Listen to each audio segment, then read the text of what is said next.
Okay, everybody, could you please take your seats? We will be beginning the conference in a moment. Thank you very much.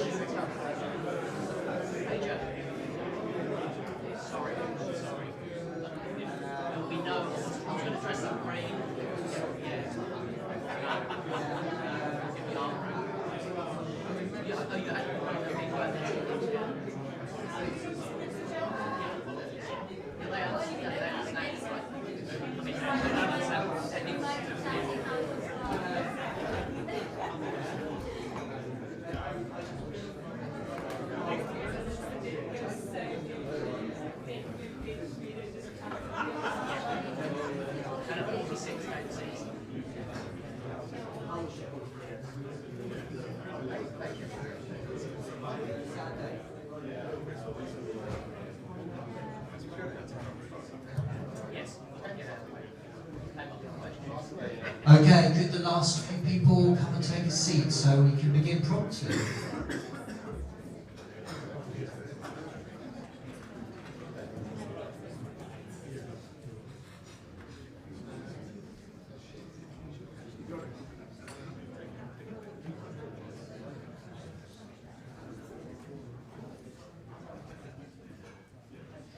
Okay, let's begin.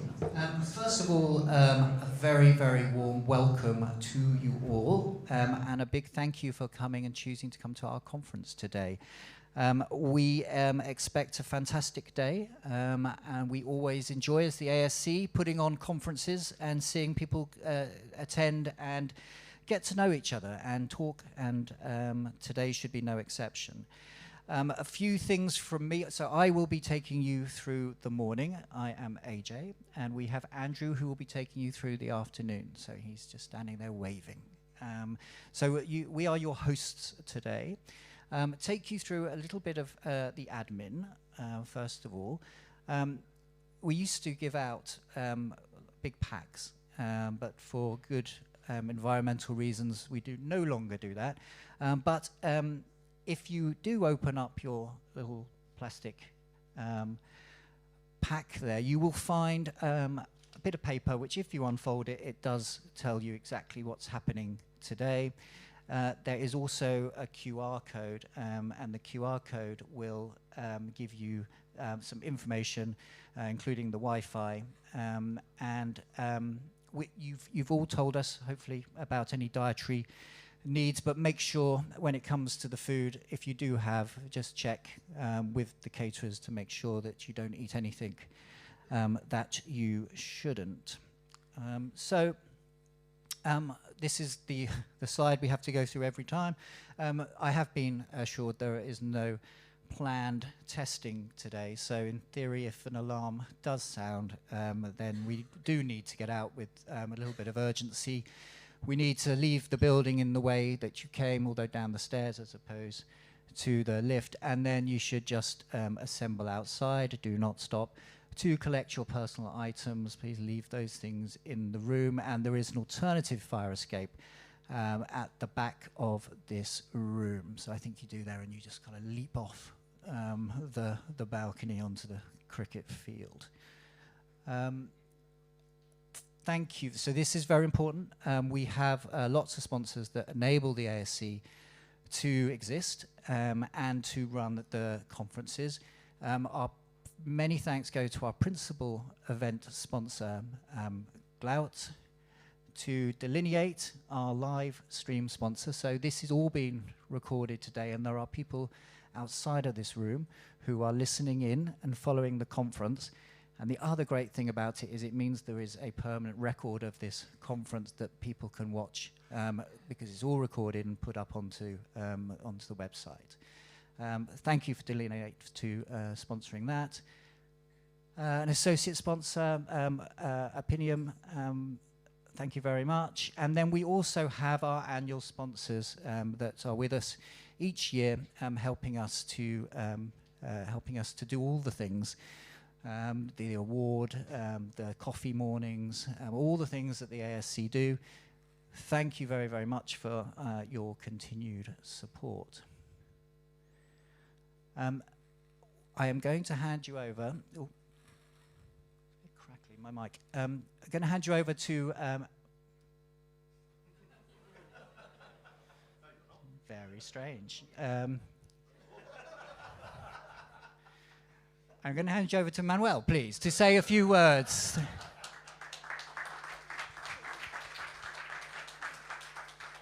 Okay, I think you have seen me in the slide, so it's okay also to keep this one. So hi everyone, I'm Manuel, the head of growth of Cloud. Here with me there's Veronica, head of research. She will talk later about a beautiful speech about our research on this new methodology, AI moderated interviews.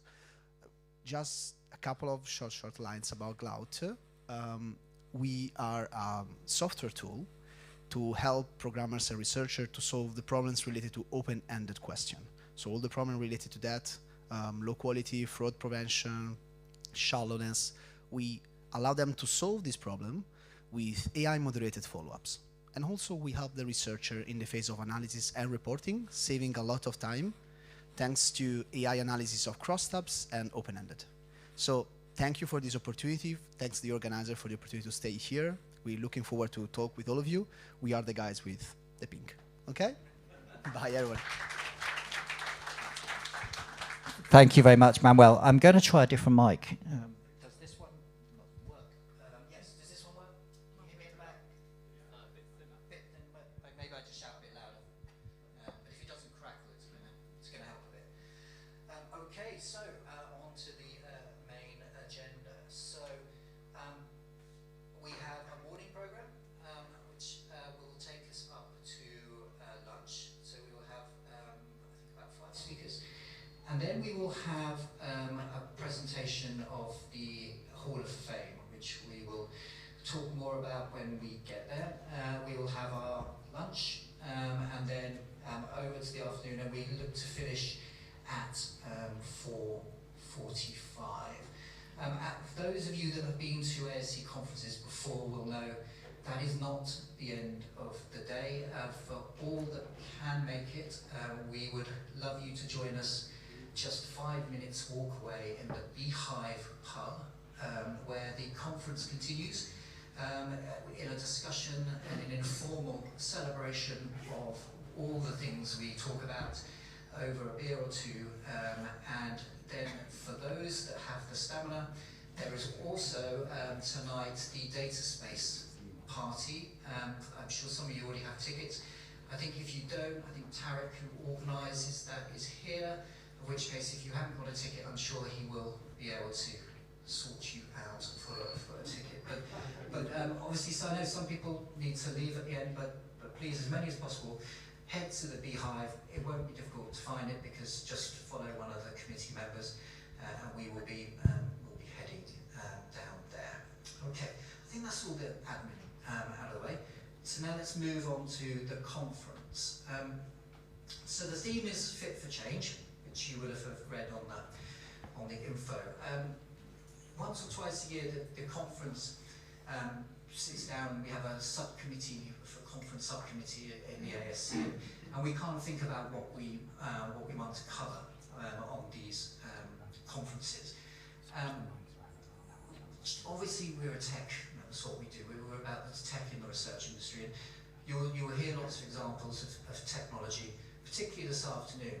But what we wanted to do, we wanted to focus on the change that the technology that is evolving has on us and has on the industry, has on the people, and particularly this morning you will hear examples of how different people are dealing with change, or how we believe change is going to affect us in the industry. The effect it will have on the people, on the processes, and all the companies that will be experiencing change over the next few years. We're no stranger to change. As an industry, I suppose you could be challenged that we perhaps don't embrace change as an industry as well as we should. But I think it's clear that the level of change that is going to happen in the next 1 to 5 years is probably beyond any change that we've ever seen before. And I think whether or not you're in a company that is kind of an evolution of tech or a revolution, I think it's going to significantly change the way we work, the people that we have, the people that we need, the structures that we're going to have within our organizations. And I believe that technology will be at the core of strategy even more than it has been in recent years. And I think if we don't, if we underestimate that change and plan for that change, and understand how we get from what we do today to how we get to do tomorrow, and really importantly, how we bring the people with us, then we're going to have trouble and we could fail. So that's really, I think this morning we're going to be looking at that and talking about that. So I'm going to immediately then introduce you to our first speaker. Our first presentation of the day is from Phyllis McFarlane. Phyllis will explore how market research has adapted through previous waves of technological change and what those experiences can teach us as AI creates new opportunities, challenges, and decisions for our industry. Phyllis is an experienced research professional and industry leader whose career has focused on methodological standards, innovation, and evolution of market research practice. I welcome Phyllis.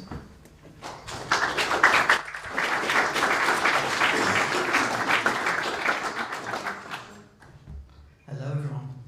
So great to see everybody here. Becky said that this was my tribe, and it's true. I definitely feel that I am one of you.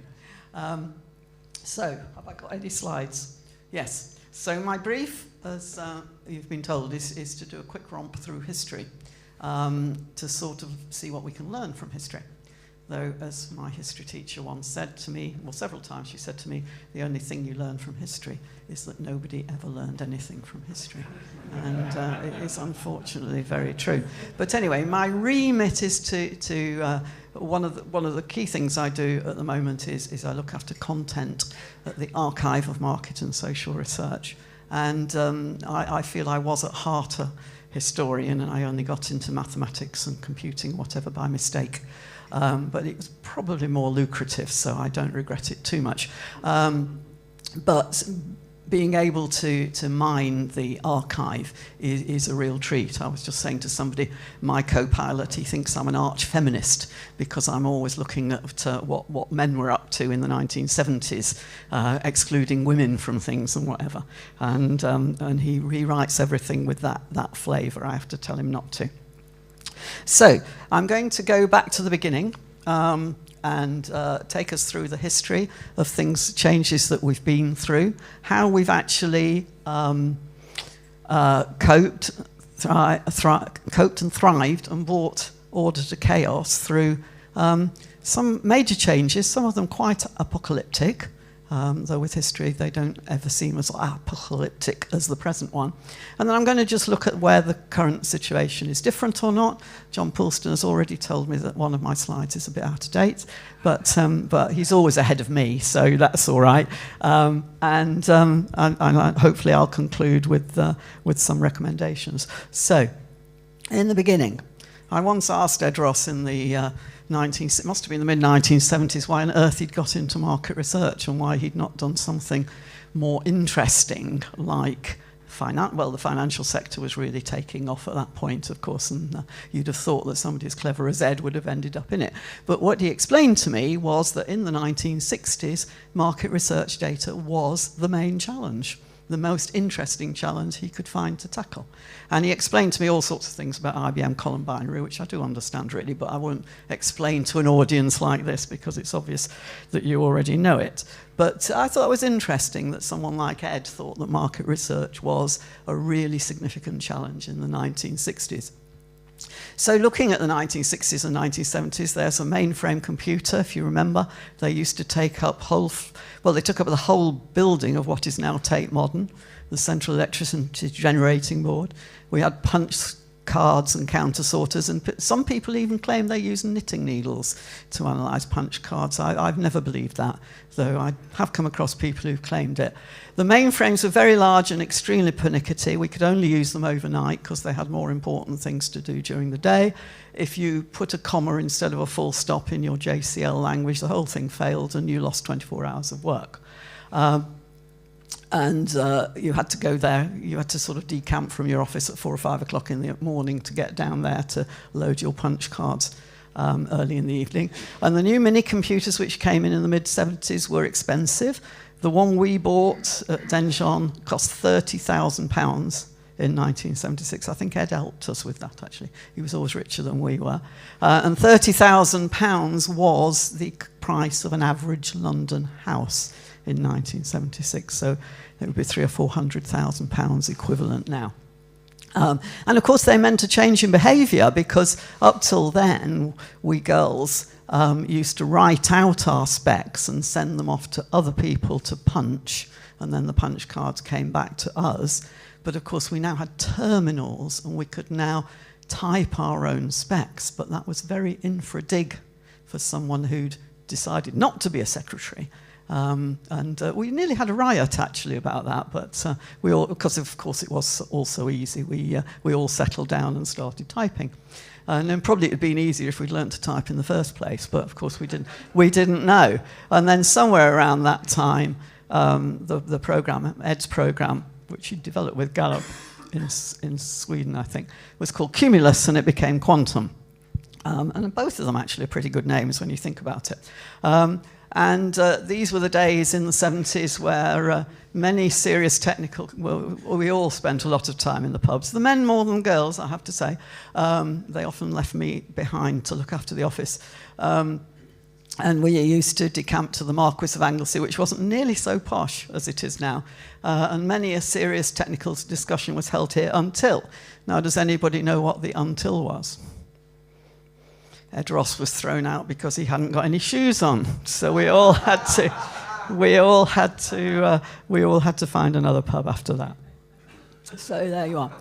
Data collection. So the main thing that technology did throughout the 70s and 80s, whatever, was make data collection easier and cheaper.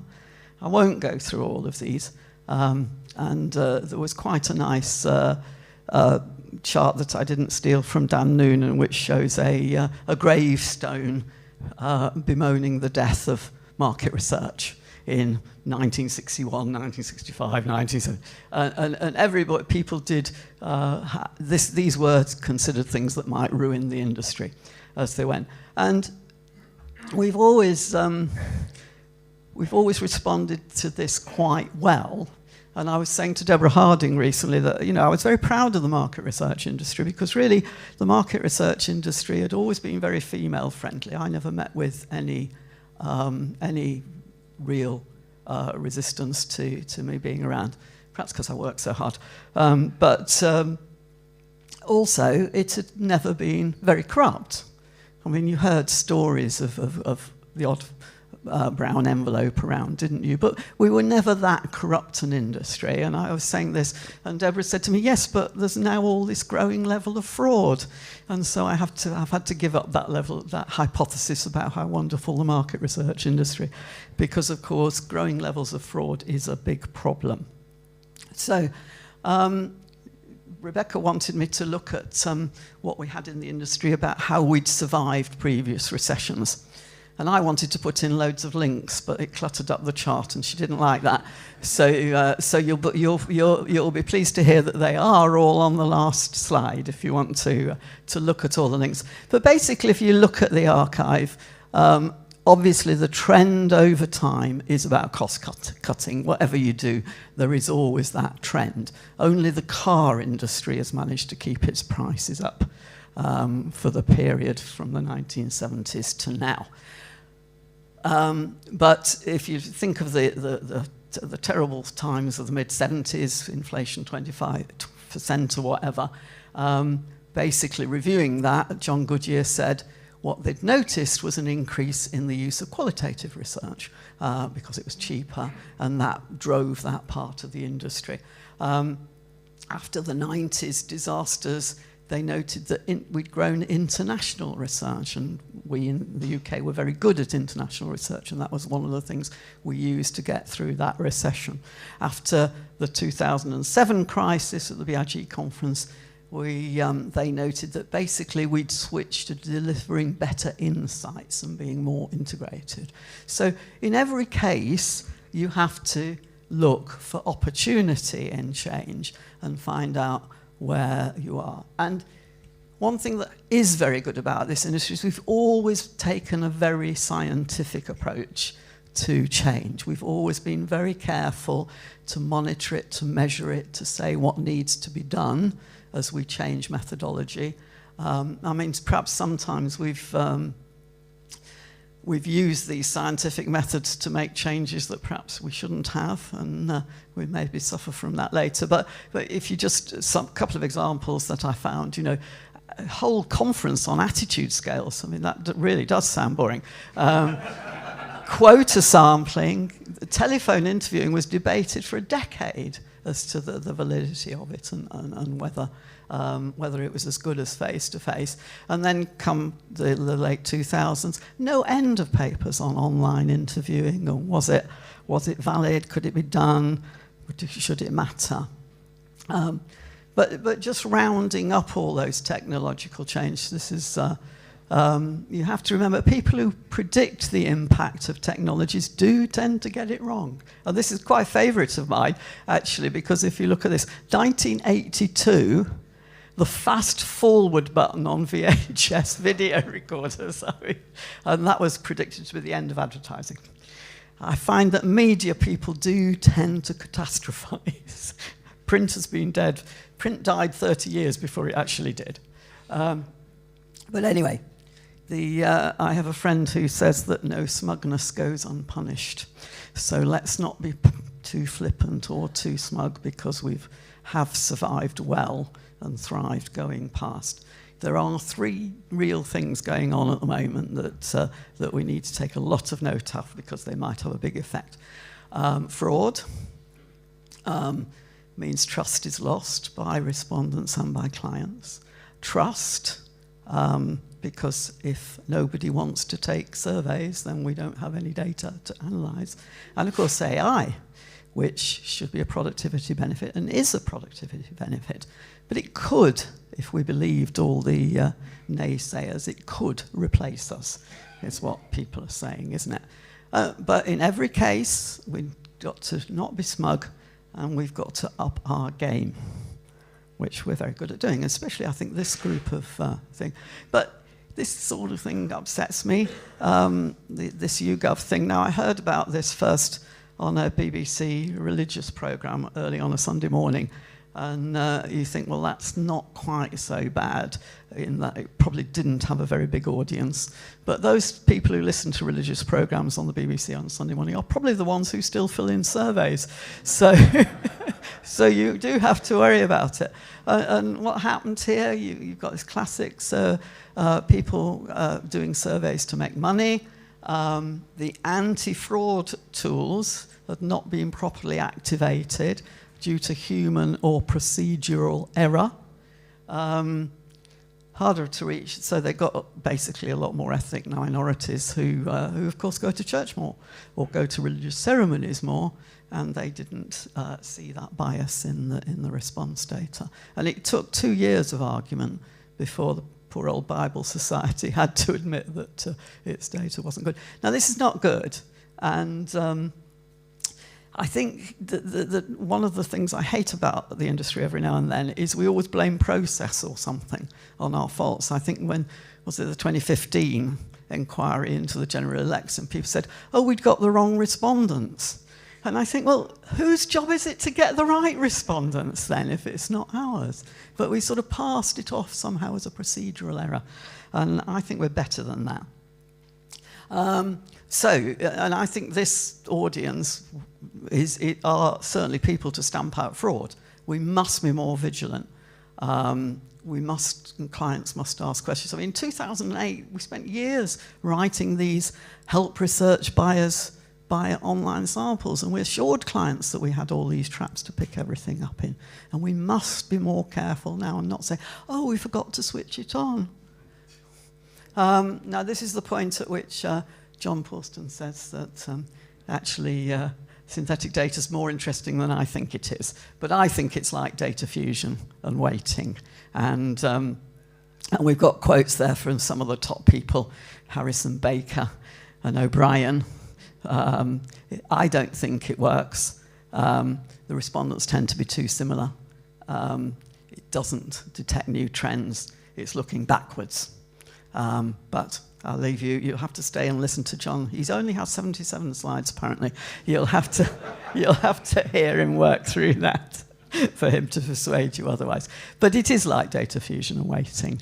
I'm no doubt we can get more out of it than we did out of that. But there you go.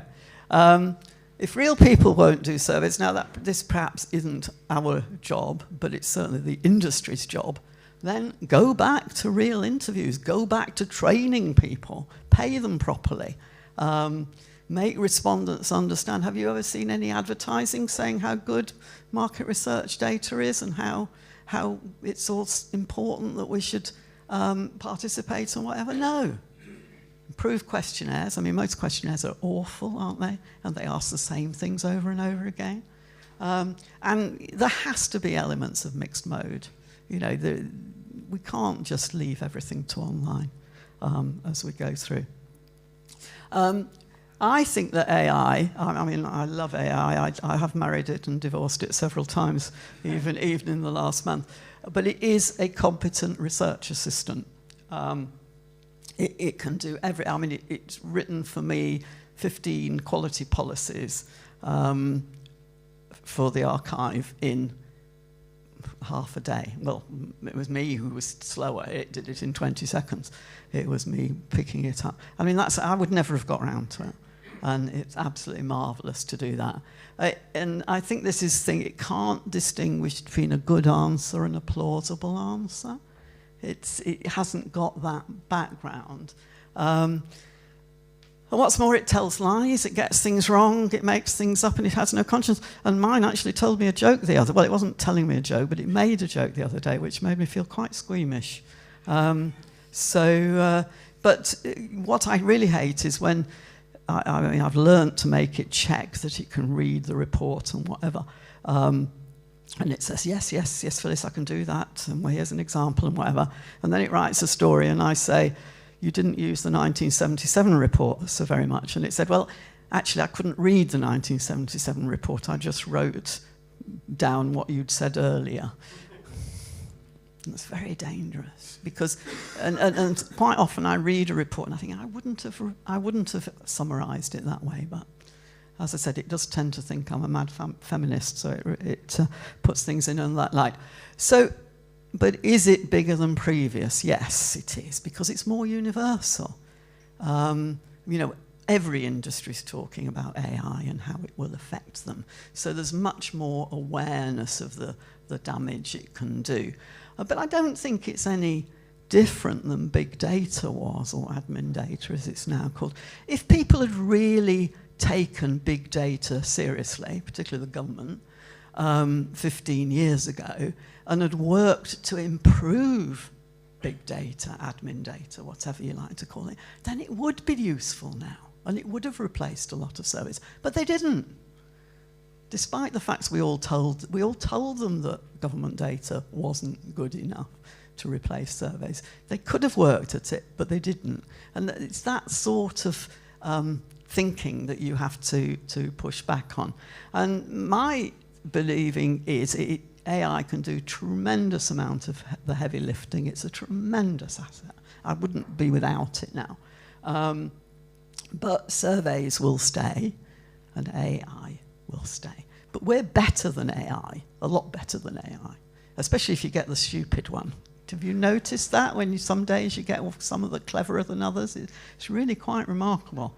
It's funny. So throughout history, what we've done is we've used technology to evolve our clients and the people we help, to evolve marketing. As we've got better at collecting data, we've found different ways of collecting data.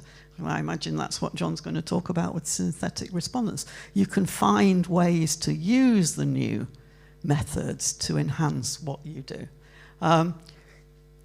This is a chart I borrowed from Dan Noonan, which I liked very much, and it brings things home to you. So, the example is shipbuilding, and on the left you have shipbuilding in 1926, and on the right a battleship, I think it is, in 2026.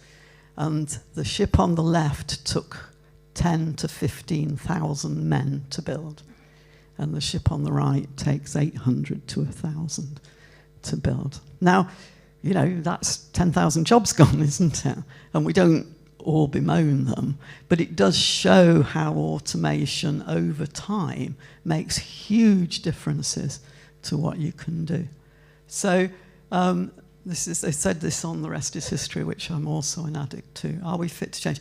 He said the Romans were very successful because they were simultaneously very, very innovative and very, very traditional. So especially the more they were being innovative, the more they said we're being traditional. And I think that's what we've always done with our scientific approach and looking at what it is we're trying to do rather than dashing headlong into the future. And so if we carry on taking that approach, which I think we will, then we will continue to be very good at bringing order to chaos. So that's all I have to say. Thank you very much.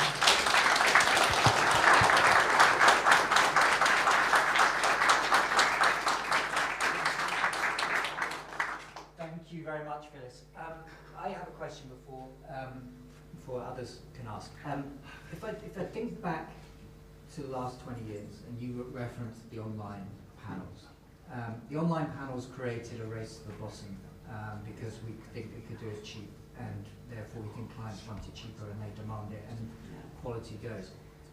There is a risk. How big a risk is there that AI will kind of replicate that? It can be done quick and cheap, and therefore rigor will disappear.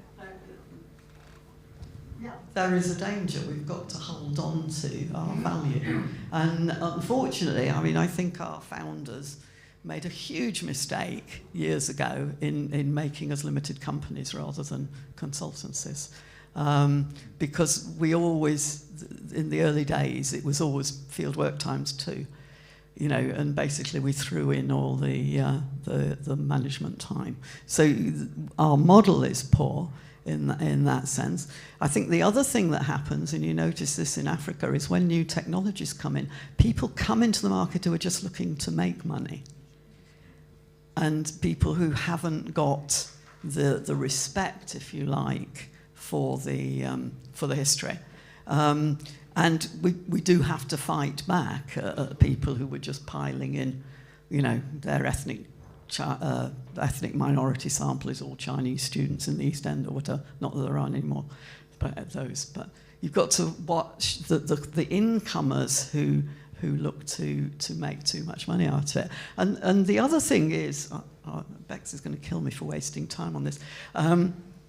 One of the very interesting studies I found recently was a study on the Dunlop de Novo, the first run flat tyre. And they actually interviewed women, because this is 1974 we are now, on whether they had any influence on tyre decision-making, because the non-flat tyre was going to be dearer and it was a safety issue. And they wanted to do a group of single women who had bought a new car recently. And they couldn't find any, not a single one. So why was that? So co-pilot and I looked into it. Well, cars were quite expensive in 1974 and women didn't earn quite so much. But actually cars were approximately the average wage. So the average car was approximately average wage. So I said to co-pilot, I said, well, isn't a car nowadays approximately the average wage? Yeah, and it is when you think about it.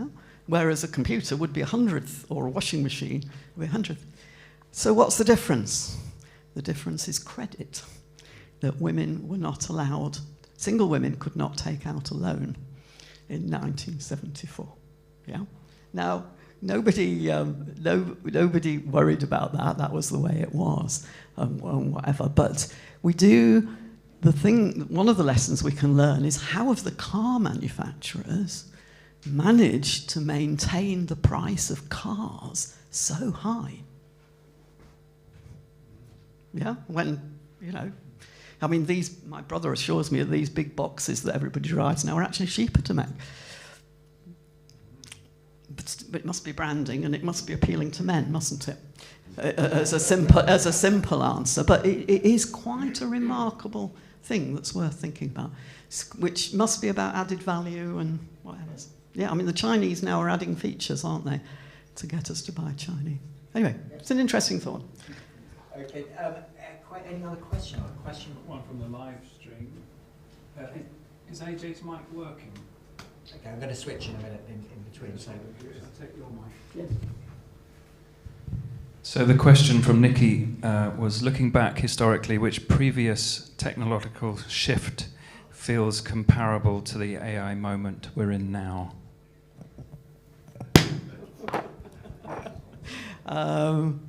Well, it has to be online, doesn't it, that had the biggest shift. I mean, we argued horribly over telephone, but it was clear that it was all right, and it came in. So it must be AI, I think. But they're all different. They're all different, and it's a little bit like shipbuilding. It affects a different set of people in the industry, doesn't it? I mean, AI is affecting us, whereas a long line affected our field forces and whatever. So that's probably why it seems a little bit more apocalyptic. I was talking to Peter Kellner the other day, if you remember, he's the John Curtis of his time, and he was saying that he'd always supported liberal pursuits. He supported women, though he wasn't a woman. He supported gays, though he wasn't gay. He supported immigrants, though he wasn't an immigrant. But it come to the assisted dying bill, he suddenly realised he had skin in the game. And this was perhaps a more important issue, which I thought was funny. Sorry, I'm sure I'm overrunning. Okay, can people hear me? Okay, can we please thank Phyllis? Thank you very much.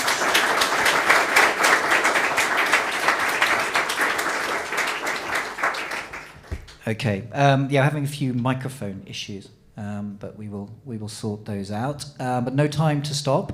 We will move to our second speaker of today, and that is Paul Griffiths. Paul will examine how organisations are moving from simply producing research outputs towards creating stronger decision confidence and what these changing expectations mean for insights teams, agencies, and competitive advantage in a rapidly evolving environment. Paul is a founder of Client Advocates with more than 20 years' experience across insights and research, helping organizations strengthen commercial growth and improve customer-focused decision-making. Welcome, Paul Griffiths. Thank you.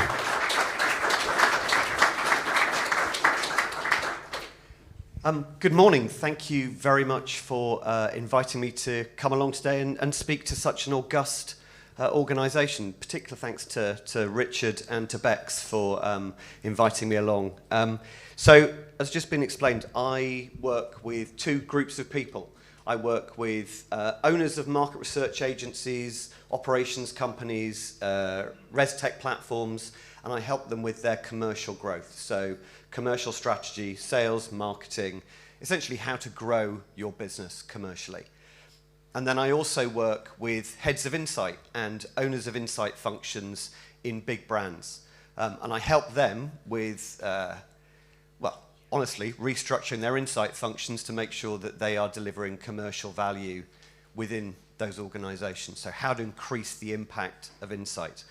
And I hope, as a result, in a very lucky position to be seeing both sides of what's going on here and seeing what's going on in agencies and what the commercial pressures and the commercial realities are of operating in that environment, but then also seeing the pressures and the tensions and the changes that are going on in end clients. So that's what I want to try and talk to you about today. And I'm particularly interested in this idea of decision confidence, and I'll come on and explain what I think this is about. But if I can press the button, this is how I guess it might seem a bit at the moment.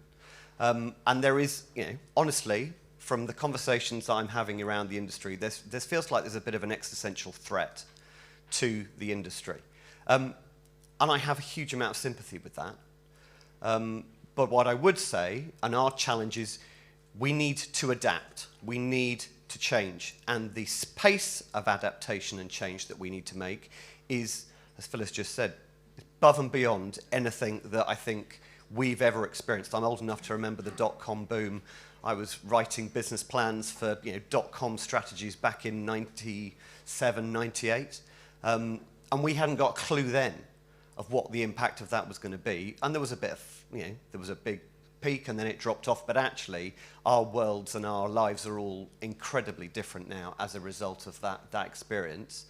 And I think that is what we are going through now. But I think we are going to be, and Phyllis has just pointed out that anybody who makes technological predictions is invariably wrong. So I'm going to be probably very wrong about this.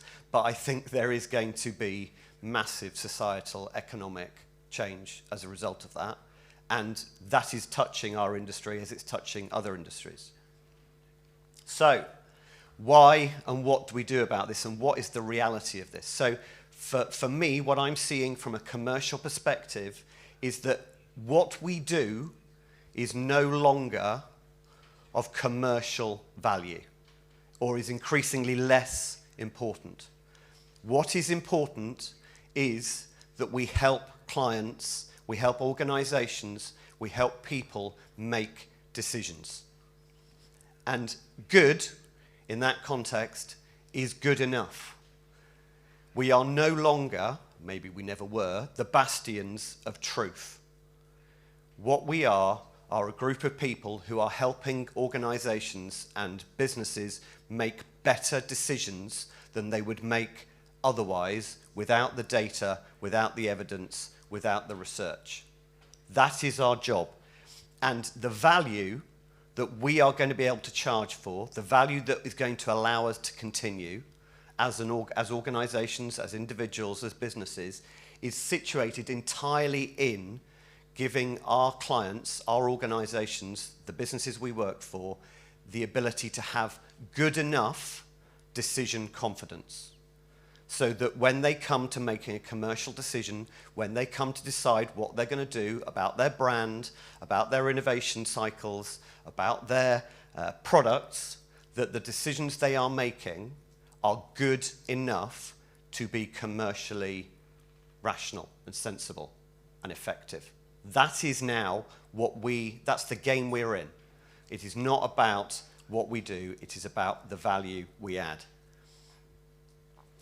And why has decision confidence become so critical, so crucial? Well, decision confidence is something that has been knocking around in management and business sort of concepts for a while. And it's the trust you need to take, or the trust you need to have, that the decision you're making is good enough that it's likely to be successful, or you're likely to keep your job, or you're likely to please your boss. So it is a very human perspective on how businesses run and psychology, but we need to own, and our opportunity, I think, as an industry, is to own the space of decision confidence. We can be the people who sit in front of clients and go, based on what we're seeing, based on the data we've captured, based on the information we've got, this is how we think you should best move forwards. Give them that decision confidence.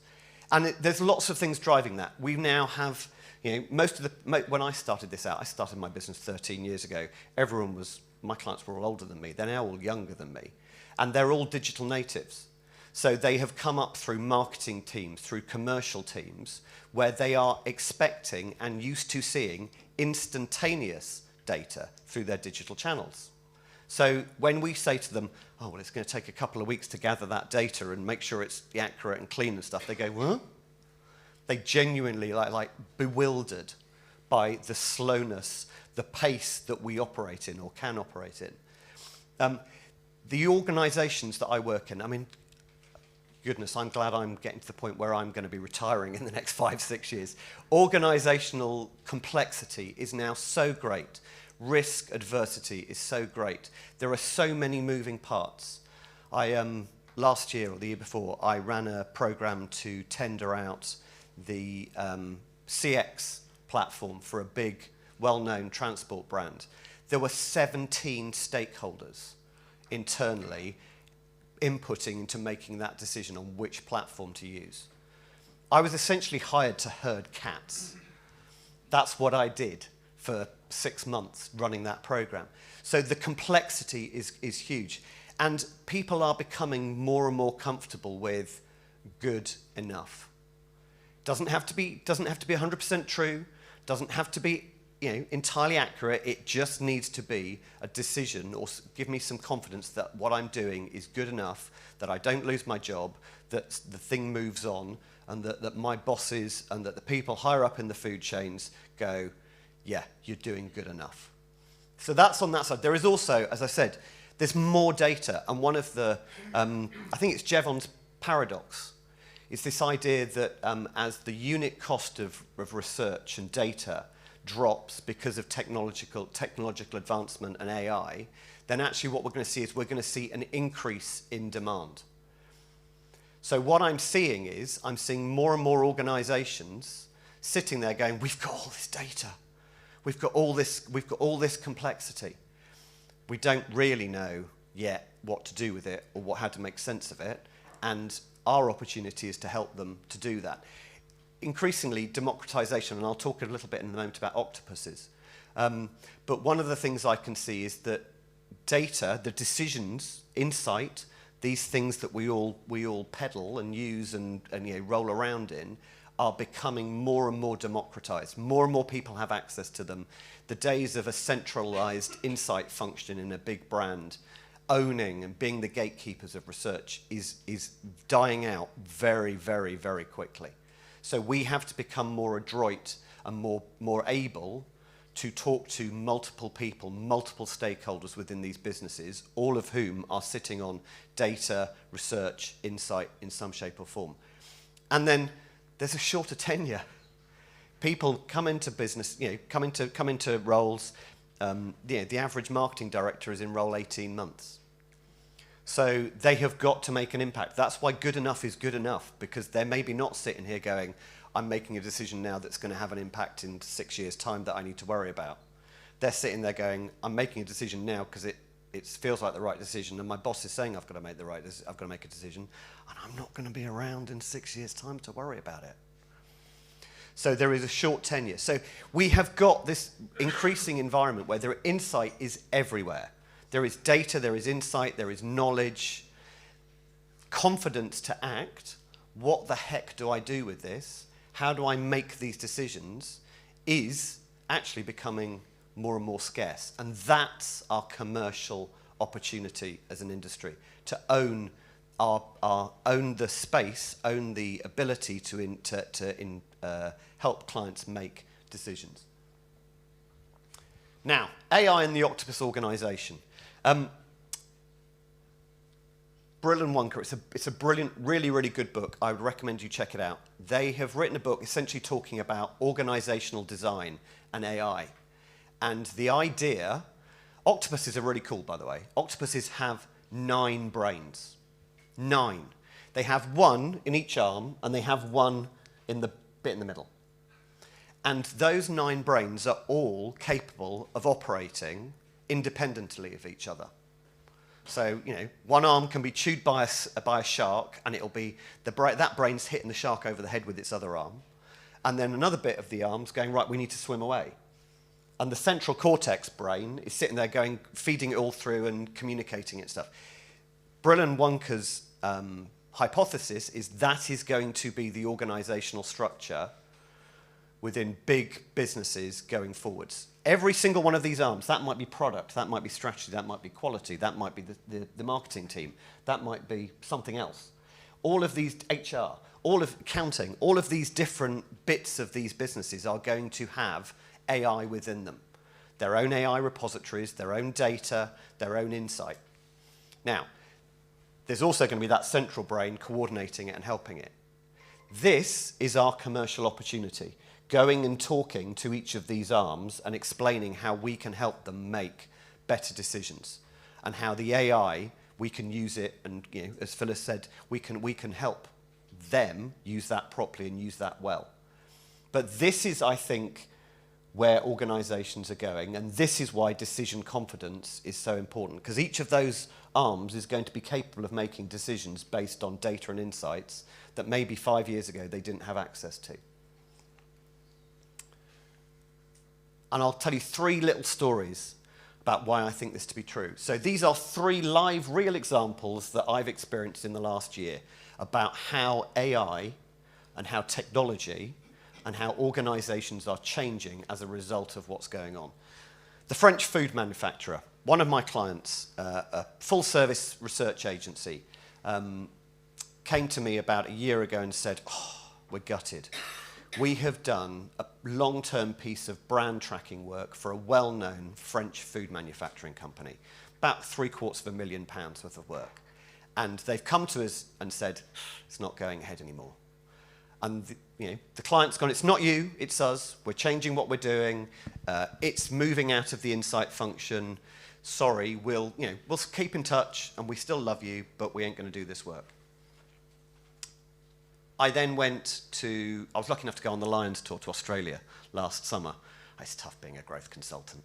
And when I was over there, I was talking to an old friend, an old colleague who I used to work with here in the UK at TNS back in the day, who's now out in Australia, works for a business called Accenture Song, which is the marketing services consultancy arm of Accenture.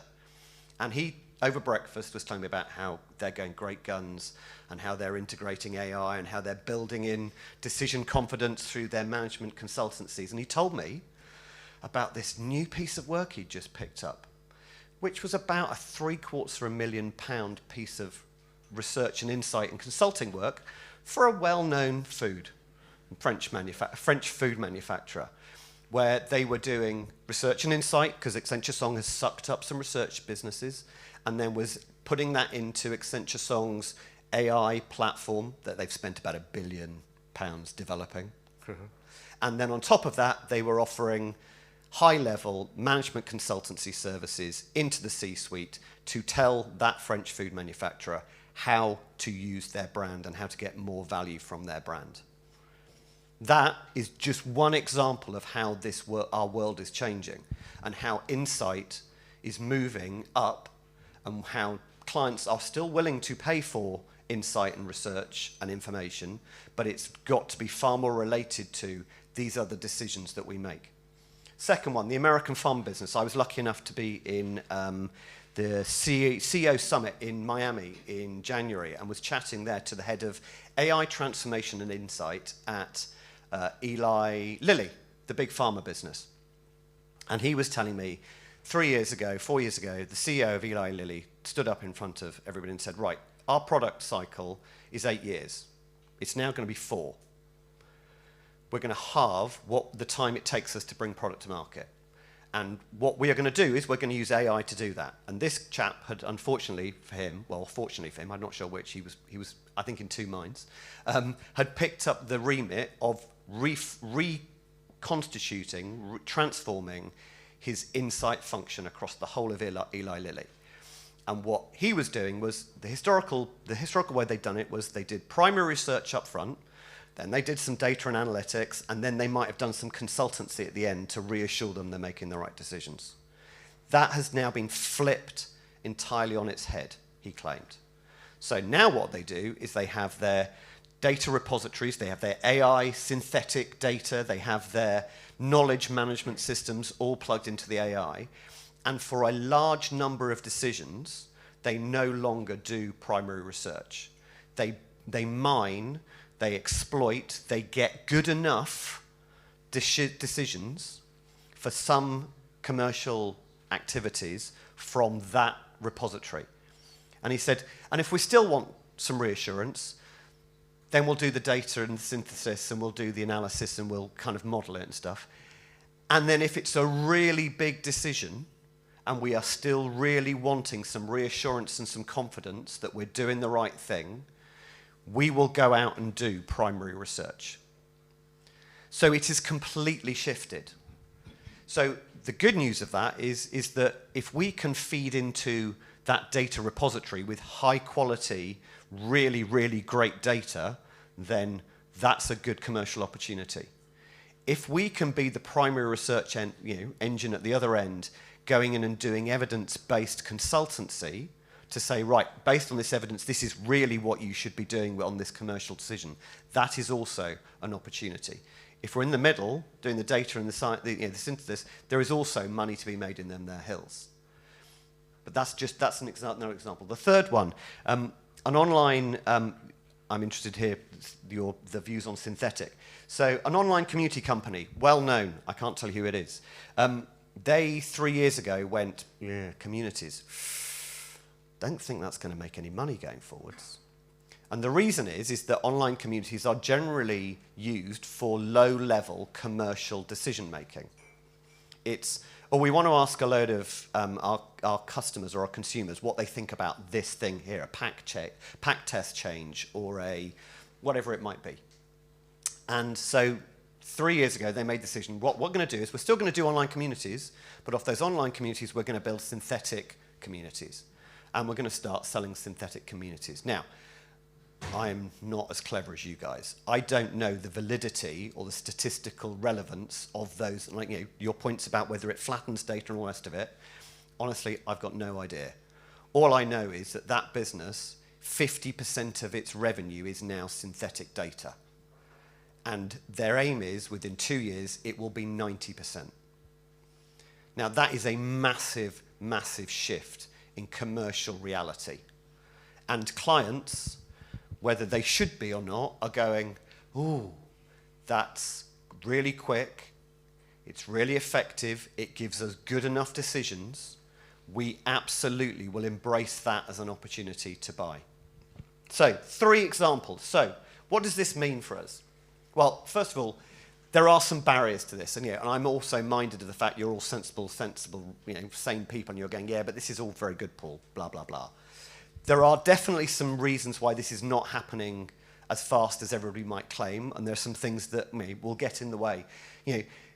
We all just, humans, we're not as quick as the technology. It takes us time to adapt, to move, to change. The capability gaps are getting wider. Interesting enough, that Eli Lilly case, I then spoke recently to somebody who's in their insight function, somebody at a different level in the business is like, oh yeah, they talk about it. We still do loads of primary research. There is definitely barriers to this stuff. There is, the point about overselling and leading to erodes confidence. I think there is, organizational inertia. I mean, I spend a lot of my time at the moment working with agencies and end clients just on figuring out how to transform businesses. It's complicated when humans get involved. It's really annoying. They've got emotions and they've got agendas and they don't all agree with each other. So those operating models do definitely lag and things. And the point is, at the moment, no one owns decision confidence. But that's, I think, where our opportunity lies as an industry. So what do we need to do to adapt? Because I want to give you some practical sort of ideas and sense. So if you are a research agency, you need to change your business model. You need to be saying, we help you make commercial decisions. And those are led by evidence, and we are going to give you confidence. It's not about any longer, we do research. What we do is increasingly irrelevant. It's the impact and the value we generate as a result of that. And that means we need to create workflows that demonstrate that judgment and that trust. Because to Phyllis's point, judgment and trust are everything in this. So we need to create those workflows. The big consultancies are really good at this. We're all a bit sniffy about big consultancies, or generally within research I hear, they sell it at high value and then it's cookie cutter and yada, yada, yada, yada. You know what? Clients love it, and they pay a lot more for it than they will pay us for doing what we do, because they can sit there and go, we've done it before, and we know it works, and it's a really effective process. And at the end of it, we're going to give you really good decisions. We need to build workflows that replicate and show that trust and build that judgment. And we need to develop, your point about the people is absolutely key to this. We need to develop the skills of our colleagues and ourselves. We need to upskill, retrain. We need to hire differently. I think a lot of the work I'm doing with research agencies at the moment is actually looking at the talent pool and whether it is it fit for purpose? Is it fit for change? Can we move it on? If you're a data architect, well, look, I think there is massive opportunity here, because if these businesses are building these AI repositories, any data that goes into there that is not of the highest quality is essentially toxic. It is going to pollute their data pools. It's going to pollute the decision making that they make. So going back to high quality data, interesting enough, I sat next to someone at a research do in November who runs a face-to-face field company. They are having the best year. They've had the best year in 30 years, because clients are going, no.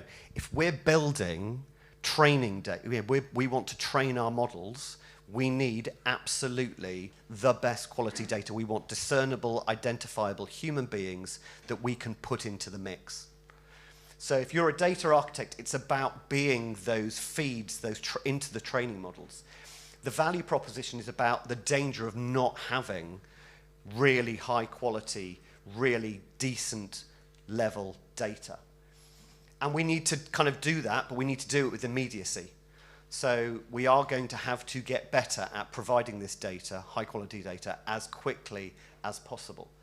And we need to develop our profiles. We need to make sure that we're talking about the commercial issues and the commercial problems.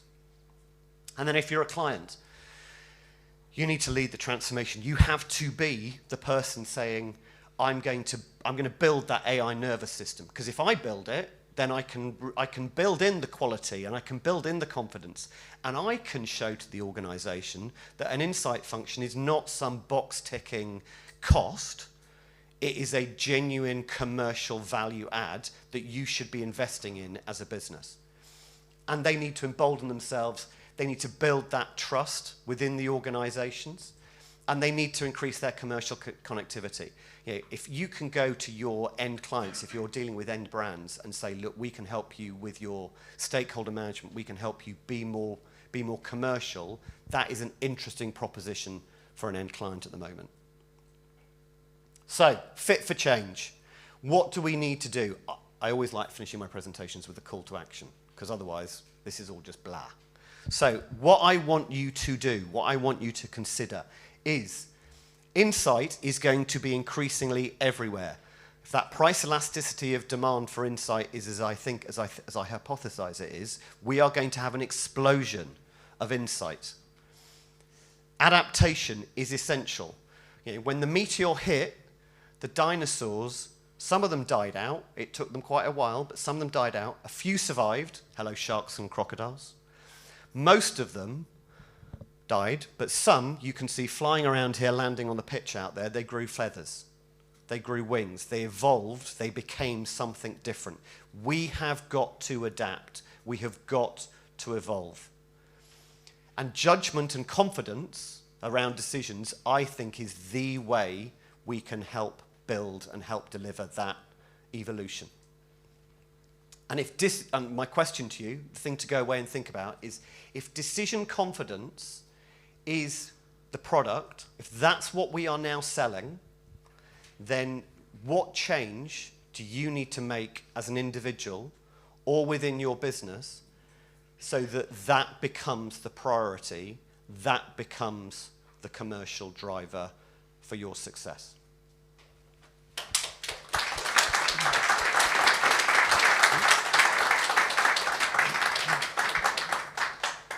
Thank you, Paul. That was exceptional. I'm going to ask you a question, because I guess I can. I want to focus on when you put about the change, and on the left-hand side, the agency, which most of us, I guess, are related to agencies. If I'm a company and I am putting AI into my processes, I'm building my workflows, and I've got like 100 people in my company, what am I looking for from the people that probably aren't going to be doing what they do today, to know if those people are going to be the ones that I can bring in to do the things I need to do tomorrow? Or if not, who do I need to find and bring in who can do those things? I mean, it's such a great question, and I don't have the answer. I can tell you what I think at the moment. So you are going to need people who are highly curious. And we talk as an industry about, oh, we're terribly curious. I don't think we are. I think we lean in on data. I think we say we're curious, and then we go, no, actually what we do is we capture data. And we sometimes have the confidence to give advice based on data. We are not innately curious enough, I don't believe, about our clients, organizations, and businesses. So the successful research agency of the future, that full service research agency of the future, is going to have people who are deeply attuned to how their own business makes money and how they add value by giving decision confidence. They have to be acutely aligned to the commercial realities of their clients. They need to understand, have hypotheses, have opinions, for God's sake, about what their clients' businesses need to do, not just go, I don't know what the answer is, I'll go and get some data. So that is a big shift as an organization. I mean, essentially, I think we're going to have to become decision consultants. It's a horrible term, I don't like it, but I can't think of anything else to use it at all at the moment. That is what we are going to become. We're going to be people who are capable of going and capturing and getting evidence, but understanding what that therefore means for our clients, or sitting in their data and their information and going, right, based on what I can see here, I think you should do this. So having an opinion, being curious, being attuned to the commercial realities of your clients, I think is going to be at the heart of whatever that looks like. Thank you, Paul. So John first. That was actually very thought-provoking. I'm going to challenge your underlying. I can think of about 50 different business models that could thrive under an AI environment. I mean, the area of, I think, really interesting growth is servicing ideas and innovations and opportunities to grow in different dimensions. Mm-hmm. Is what, our ability to analyze data in new, fresh ways. Mm-hmm. We can have now more precise businesses focusing on particular aspects of that decision-making chain, not necessarily the actual decision. Mm. I really loved the thought-provoking nature of what you're saying, but I would open up the opportunities that AI affords us, not specifically on decisions alone? Look, I mean, I'm a consultant. My job is to make everything really simple. So I absolutely, completely agree with you. The way I contextualize it, I think there are three broad buckets of opportunity. You are either going to become a data utility, so you are going to become an organization that feeds data, almost like a pipe, into those AI repositories, those client businesses. And a lot of the stuff, I think, those business models will be around capturing, gathering, delivering data that can help them build those and make that decision. The second model is you become an artisan. You become somebody who does it for the craft and the love, and you will always have a set of clients and a set of people who believe in that artisanal value of what you do, and you will have deep, deep expertise, and you will be brilliant at what you do. And the third choice is you go up and you become a decision consultant. You go upstream and you take what we do, the essential tenets of research, evidence-based advice, and we go upstream and we start feeding in at that level. Now, the business models that you're potentially thinking about, those might all fit into those, yes, one or three of those buckets. But that's an easy, hopefully an easily understood kind of construct for how I think the industry will kind of evolve. But as Phyllis has said, I'm bound to be wrong. Do we have another question? Mike. Oh no, Mike's going to get me now. Yeah, it's about bowling averages at the Oval.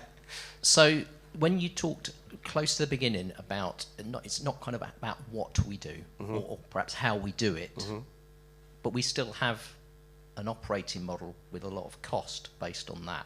So if we're looking forward to an outcomes-based way of delivering what we do, perhaps on the agency side, how do we go about pricing? I mean, Phyllis mentioned earlier it used to be, cost of field work times 2, and that was it. How do we go about pricing that, particularly in a sort of interim while we're making all these changes? How do we do that for our clients? I think we have to start moving away from, and this is really difficult based on Phyllis's point. When they set the industry up, it was cost plus, which is a really stupid way of setting up an industry's commercial base. And what the Thank you. I mean, that's, again, my job as a consultant is to have an opinion. I'm happy to be proven wrong. Cost plus is a silly commercial model. Always has been, always will be. You need to price on value and the value you generate. So, for instance, in my business, someone will come to me and say, I've got this commercial problem to solve. And they'll go, what's your day rate? And I'll go, it's none of your business what my day rate is. Tell me what your problem is. Tell me the value of me solving that problem, and I'll tell you how much I'm going to charge you. That's why I can afford to go to the Lions. That is, I think, where we need to start moving to. Now, I agree, Mike, it is a very difficult transition because I spend a lot of my time trying to unpick agencies' pricing models, which are all based on spreadsheets, based on this line item, this line item, this line item, this line item. It is all about what we do. But the opportunity here, I think, is to go to clients and go, look, rather than charging you £450 a day to do code checking, let's forget about that. Let's think about what this data, what this evidence is going to help you to do. And then why don't we base our pricing model on what that delivers? So we can try and escape, we can break out of the day rate paradigm where we are basically all it's a race to the bottom, who can do it for cheapest, quickest, to actually a value-based model. Now, I'm not saying that's easy. It's bloody difficult, and I don't have all the answers. But I think it's a conversation that we should, at least as an industry, start thinking about. I'm mindful of time. Yeah, thank you. I mean, very, very thought-provoking, but we do have to end it there. But I'm sure you'll be available for conversations in the coffee break. I'm around all day, so if you want to come and disagree with me vehemently, I look forward to it.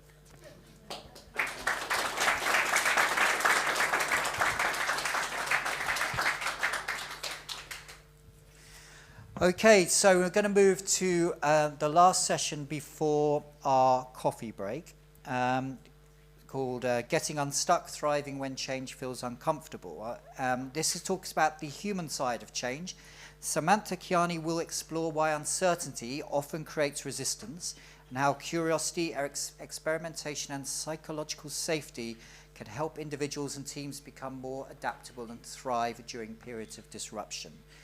Samantha is founder of Inspired.World, combining systems thinking, neuroscience and communication approaches to help people and teams navigate pressure, relationships and transformational change. Please, Samantha, I welcome you to the stage. Thank you.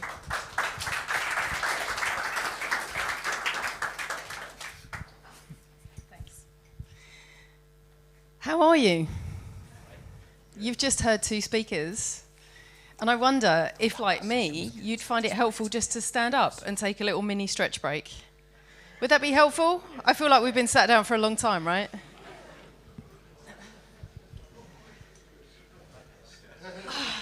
Yeah.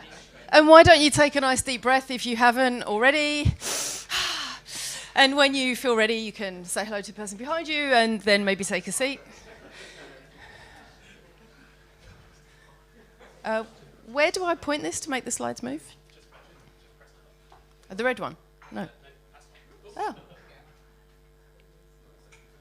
Okay. Oh, hello. Yeah, this is me. My name. You can call me Sam. And what you probably need to know about me is a tiny bit about my background. I started off as an industrial chemist. Naturally, I progressed into markets and banking. And these days, I work as a bit of an alchemist. What does that mean? Well, what I discovered is I'm very, very curious about how things work. And I've been fascinated by humans and humans' behavior from probably the time I could first read.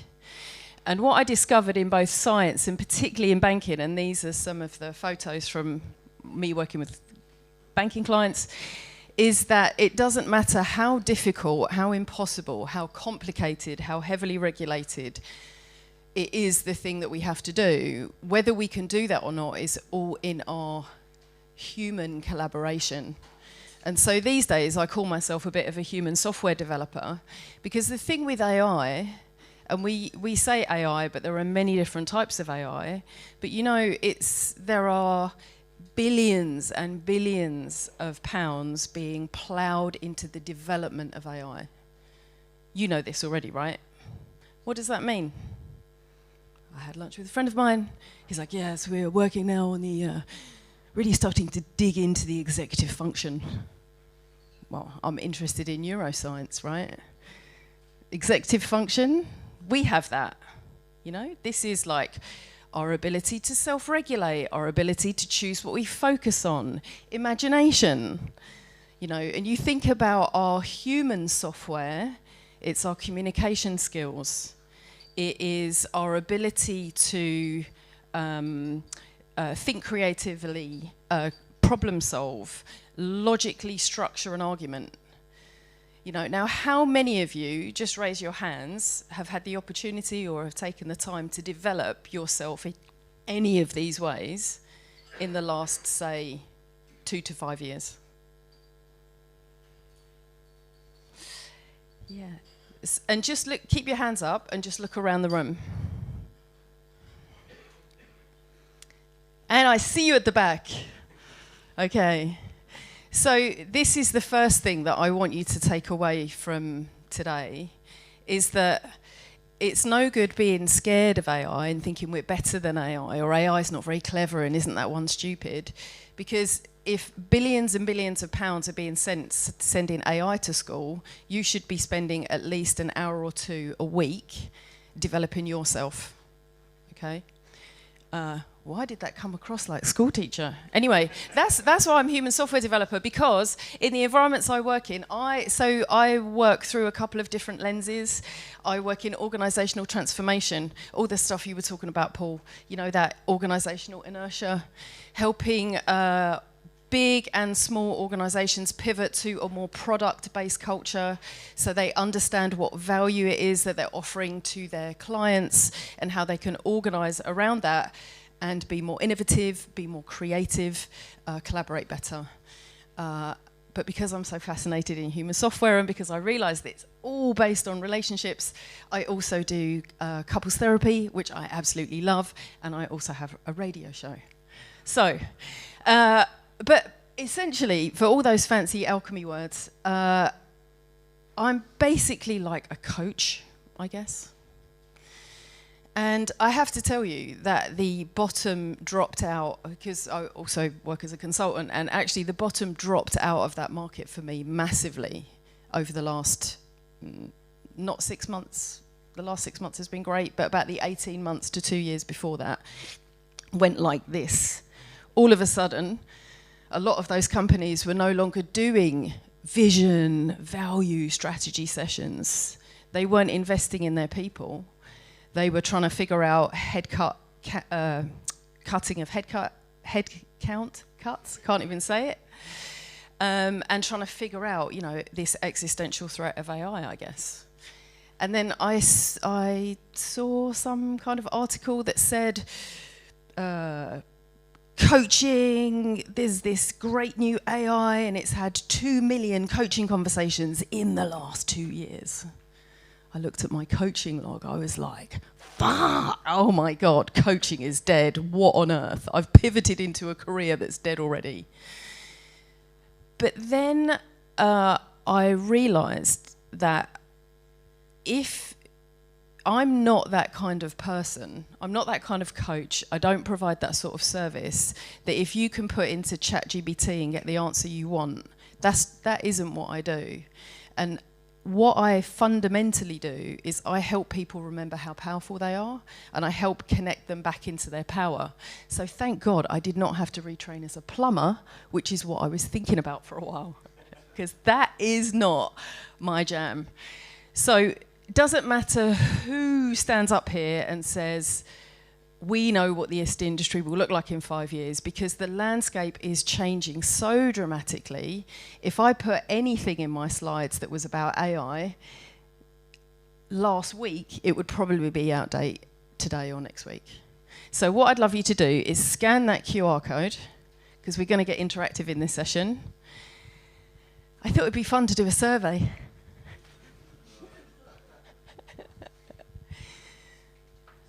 Okay, so hop onto Slido, my people. And what are you thinking? What are you feeling?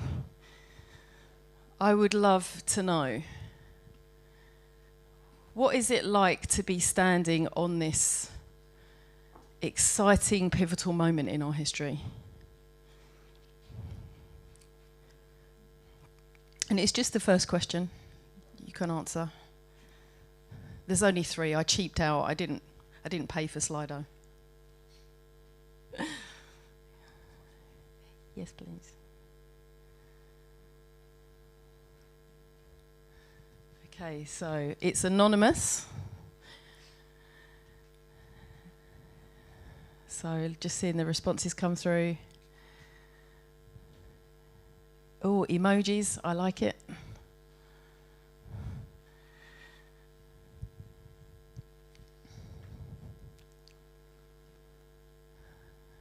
Okay, 20 respondents, 21. So we can see there's quite a distribution, right, of results. Optimism, less optimism.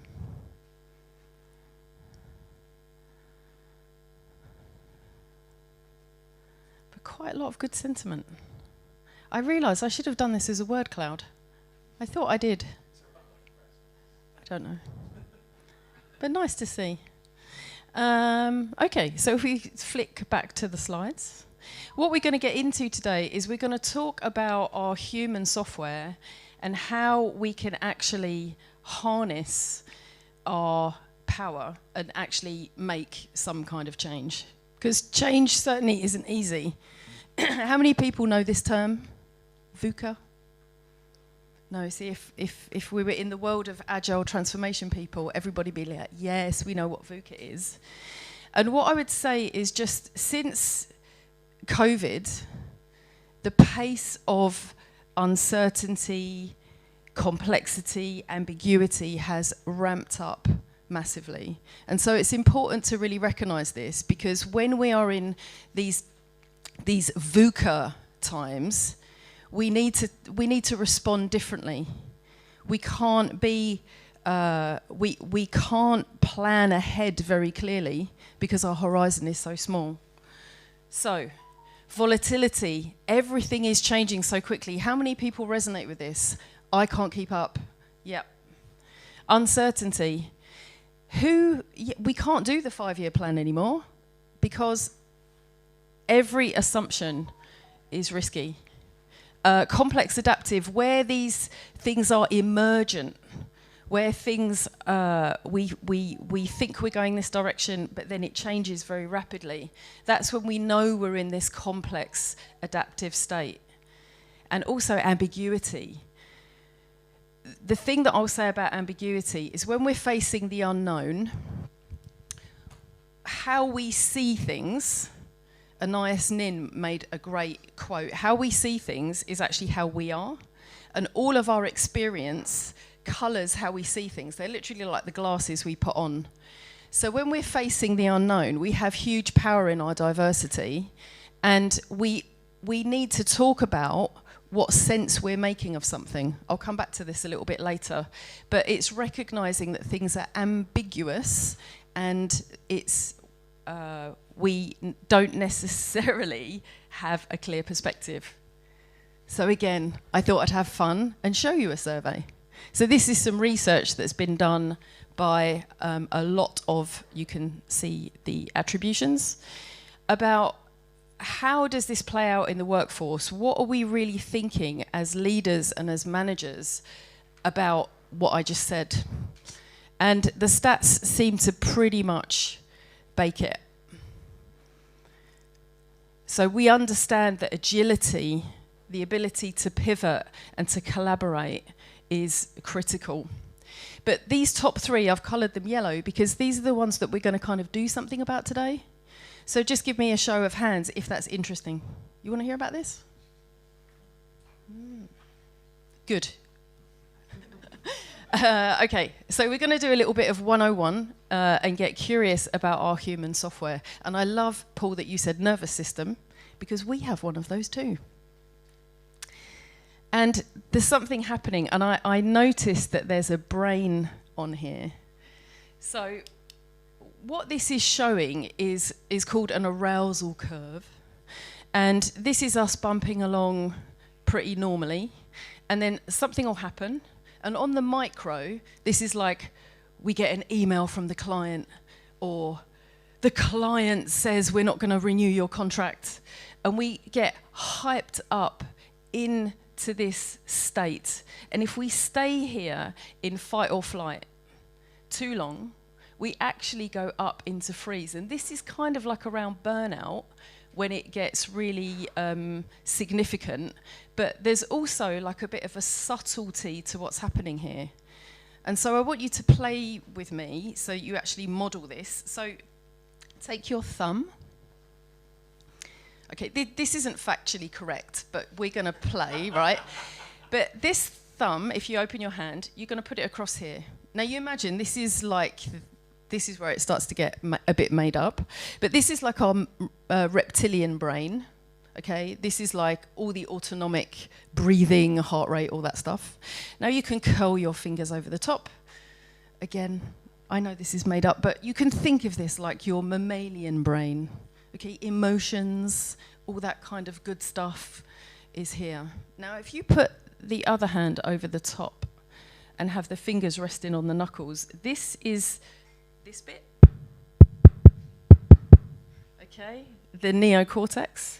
This is where all the cool executive functioning stuff lives, okay? So what's happening here is we are in what some people say is a whole brain state. This is our most creative state. But what happens is we get an email. Our kids misbehave. We think about something that annoys us. There's a quote of Trump on the TV. This starts happening. So just do this with your fingers on your knuckles. So this is where the electrical signal with your neocortex starts to turn off. Okay, and when we flip our lid, we're banging the table, having an argument. What's happened is this has completely switched off. They've done fMRI scans, and there is no electrical activity in this part of the brain. This is why we say things we regret. This is why we do things we regret. And we've typically lost about 20 to 30 IQ points by doing that. And we can't help it. It just happens, and it happens all the time. So what we want to do is take our power back and figure out how we can keep our zen and stay in this optimal state. And it's pretty tricky, like I said, since COVID, because there has been, even if this doesn't really affect you, just the fact that it's in our culture, that it's somewhere around us. I don't watch the news, I watch the business news, but still it affects us on a nervous system level, okay? And it kind of puts us somewhere kind of here. And you know that you're here if you're a bit deer in the headlights. Freeze mode, you can, I'm giving you the indicators so you can recognize it. I'm a bit there now. My heart rate is quite fast, okay? My blood pressure's probably up. I don't feel dizzy. I've got wider eyes than normal, okay? I am a bit hyper, you can tell, okay? So I'm doing things like being conscious about my breathing as I'm here to help keep me a little bit zen. But when we get up to the sort of top here, we might notice, and you might hear people saying, or you saying, I feel really stuck. You know, I just don't know what the next step is. This is a good signal because we need to take care of ourselves. The other one that I see a lot is not the cat, but the mouse. It happens in organisations. We flip and we're up in sort of this zone. We're a bit numb. We're a bit exhausted. A lot of the very senior leaders that I coach, they are teetering on the edge of burnout, and they're telling me they can't think straight. They keep forgetting things. This is executive functioning, right? So when you have no words, when it all feels like it's too much, this is what's actually happening under the hood. So what's most important is how we come back down this curve, and you know all these things. It's love. It's when we get stressed, we disconnect ourselves from people. We tend to isolate. We think we just need to sit here working and get it all done. We know that doesn't help. Move in our body. This is why I got you to stand up first, because we spend too much time sitting like this, and it literally shrinks our ability to think clearly. Getting out in nature. Also, a key point about how our brain works, we have entered a state where we are in constant consumption mode. So we're listening to podcasts all the time. We might go out for a walk in the sunshine, but we're listening to a podcast, okay? Think about how you breathe. You breathe in, you breathe out. There's a natural pause. Think about how you eat. You eat. Probably you stop, you digest it, then you poop it out. Your brain is exactly the same, but somehow we have metaphorically ended up eating. Try do it. Breathe in. Keep breathing in. Keep breathing in. Keep breathing in. You can't. You go pop. Okay, you're doing that to your brain. So we have to give ourselves quiet time, and that's why you have your best ideas in the shower. And don't forget, it's all underpinned by food, just like AI, rubbish in, rubbish thinking. So, sorry, before I just jump off there, I'd just like you to reflect, and you can shout out a couple in the room. Which one of these do you realise you're neglecting that you need to lean into? Quiet. Anyone else? Quiet too. Yeah. Yeah. Yeah. It's so funny, isn't it? Like, you never realised that the commute was a benefit because it got you up, moving out of the house among other people. It's really hard working from home. And just out of interest, I meant to ask this at the beginning, I forgot. Quick show of hands, who is like a solopreneur? Who works like on their own? Yeah, quite a few of you, maybe a third. How many of you like run a business, have a team of people? Cool, thank you. And how many are like in big business, big company? Some, yeah, thank you. It's just helpful to know. Okay, so we're going to do something now. That the next section mostly, or the rest of this, is all about helping. So it's helping you realise things. So again, question. When you've got teams and you've got maybe even organisation, if you're a solopreneur, you might think about how you collaborate. But under normal working conditions, certainty, doing the same thing all of the time, having risk, big consequences of what you're doing. I mean, chaos, I think we all know what that is. No priorities, everything's urgent, it's all got to be done all of the time, now. Or vagueness, what are we doing? What are we trying to solve? Which do you find the most stressful? Okay, so quick show of hands, certainty, doing the same thing over and over? Yeah, I didn't think there'd be many of those in the room. Okay. Okay, risk. Ooh, some people like risk. Oh, find it stressful, yeah. What about vagueness? Oh, yeah, okay, a lot of people finding vagueness stressful. And what about chaos? Okay, good to know, good to know. So this helps you realise, but also, under normal working conditions, what would you prefer instead? Okay, so who would like there to be more certainty? Okay. More certainty people, you are the people that bring order to chaos. So you are very good at processes, procedures, stability. You know, organisations, the clue's in the title, to organise. That's your superpower. Okay, what about those who like more vagueness? Who wants more vagueness? 1, 2, maybe 3. So the ones who can deal with vagueness, these are the ones who are really good in situations like this. Okay, because they can take the unclear, the fuzzy-wuzzy, and start to make it clear. So if you realise you've got a gap, you can do something about it, right? Who likes more chaos? 1, 2. Again, chaos monkeys.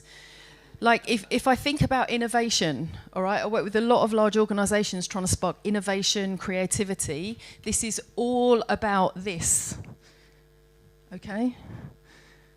Process optimization is kind of all about this. So the reason I'm asking you to reflect and think like this, particularly if you run teams, particularly if you're hiring or doing talent development, thinking about what skills you need to require, thinking about over here, right? Because this is the dimension of what helps organisations change. And what we need actually is diversity.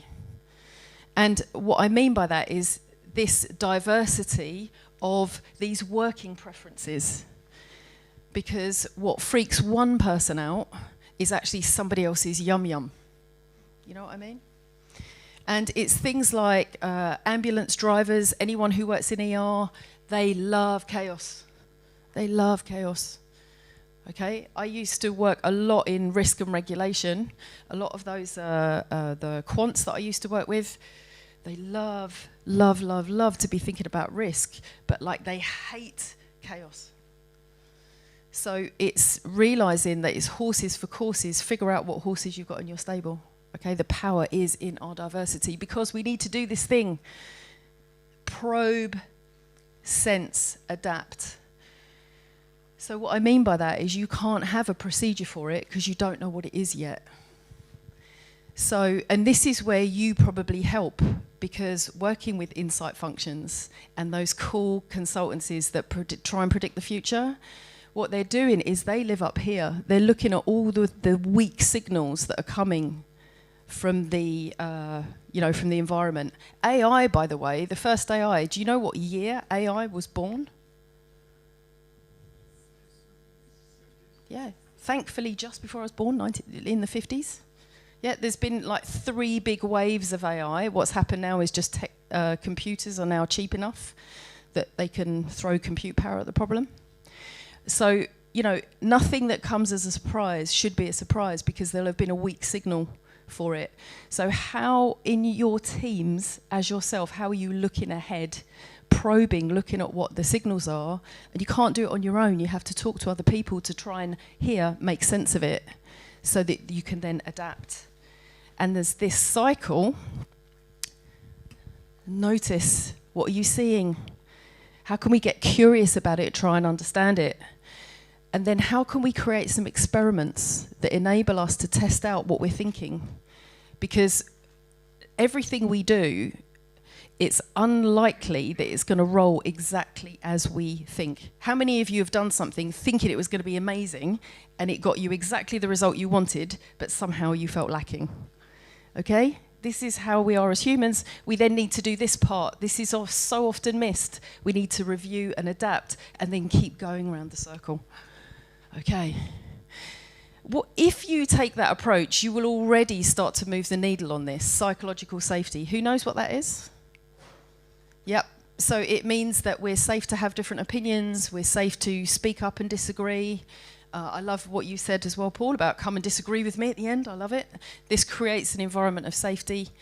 I think as leaders, I certainly remember when I was running a big team. It's scary though, isn't it? I don't want to know how you feel, because all those feelings, they get in the way. Okay, it's because I thought I had to fix it. But you don't. It's amazing that all of us, most of what we want is just actually to be felt like we're heard and understood. So I'm going to give you a toolkit. You find your own words, but you say something like, thank you for sharing. First of all, you've got to have asked them, made it safe to share their opinions. Thanks for sharing. I'm here for you. How can you support yourself? What might you need from me?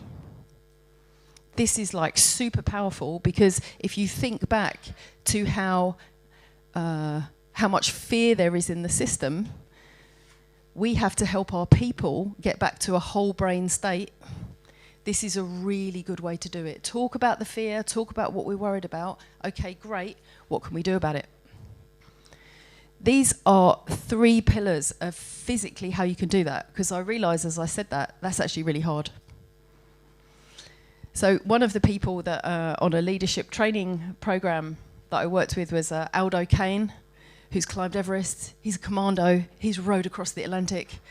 It sounds so good coming from him. It's the same stuff, I say. So shrink the horizon. You can't look at 5 years. In mental health, we might get down to 5 minutes.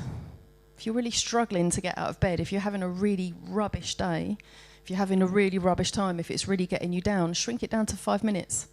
Get up, brush your teeth, make the bed. And that comes down to controlling the controllables. Can you control the risk of World War III? No is the answer.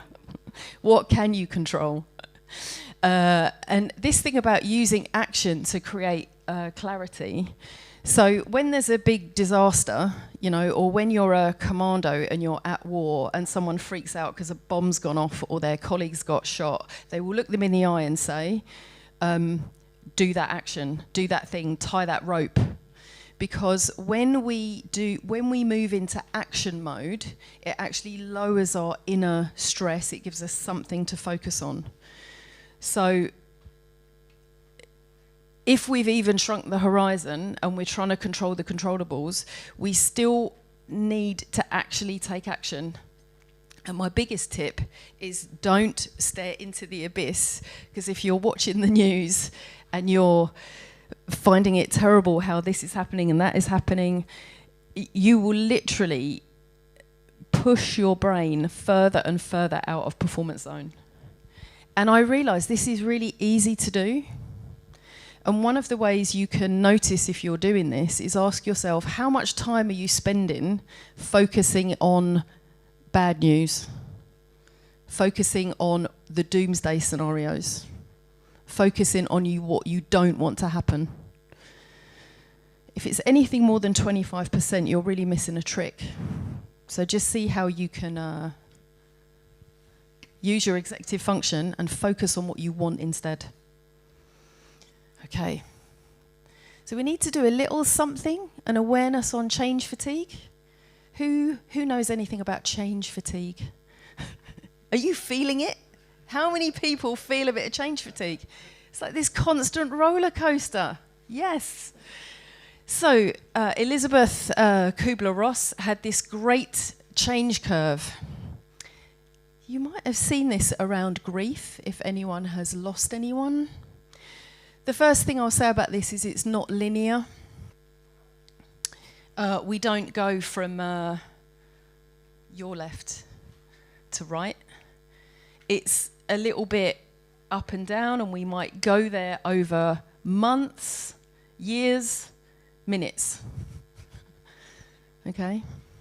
So just to say, and I know you won't be able to read these little things at the bottom, and you can download the slides, of course, but anything, any change, even if we want it, we will have a little bit of shock. And we'll go through denial. Yeah, we don't have to worry about this. Oh, I tried ChatGPT and it was so rubbish. We then go through frustration, and we will naturally, the depth and how long we stay there, it depends, but we'll feel a bit hopeless. Okay? Once we get hopeless, maybe, hopefully, we've got rock bottom. This is why it's so important to take an action step. Because taking an action step moves us out of stuck, hopeless. And this experiment tends to put us up. Or it might take us up into decisions, into integration, where we've become something different. Does that make sense? Yeah. So on the bottom, we can chunk all these down into, we want to, step one is we want to stay in the status quo. We spend a lot of time trying to say that actually nothing really needs to change. We can just stay how we are. We can keep calm and carry on, right? We then move into disruption. Oh no, the fear kicks in. What do you now know to do about handling fear? Right? Talk about it. Get out in the sunshine. Move. Make an experiment. Get into exploration mode so that you can then rebuild. Okay. Useful? Yeah, nodding. All right. So, and I realise why I also put this in, because I really want to just underline how hard it is for so many of us to change. So this is from Dan Sullivan, who's the founder of Strategic Coach. And there are 4 boxes here about making change: commitment, courage, capability, and confidence. And if I was allowed to, I'd have you move into 4 corners of the room. But you can't. And we have 4 minutes left. I wanted you to chat with a colleague. Have a minute. Chat with your colleague if you want. Which of these do you think is required to make the first step of change? Online people, you can vote as well.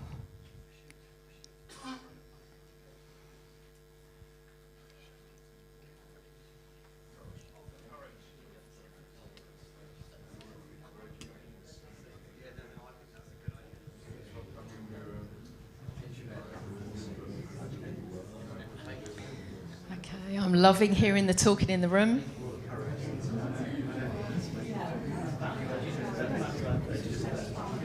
Okay, that's a minute. All right, so hands up and votes online. So who thinks commitment is required first? Show of hands. 1, 2, 3, 4, 5, 6, 7-ish. 7. How many people think courage is required first? Oh, almost everyone.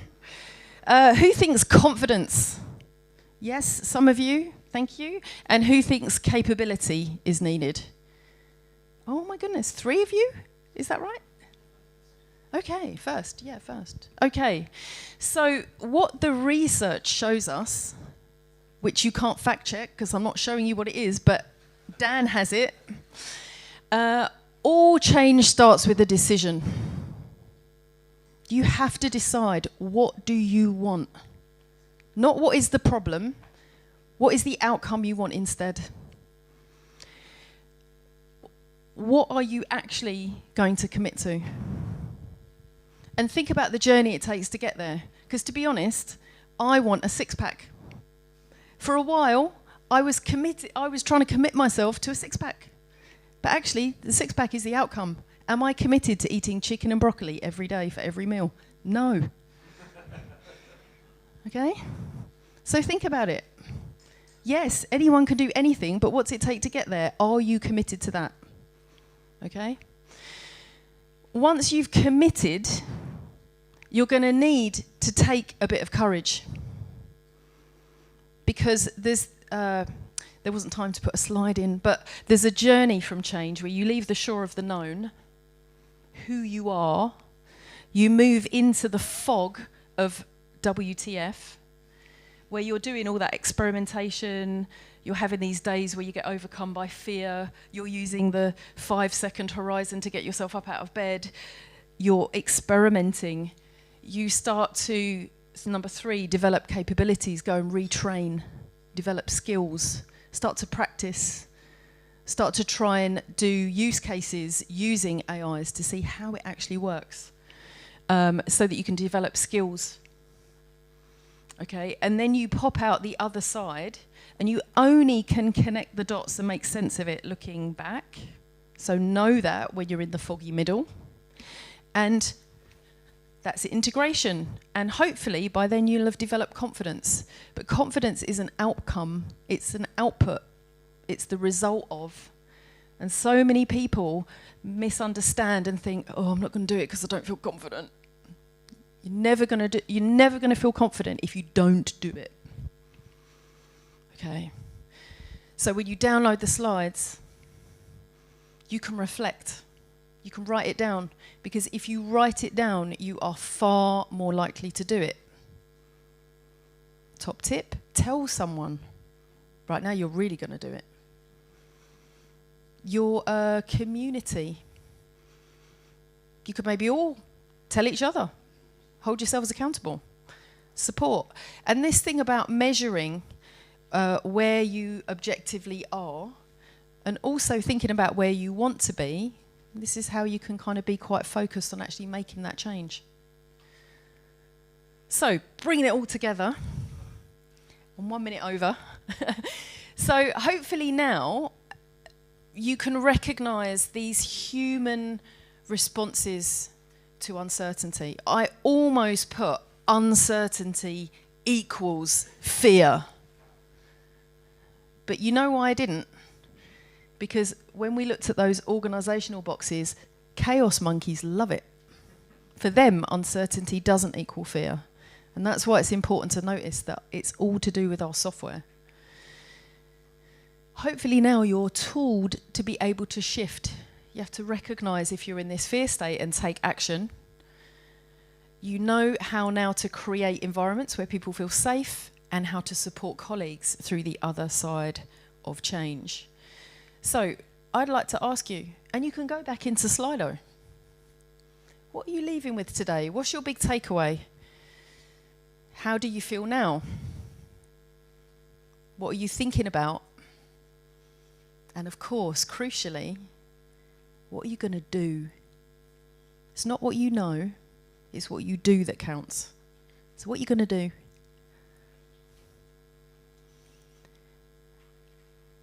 you can tell us in the feedback. If you want to connect with me on LinkedIn and carry on the conversation, you can scan this QR code. And that's me. Thank you very much.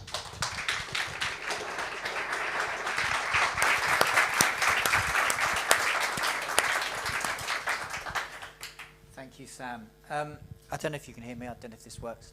Okay. That's right. I think it does work. Thank you. I suppose, could you give a practical advice? Let's say I run a research agency, 100 people. I've got more people that like certainty, less people that like vagueness in my business. I'm saying AI is coming in, right? We've got some fear there. What are the two things that I should do to begin with to try to begin the journey of change? That's a great question. Thank you. The first thing I would do is I'd go into YouTube and I would type John Cotter penguins, and I would spend 12 minutes watching a super cool, very easy to understand video about the steps of really leading transformation in uncertainty. And it's fun, it's penguins. Then armed with that knowledge, I would set out my vision. I would make the problem clear. This is what our challenge is, people. And then I'd get my people around and I'd say, tell me about it. What are we thinking about this? What are we feeling? Okay, and then I'd say how much we need people to be pioneers, to venture out into the unknown and to kind of grapple with a bit of uncertainty and try and help us figure it out. And then I would ostentatiously praise them as they started with the green shoots of finding things out. And I would really value learning in the organisation. That's how I'd do it. Thank you. A question from anyone before we break for coffee? Oh, Jerome. I have a question. So first, I'm not a good manager. I look at the abyss all the time. I'm that kind of guy. I want certainty, and I'm really puzzled by the two psychopaths that said they wanted more chaos in their professional lives. It's okay in a roller coaster or something like that. But at work, I like things to be, ordained. What's wrong with them, or what's wrong with me?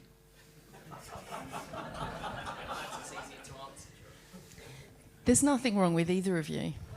Wow. And what more of a powerful pairing than the two of you collaborating? Because organisations, any business needs both. It goes back to what Phyllis said. You said traditionalists and innovators. Okay, if we don't have stability, we're all over the place. We can't meet commitments, nothing's repeatable. Quality's a problem. Right? If we can't innovate, we get really stale. Right? Everything, the funny thing about change is, it's an illusion. Because everything is changing all of the time. As a woman in my 50s, sorry to bring this into the room, but this whole thing around yes, menopause kicks us up the arse because we weren't paying attention to ourselves. We were too busy working. But everything is changing all of the time. We just don't notice. So the chaos monkeys help us remember that. Does that help? Yes and no. This is good. I mean, the change is outside. The change you can't escape it. The chaos is there, and I feel our role is to bring order, and I'm threatened by somebody that wants more shit. But yes, it helps. I mean, I'm not sure I want to work with you. No. But if I could just give one more example, and I know you really, really need a break, but this is why companies have things like innovation labs, where they hide them away, you know, in another building somewhere. Okay, but the ones who like chaos, it's not because it's a destructive force, it's just energy, and they're trying to figure out what could be possible. Think about a chef in a kitchen, right? So they don't need to disrupt the Zen. They just, you need to figure out how you have these forces that, because we don't know, like, if you don't have the chaos, the unknown of the future, you have to wait for other people to have sorted it out. So you're never going to have early adopter advantage. You're always going to be on the tail of the pack. Now, if that's your strategic decision and that's your choice, you do you. Nothing wrong with that. But I think to compete, you know, and like right now it's, you know, we are competing for attention. So it's like, how do we get that attention? I think we're going to need some kind of innovation to do that. So a really great place to start is to find somebody who's different to you, like totally different to you, and have a conversation. Not to try and prove each other right, but just to be curious. What's it like? What do you love about chaos? What does it give you? Oh, yeah. And what do you love about stability? What do you love about everything being the same all the time? Understanding moves us a huge way. Don't know if that helps. Yeah, thanks. I feel like we could have a really good conversation for a long time. We could go on for a long time, but could we thank Samantha? Thank you very much.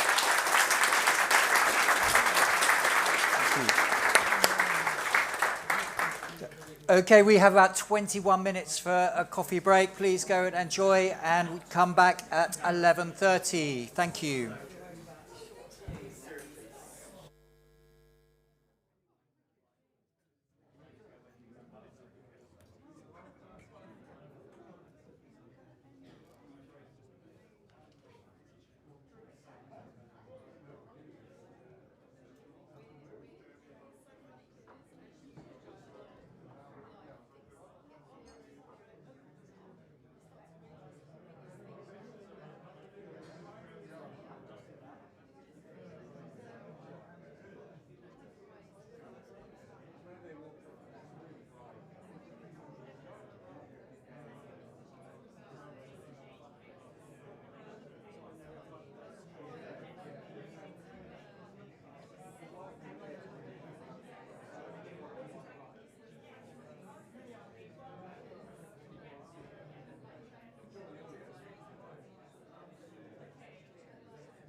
Okay, we're just about ready. Thank you, everyone.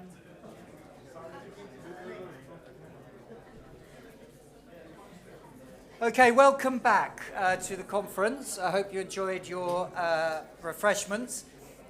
The second session today has two presentations, followed by our inaugural Research Technologist Hall of Fame, which we're very excited about. So let's press on. The first speaker today is Zsolt Kiss. He is the founder of ZK Analytics and OXAI, focused on bringing together AI capability and research expertise within practical delivery teams. Zsolt will share practical experiences from building AI-enabled teams, exploring how researchers and technical specialists can work together effectively while balancing speed, trust, and quality, and ensuring expertise continues to develop for the future. Over to you, Zsolt. Thank you. Thank you.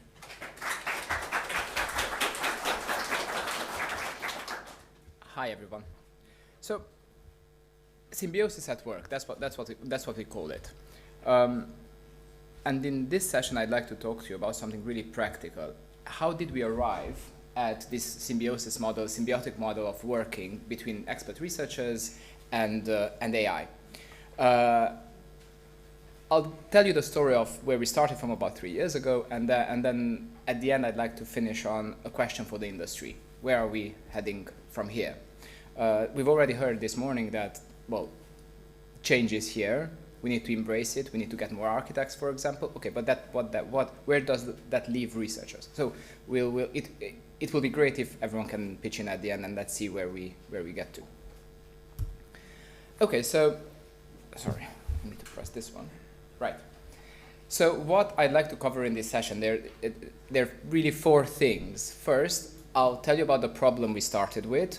So we didn't have sort of a theory of how to use AI. But we started with an actual real-life problem. We were contracted by the European Investment Bank. We needed to process about 9,000 pages of text. And we needed to find a way how to accomplish that quickly and robustly. The second point is why just a general RAG was not enough, and how did we solve that problem?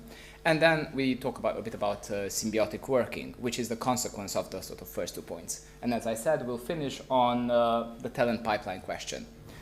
As I'll explain, our model works because of expert researchers.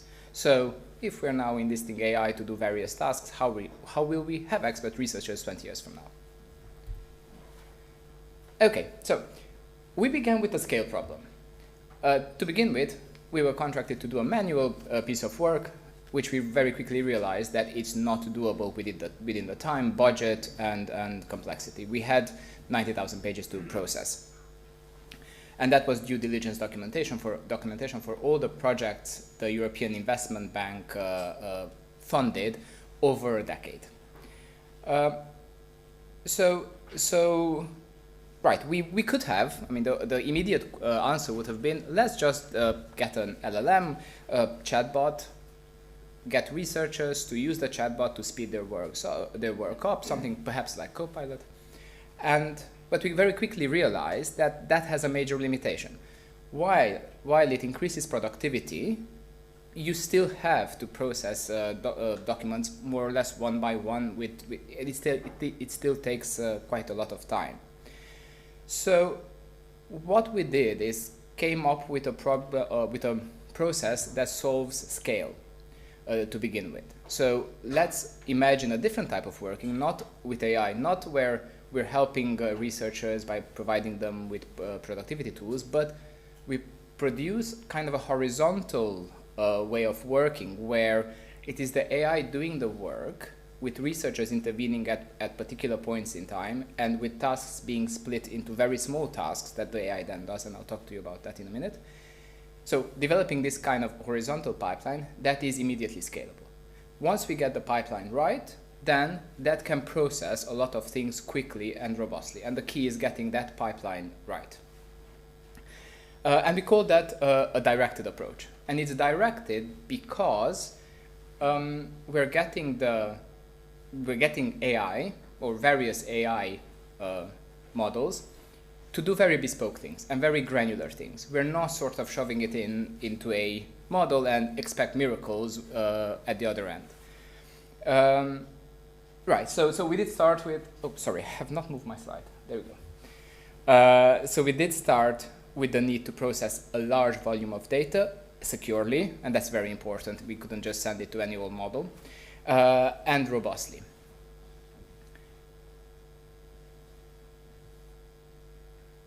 Right. So we've discounted the possibility of using just sort of a productivity aid in the form of a large language model. So we went to a RAG. And we went about designing a RAG in kind of a traditional way by subcontracting developers. We've discussed specifications with them. They've developed the sort of framework infrastructure. We used it on this project. It was great. We've produced what we needed to produce in a short space of time. And the client was ecstatic to the point that sort of they recommissioned another piece of work.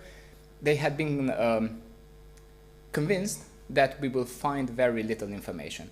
The topic that we were researching for them was one of very, very low incidence. So in a traditional approach, you would have sampled the pages or documents in some sort of way, and then manually looked at the sample, and you would have deduced some conclusions based on that with all the caveats attached. We were able to do it comprehensively, and the client was really surprised that, oh, actually there's quite a lot of information. Using this kind of approach, we were also able to do sort of qual to quant, whereby we were able to do time series analysis, trying to pinpoint what sort of other occurrences could be perhaps associated with some of the changes in the contents of the documentations on the topic that we were researching. So we found that it worked really well, as I said. But we then found that, okay, here's another project that we could apply this to. Wait, it doesn't work. Definitions have changed. Data models have changed. What might have been a theme in the first project became a more granular sort of variable in a second project. So what do we do now? Do we then contract developers again to develop a new RAG, to modify this RAG? And we've said that that's not feasible. Right, we have a scalable solution that can I guess, execute research quickly on a large number of sources. But that process itself is not scalable if we depend on developers having to reinvent the wheel or change the wheel every time. So what we've learned is that every project indeed needs tailoring, and that is easier when the researchers and the people doing the tailoring work hand in hand, because in essence, we're doing research. We're doing robust research at scale, at speed, and we don't have the luxury of having to talk to developers, developers coming back, etc. So here's symbiosis. What does that look like? As I said, it's a direct fit process. And it happens sort of at the cutting edge of delivery. So what we found that works best is actually data scientists and developers working with expert researchers who know exactly what good looks like, who know exactly what to do, what not to do, who have the experience, who have done these types of projects themselves many times, and they direct data scientists and developers in making changes to the process so that it fits the exact needs of the projects that we deliver. And this approach relies on agents. It relies on prompts that undertake specific tasks. And I've mentioned already, within sort of a horizontal research pipeline, that at each point we are embedding AI models. And it's not a general purpose tool. It's a tool. The process is general purpose, but the sort of the way we make it bespoke is we make it bespoke so that it really matches the needs, the precise needs of each project it is deployed on. And it's just an algorithmic process, but it is also fast moving. Development really happens in hours or days, because we're sitting in joint teams, in multidisciplinary teams, where the data scientist speaks to the researcher speaks to the data scientist, and we're modifying things as we go along in an iterative way. And I'll just give you an example. On one research project, the prompt base to deliver this project was over 12,000 rows. Now, of course, that's not 12,000 rows of text being sent on every API call, but it is 12,000 rows of rules, definitions, etc., that researchers have come up with to guide the model. Where this particular project, I can't go into any major details, but it required a very high accuracy data extraction from company house filings for about 2,500 companies, and creating a robust, correct data set. And as you'd imagine, there's a lot of variation in how company accounts are submitted, tables, text, etc. There might be errors in there, and we require that level of explanation so that we remove the discretion of the model. The model does not have discretion to decide. The model can do things. Researchers decide what it can do and what it cannot do. And that's really what Symbiosis is. It's an AI process driven by researchers, and that can be modified in near real time, where researchers define the rules, the outputs, refine the definitions, while data scientists implement them. Now,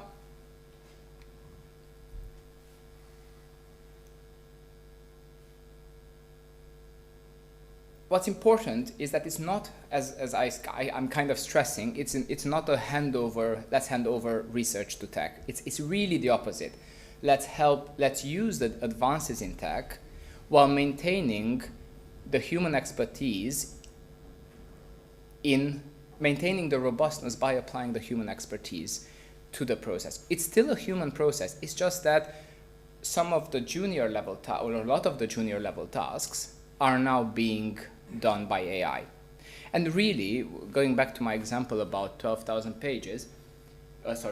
lines, it really is like training, or like giving the best analogies, like briefing a junior researcher. So we wouldn't tell a junior researcher, go find me the themes. We would tell them, go find me the themes. This is how you find the themes. This is what is a theme. This is what is not a theme, etc. So we're really treating AI as a junior researcher and giving them all the support it needs to make the correct decisions and make the decisions we want the model to make, or the various models to make, in the correct sequence in the correct context.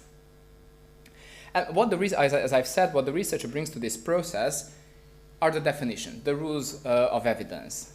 How do you treat edge cases? A lot actually of our 12,000 rows is about treating edge cases.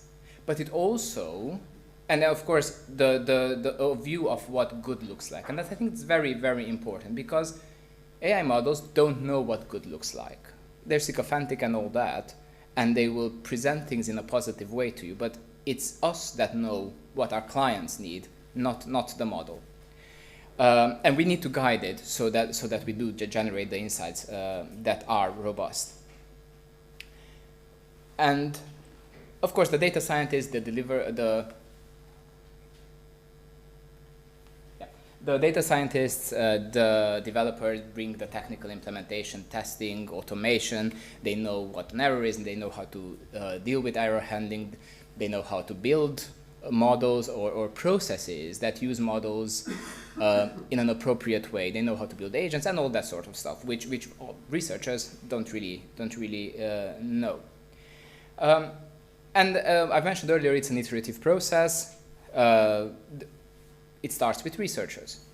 Tasks are defined, then outputs are tested, failures are inspected, Then we have refining of rules, testing again, and so on, until we get to a place where it works, and we get to a place where we are confident that when we deploy this process over thousands of records, it will consistently produce the same results according to our rules.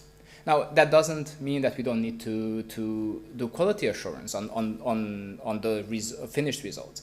I mean, I think it's fair to say that we could think about it in terms of upfront assurance. The pipeline is built, it's assured, it does what it thinks it does, but then, of course, we always need to check the results. We cannot just blindly trust that once it's been deployed, it has done it in all instances, because there is a degree of randomness there. Our accuracy levels are between 94 and 97%, but we've not been able to go higher than that. But then again, I guess this is just a general comment of when working with AI, some people tend to, and one of the presentations this morning touched upon this, some people tend to think, well, it's bad because it's not perfect.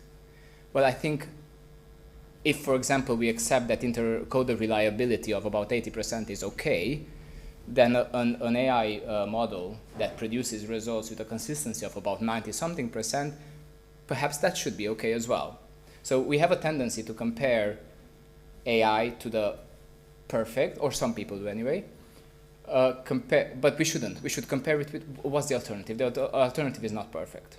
In my example about the company data process from company's house, well, the alternative would have been to have a team of junior researchers trawling through scanned PDFs for possibly months and picking out digits or numbers with 7-8 digits and putting them manually, pasting them in or typing them in to an Excel.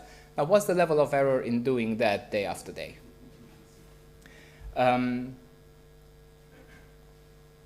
Right. This is a really important point. I keep talking about researchers and technical folk working together happily. They don't speak the same language. Not only do they not speak the same language, they don't think the same way about issues. For researchers, things that are important, completeness, evidence, definitions, validity, etc.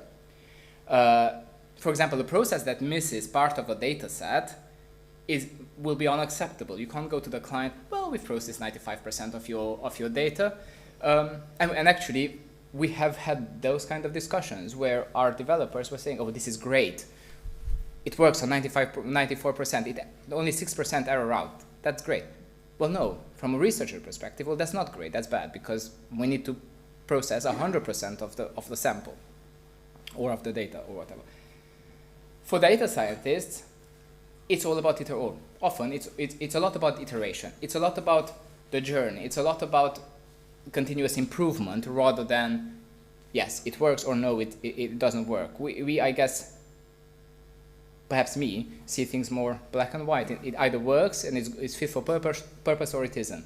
While some developers are more sort of flexible. It's sort of a continuum. So it's really important to get on the same page, to understand what good looks like, to understand what an error is, to understand how do we come together to make sure that we're all on the same page.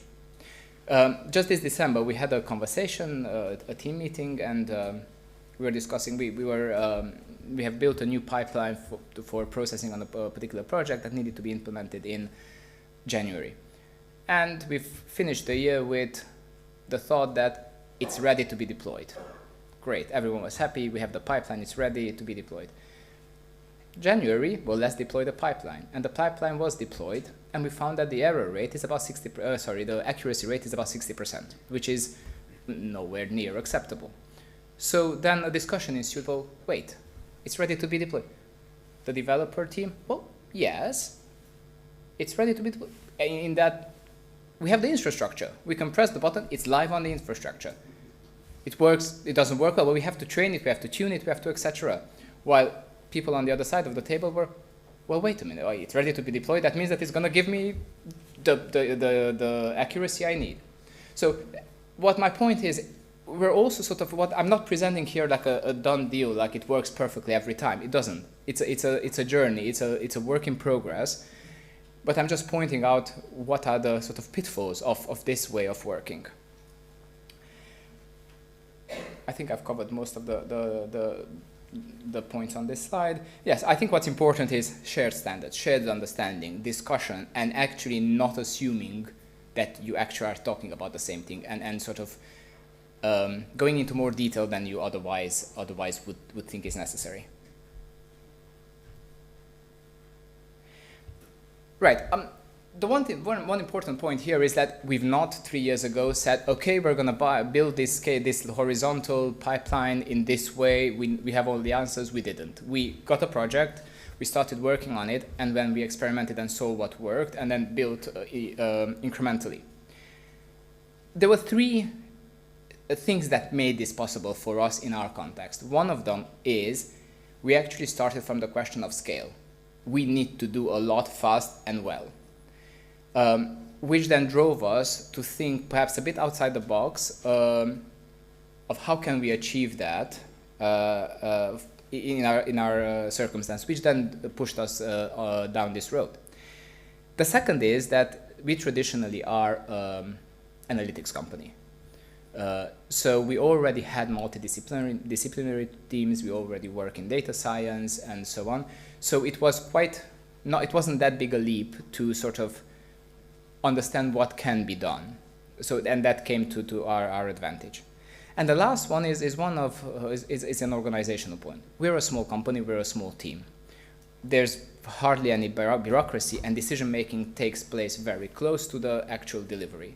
So it's very easy for us to decide, you know what, we're going to change direction and we're going to do something else.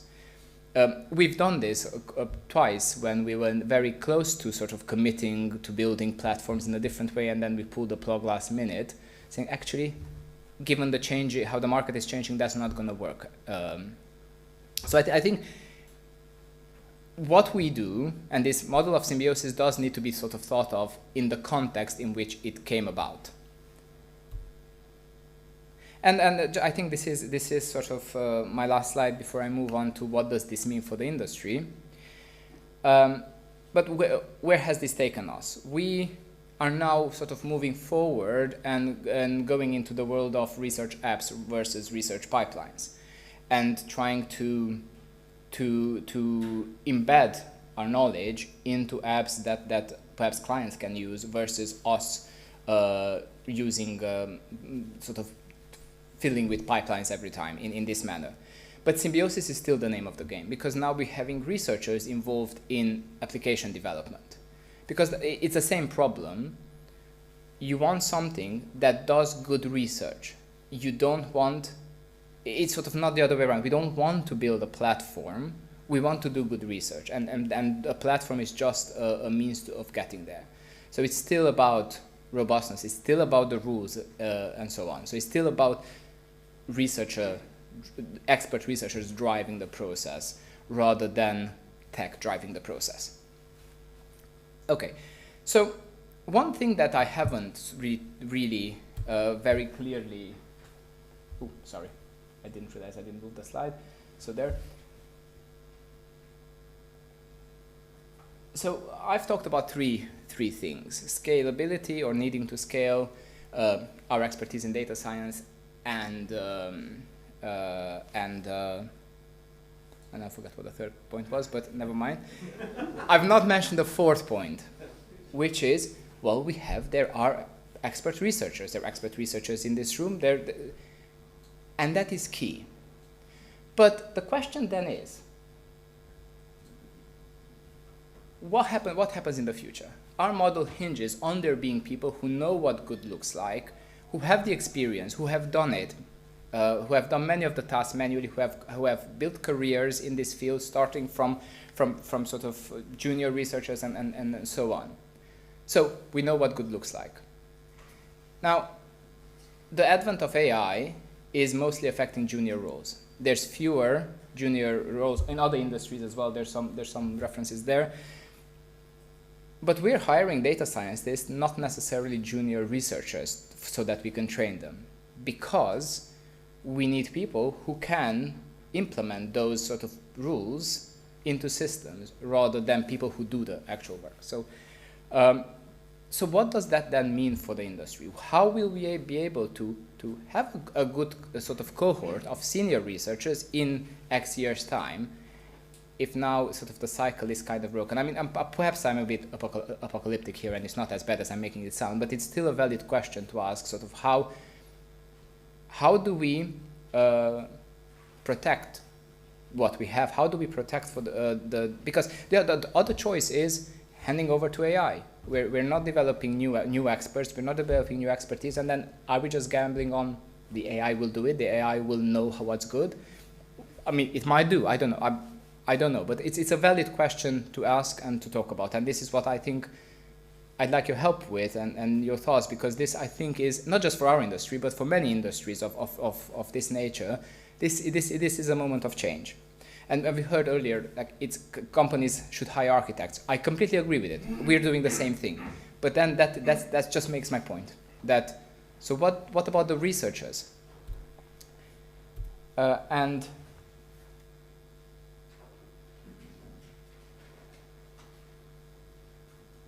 right, and the last point I'd like to make, even with, okay, we do hire junior researchers, how do we train them? I think I've noticed with people we work with that perhaps there's a somewhat inappropriate use of AI at the junior level, maybe not only, but AI is great at executing. It should not be used to replace thinking and replacing judgment. And what we find, many people outsource thinking to the AI that's telling them good or maybe what they want to hear. And it's a catch, because you would know, if you really know what you're talking about, then AI might be useful, because you would know, what's good and what's bad and and how can you use what you're being served in a very positive way, using very complicated terms sometimes. But if you don't, then then how do you know? How do you know to judge that something is appropriate or not? So that's my kind of second point. Other than we're not really hiring new juniors to train, or we're doing that less. The second thing, even when we do they also, how much of their thinking do they outsource to the AI? So I was suggested to have an answer for what we do. I kept thinking, and I don't think I do. So I think it would be great. I'm very happy to answer your questions about the presentation, but I think I'd like to sort of leave the rest of the time for any sort of musings and ideas on this particular point, because I'm convinced that not many people are thinking about this. So thank you.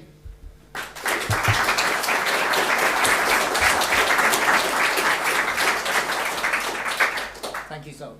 I guess maybe then I'll ask you a question which you may not answer, and therefore perhaps anyone could answer, which is, it's reassuring for the researchers to know that there's a future for researchers here, even if there isn't for junior researchers. But researchers are kind of broad church. There's a lot of different types of researchers with different skills. Do you have a view on which skill sets are going to thrive in this new world? And which researchers or which skill sets are going to be required to transform into the new world? I think it's not necessarily about research. I think skills such as, I'm not sure whether it's a skill, critical thinking, being able to basically do the judgment, I think are going to be a lot more needed than the ability, and attention to detail, because I think there's sort of I think that's important, critical judgment and attention to detail, because you need people who are able to basically stand up to the model, stand up to the AI, to be able to say, have the confidence to say, no, that's wrong. So I think it's more about that. I think, perhaps ethnography, anthropology, that sort of area is going to still be more sort of suited, or perhaps the modernization will be a bit slower than in other fields, observation and that sort of stuff. But I think in our experience, both qualitative and quantitative will be sort of equally affected. I think my personal opinion is that sort of the boundaries between quantitative and qualitative research will start to fade. Yeah. That's anyone else who wants to jump in, by all means. Yeah, Katie.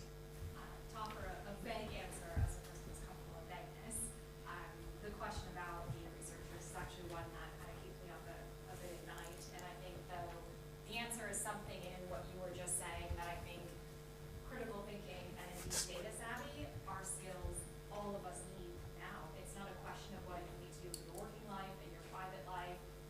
Everyone needs to get more savvy with data, which requires analytical skills, which requires understanding the difference between quantitative and qualitative analysis. So I think the notion of kind of a ring-fenced junior researcher as a role might cease to exist, but I think we will see people developing those data savvy skills, and as they progress through their careers, moving into the research field or the insights field, whatever we call it, at a senior level, not necessarily having come from the typical background that we've known in the past. And we already see it. A lot of the senior leaders in client organizations are no longer coming from insights, they're coming from marketing. And I think that will trail through. How that works out and how we really ensure that quality of data analysis starts across, kind of spreads and truly becomes democratized, not quite sure. But I think broadly, it's everyone needs to develop those base level skills. I think I agree. I'll add one more point. I think this has been made today as well. Being reticent about AI, it doesn't work, and being gleeful about, I found something about this particular model that it's not as good as people say. I think that's very short-sighted, because it is here to stay. As you were saying, billions of pounds or dollars, whatever, are being invested in it. So just pretending or wishing it not be here, I think it's not a good idea. So learning to work with it proficiently and understanding its issues in a critical way is really, I think it's really important. Okay, we've also have a question online, but we're going to have to end it there. So I will make sure that the question online gets to you so you can answer, but we do have to move on because we're running a bit behind. But thank you very much, Sol. Thank you.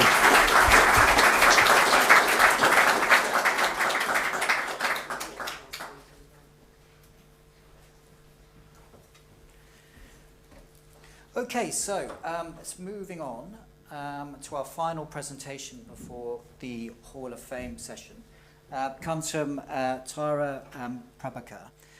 Tara will explore why successful AI adoption depends less on technology itself and more on culture, examining how team dynamics, workflows, and psychological safety shape lasting organizational change. Tara is the global head of qualitative research at Kantar, leading innovations and helping teams adapt successfully to changing technologies. Over to you. Thank you very much.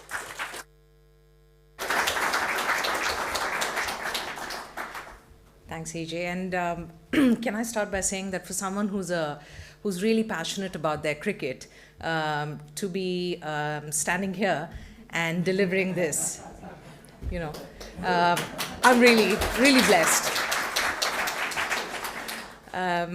So yeah, before I begin, I guess I just want to tell you a little bit about myself and about Kantar, because it has some bearing on what I will talk about later in the session. So I've had what is often referred to as a squiggly career. So I've worn many hats. I've studied media planning back in the day. I've constantly kept studying something or the other. So I'm a student for life, I guess. And I've been a qualitative researcher for more than a couple of decades now. And I've also been a retail anthropologist, a management consultant, and sort of dabbled in different industries before I moved to Kantar. And because of that squiggly career, I think the one thing I've been struck by is how important it is to create the right culture for the products that we build to thrive, and for the people that we build them for to feel comfortable enough to use them every single day. So culture is really something that's very close to my heart, and in the last 6 years at Kantar, I've been focused on working on some of the strategic initiatives around AI and how to bring AI into day-to-day qualitative research. So I recognize that this is a room that is probably more leaning towards quantitative research than qual, but I hope that you'll see that there are many parallels in what I'm talking about in the world of qualitative research that we could look at from a quantitative research perspective as well, because some of the problems and barriers that we've had to overcome in the last 6 years are human barriers. So they're not really about methodology. They're more about how people adapt to change and what gets in the way of adapting to change. Now, a little bit about Kantar. So we are a research organization. We do both quantitative and qualitative research. And the qualitative research community is spread across 40-odd countries, and we're about 600 people practicing qualitative research. So I just wanted to share that with you to give you a sense of what that scale looks like, and therefore how much of a challenge it is to scale a product across all of those different cultures, geographic cultures, but also team cultures. And what does it mean, therefore, to get 600 people around the world feeling comfortable with working with AI-enabled products? So that's a little bit of background before I get into what AI-enabled qualitative research is grappling with and what the challenges are. So we've noticed 3 challenges. The first, I think, is that when we started talking about AI-enabled qual, and even to this day, in some teams, you see that that's something, technology is something that's often seen as the domain of the younger people who are seen as more tech savvy. So trial of new products, experimentation is often outsourced to the junior or tech savvy members of the team, which means essentially that it's almost like islands within the same organization where some people are working with something and the rest of the organization is just doing things the way they've always done it. What we've also noticed is that usage can be quite sporadic, which means that when we looked at the data around how people are using AI-enabled products, we found that there are peaks and troughs. So there is a sudden burst of enthusiasm around a particular product, and people sort of, get behind it and start using it, and then it plummets for a bit of time, and then it picks up again. So that happens as well. And then we find that there is the rubber band effect, which is a psychological term for how we often sort of, go back to what is a comfortable way of being or working when we are in a situation of crisis. So Sam, I really loved everything you said about psychological safety, and that's what it is, So rubber banding is a coping mechanism. So when we are under stress, we go back to a comfortable way of being or working, even though it may not be the most optimal or efficient way of working. So when we started treating AI as a product, which we had to ship out to different markets, we found that doesn't really work because it doesn't really account for all of those cultural and human barriers, the psychological safety barriers that actually accompany the adoption of any new product. And the challenge is not really capability. The challenge is actually very human. It's really about how we feel about change, how confident we feel about experimentation. What is the risk of failure? So those are the sorts of questions that often get in the way, less so the capability. And if you think about where most of the time around AI-enabled product adoption is spent, most of it is spent around developing the product and then training the people on the ground on how to use the product. Very little time is actually spent on preparing people for, the change this is going to involve. So our journey on this started quite a long time ago, and we had 3 areas that we were working on. I think someone mentioned that the boundaries between qual and quant are blurring, and I think they've already blurred a long time ago, actually. So when you think about qual at scale and the fact that, you can have conversations with In the past, it would be focus group discussions or in-depth interviews. So you're talking to 8 people at a time, or you're talking to 1 person at a time, or 2 or 3, whatever. And today, actually, you can have conversations with AI-enabled conversations with hundreds of people at a time, right? So that data actually is a completely new format that many qualitative researchers are not used to, right? So we in the qualitative research world are used to depth, right? So we focus and we really dig down and drill down. To suddenly be presented with scale like that is a very different challenge, and it requires a very different skill set. So in all of these 3 areas, whether it's AI-enabled analysis, which is analysis of hundreds and sometimes even 1,000 transcripts of discussions with people, conversations with people. I'm not talking about open-ended questions. I'm actually talking about proper conversations, long-format conversations.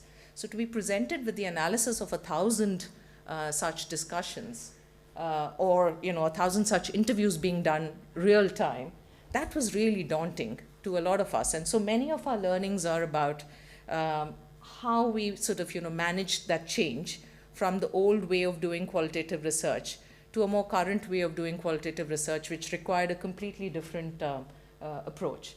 And I think what we figured really is that the first challenge to work with is really the challenge around identity, or how we see ourselves as qualitative research practitioners.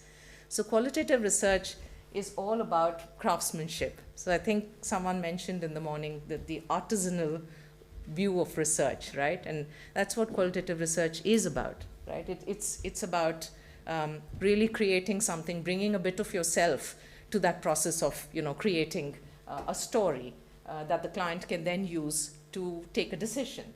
It's about consumer intimacy. Unlike quantitative research, qualitative research is actually about spending time with people, right? Where, of course, in post-COVID, a lot of that moved online. But it's still about seeing the person that you're, getting that data from. It's about engaging with them, right? So it's about consumer intimacy. And that's what clients value about qualitative research. So when they buy qualitative research, they're doing so because they believe that you have access to that time with the consumer to really understand their lived experiences and the frictions in that lived experiences. You bring all of that insight around that to problems like, so therefore where's the next big white space? What should the brand stand for? All of those questions are answered when a qualitative researcher gets really intimate with the consumer and their lives. We also see ourselves as representatives of the consumer voice in the boardroom.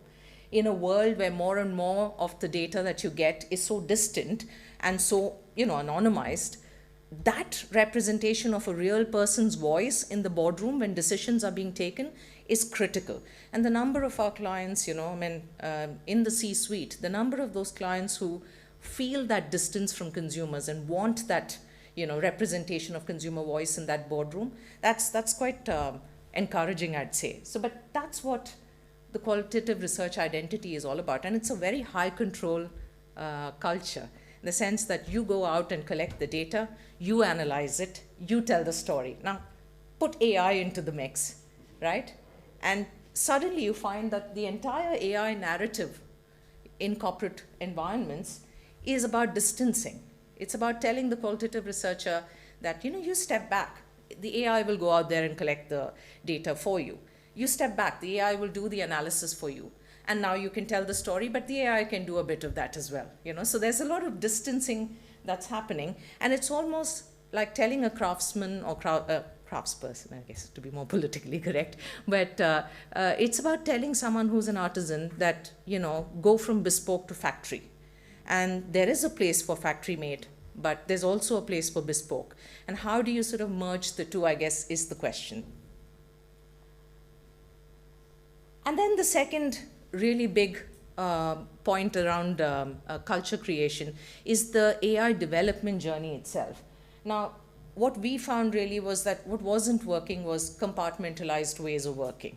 So we had this whole thing about the researcher doing the research, the data scientist doing the development of the product, and the technologists coming and scaling it.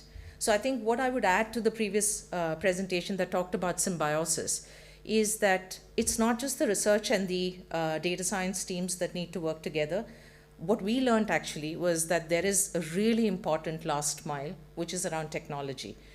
Do you have the infrastructure to actually scale this across 40 markets, across 600 researchers, right? Because something can be a great model or a great proof of concept coming out of data science.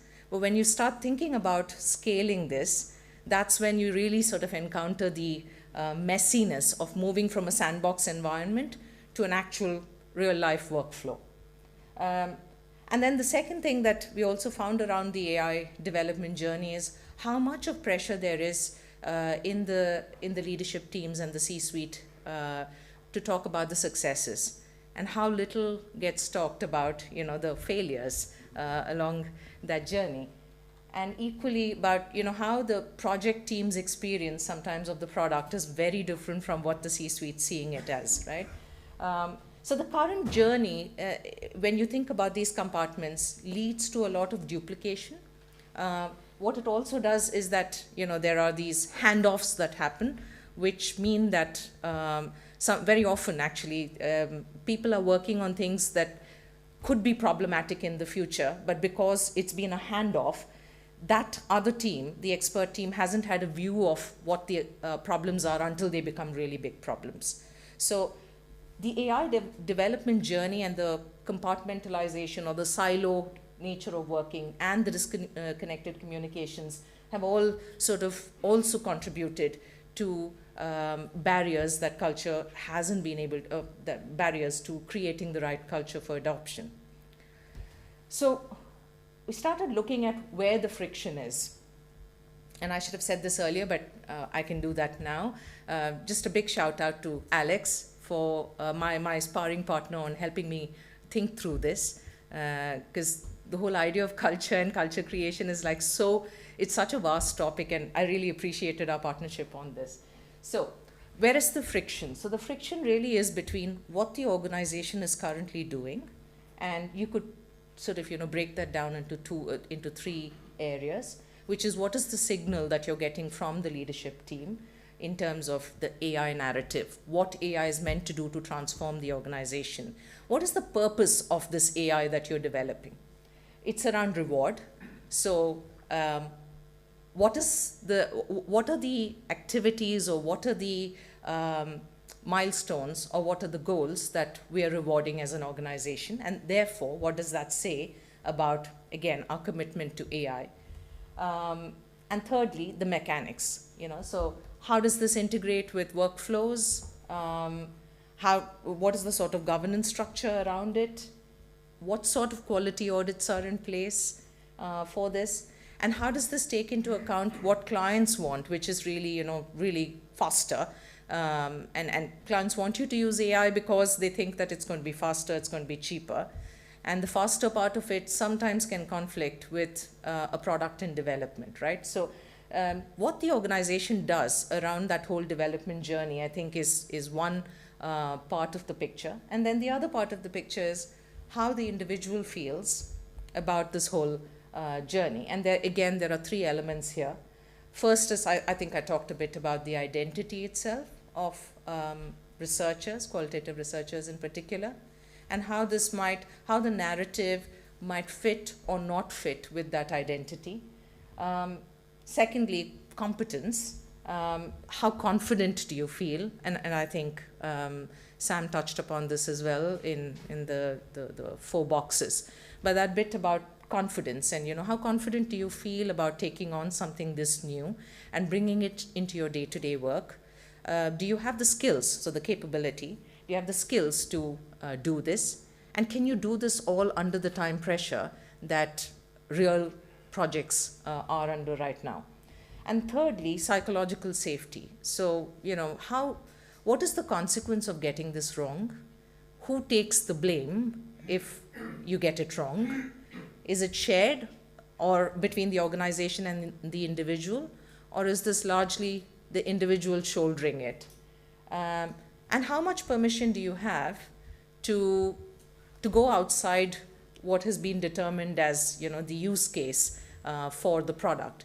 How much permission do you have for trying this out on some of the edge cases? So those would be how the organization and the individual sort of come together. And this is, you know, a sort of a matrix to think about the frictions that we might encounter along the journey. So I will talk a little bit about each of these, but basically there are 9 cells here. So there are essentially 9 friction points. And the first really is around identity. So when you think about identity, I guess the first question really is, what's in it for me? So as a researcher, you're saying, okay, why am I doing this? Is this just about, you know, the company making a bit more money? Is this just about delivering faster, cheaper? What is this all about? And framing this as something that that helps with that identity that people have of themselves as qualitative researchers was a really important shift for us to make.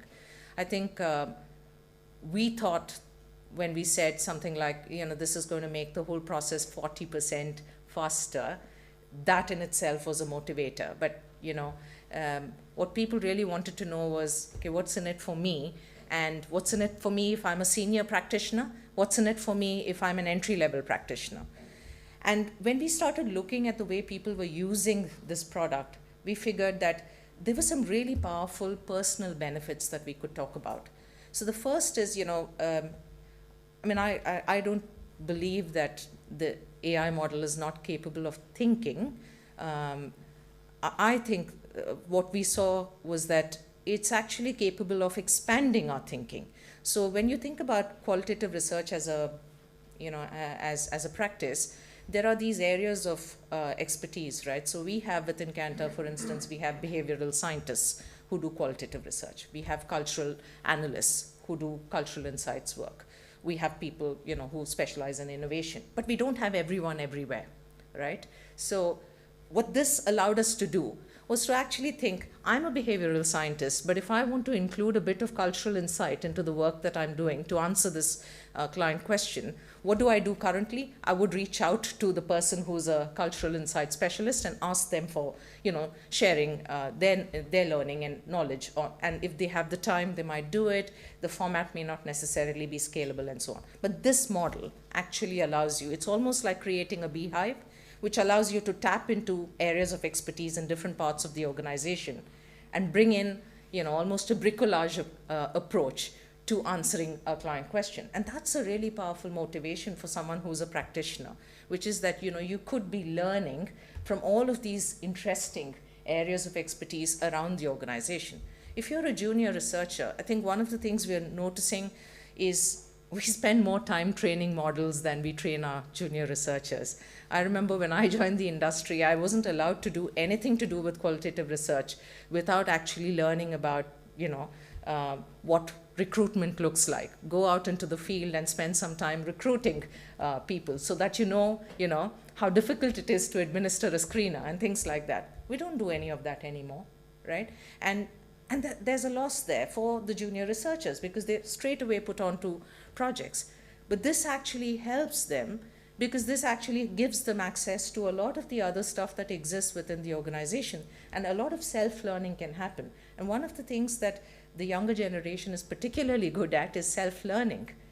They don't need to be taught something in that formal way. If they have the right resources, they are great at doing that themselves. So, you know, framing this in those ways and to sort of work with that identity that both junior and senior practitioners have about the industry, I think really helped us. So moving away from a pure efficiency narrative to moving to an identity narrative helped. And then around competence, I think the one point I really want to stress on is the friction of cognitive overload. So I think the whole idea of cognitive overload really comes from how much effort we feel we need to put into learning something new.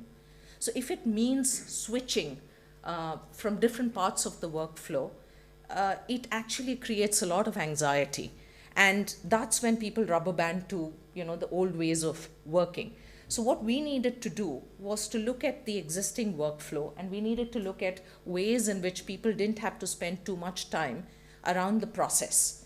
So the process had to be something, even if it wasn't the most efficient process, we had to design for that rather than designing for, the ideal way of working. I'll give you an example of what that means. So in qualitative research, we work with transcripts of conversations, right? And we figured that in different markets, we have different ways of capturing that data. So in some markets, it's transcripts which exist in Word format. In some other markets, it's all put into Excel sheets under columns. In some other markets, it's just audio files of the conversation. And in some other markets, it's just handwritten notes, right? Now, when we were designing the product, we're actually looking at the ideal scenario, which is like a beautifully, accurate and polished up transcript in Word format. And we figured that that was applicable to about 30% of the work that we do. In many other parts of the world, all of the other formats that I talked about were the ways in which people stored qualitative data. And so what did we do? We said to them, oh, you just change the way you store that data, and the way you collect that data should be simple enough, right? And we figured that that simple step was really a huge bottleneck to adoption, because people felt like it was an extra step in the workflow. And while it was maybe simple to us sitting in the development team, it wasn't really simple to the practitioners out on the ground.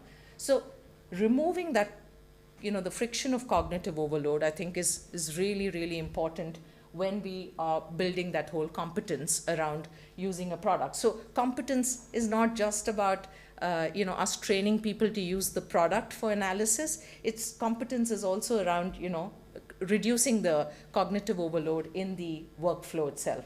And then the other point I wanted to make was around rewards. So I think, we're not accounting for different learning curves or different learning styles. So some people can't learn just by sitting in a classroom session or a webinar where, we talk about what the product does. They have to do to learn. And some people learn, and people learn at different paces, right? So, there are some people who get a concept really quickly, are willing to go and use it in their day-to-day work. Some people take a bit of time, but once they do, then they use it across everything that they are working on. So having targets for different learning styles and different learning curves, I think that was really important as well in signaling the right sort of cultural environment for this. And then psychological safety, I think Sam touched upon this quite a bit, but I think signaling that this is a shared ownership, and that if you get it wrong, as an organization, we will support that, because nothing's perfect about this journey that we are on. I think that was really important, and to hear that message being repeated as we sort of roll the products out was really important. And the other thing was also to acknowledge, quite honestly actually, with the teams, that this is a proof of concept, so it's not going to be stable. The proof of concept is not meant to be perfect. I think preparing people for imperfection is really important, because then they are easier with things breaking down. I think what people struggle with is assuming that something should work in a certain way and finding that it doesn't. You immediately start questioning whether it's you who's not able to get things done, but just giving people advance notice of what this is meant to do, I think helps them deal with it much better. And so this is the 9 friction points. I'm just going to leave this here. There are some notes on the slides, so you'll be able to see this at your leisure. But essentially, not addressing these consequences can have, not addressing these friction points can have serious consequences. At the very least, it's really about creating parallel workflows where people are doing one thing on AI-enabled qual when it's comfortable, and then having an entire workflow with old ways of working on pretty much everything else that they do. Also, what you notice is that if people aren't using it enough, then that promised productivity gain is not happening anyway. So the importance of culture can't be understated. So in terms of best practice, what did that mean for us? I have 9 points here based on our learning. I'm sure that there's a million more, but basically starting right in terms of how we position this and what narrative we use is really critical. That efficiency narrative might be great for the boardroom. It's not necessarily great for the troops. What do you reward? and focusing on rewards rather than penalties. So I think starting off by saying, oh, who's not using it is counterproductive. It's like, let's celebrate who's using it and how they're using it, more importantly. Designing for real life workflows, and acknowledging that change happens at different speeds, that learning is greater than perfection, and that this is never going to be perfect. There is always something new coming down the pipeline. Shared accountability, and really tight feedback loops between the different functions. And the different functions that need to come together: research, data science, technology, product. And really, product management is such an important part of this, which is completely new for us in the qualitative space. Because once you launch a product in the qualitative space, it stays like that for years, actually. But this world is so different. So you needed a proper role around product management.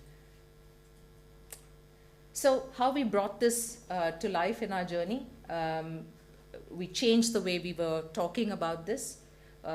We put in new rewards in place, so along with the HR team. We looked at what the mechanics should be like in a real workflow. We looked at reducing the friction of cognitive overload in that whole workflow. And we created one team, which was a cross-functional team. We said we are not talking about handoffs, but we'll have a very tight RACI. So we'll look at who's responsible, who's accountable, who's consulted, and who's informed at every stage of that journey. But it will be one team rather than, different functions sort of handing off to each other at each stage. So yeah, I guess in terms of the big picture and the one-line summary, I think we shifted from chasing metrics or usage metrics to focusing on creating a culture. And that meant three things: honoring the craft and what qualitative research is all about and how people feel about being a qualitative researcher, designing for real workflows, and building safety as infrastructure in the organization.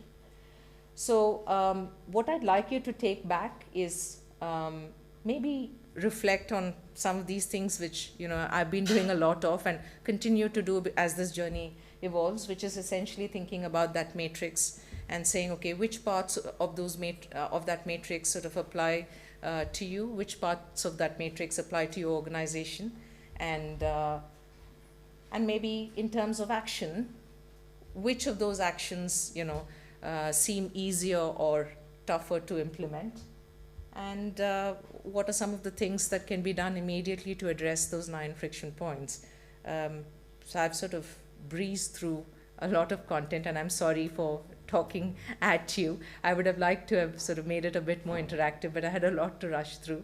I hope that that's been useful, but I'm very happy to take any questions or any bills, or if you want to share from what's happening with your work currently, your organization currently, be really happy to talk about that.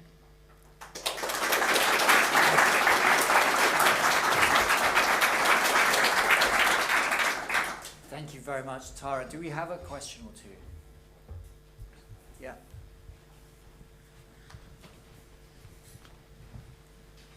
Thank you very much. Great presentation. Thank you very much. A quick question for you then. So, are there any kind of well-intentioned messages from leadership which actually have a negative effect on the adoption of AI? Yeah, I think I touched upon one there, which was this whole thing about this is going to make you faster, or this is going to reduce the time on a project. That sort of did not take into account the fact that there is a gestation period for any new product to be to work as intended.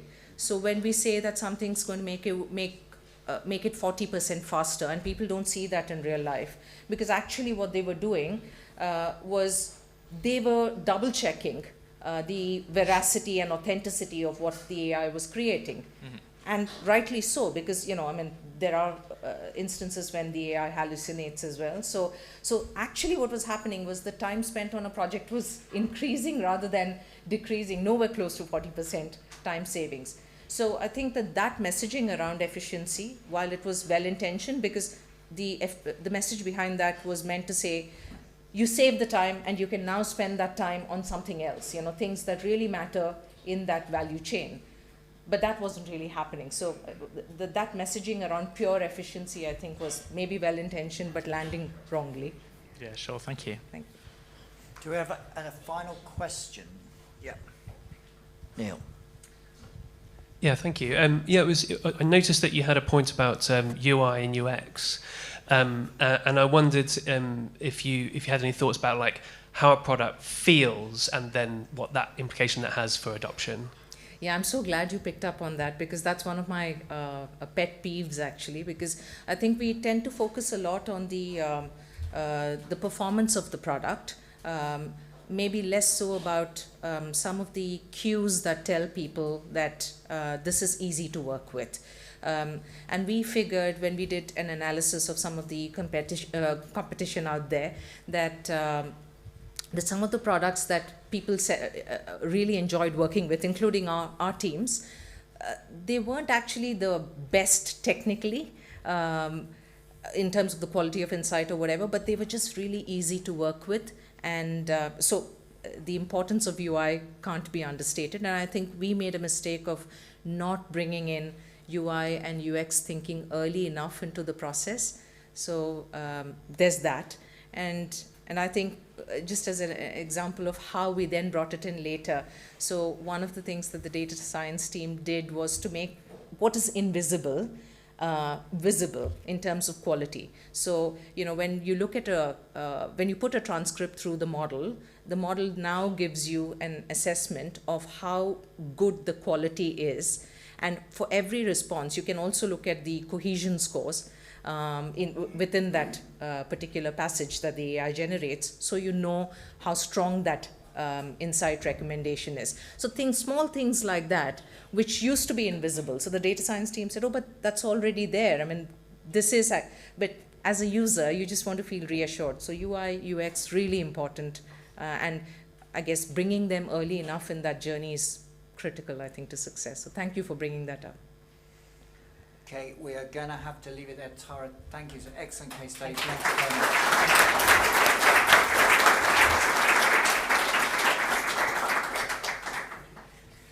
Okay, so quick change into this final session. I think we've pushed back the food just about 10 minutes, I think, to allow us to get this in, because this is really important. So this is about the Research Technologist Hall of Fame. It was probably just about 12 months ago when an idea popped into my mind about this. It kind of got shaped by the committee. We felt that it was something that should be done. And here we are today at the inaugural induction session.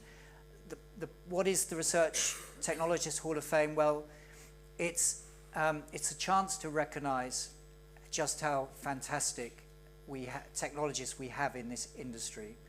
That's those in the past and those in the present. We all here today know more than perhaps anyone how much technology drives the research industry. It has been for many years, and that is because of the dedication, the expertise and brilliance of many, many people over those years. And it was felt by the ASC that sometimes they have not always received perhaps the recognition or been celebrated for the parts that they have played in the journey that we've all benefited from. So this is what the Hall of Fame is about. The Hall of Fame, as it suggests, is you get inducted into it and then you remain there. This is not an annual award. Over the last 6 months, we announced this at the conference in November. In that 6 months, we put together a panel of judges. We put a list of over 100 names have been on that list, and we've debated, and today we have come up with our first 6 inductees, which I will about to announce, and we're very, very excited about it. Along the way, we were very grateful and very lucky to have the support of Ipsos, who have sponsored this. So before I go in and reveal who's being inducted, I will just hand you to Sean from Ipsos just to say a few words. Thank you.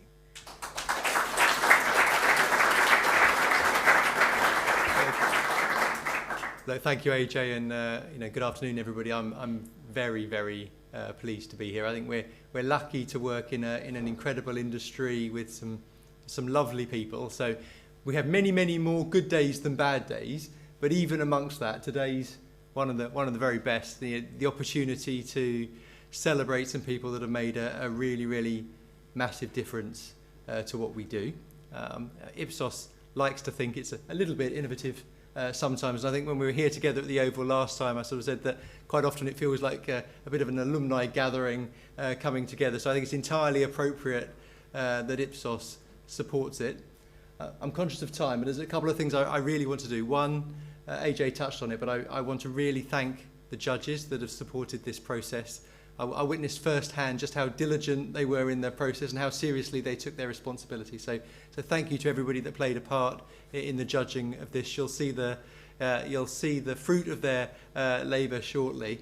I also want to take the opportunity to say a personal thank you to AJ and to Rebecca here a little bit.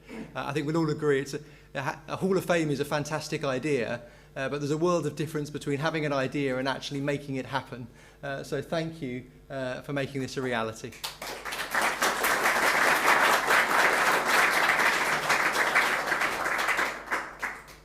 And as AJ said, the list of people that are about to be shared have not only made a real impact on what we do, they've quite often done it in a really humble and quiet way, and perhaps not received the recognition that their body of work has deserved. So in a couple of seconds, we're going to go some way to righting that wrong.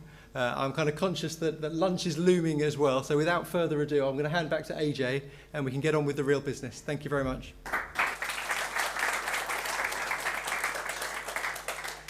Okay, so the format will be we'll go one at a time. I will read out a little script about each.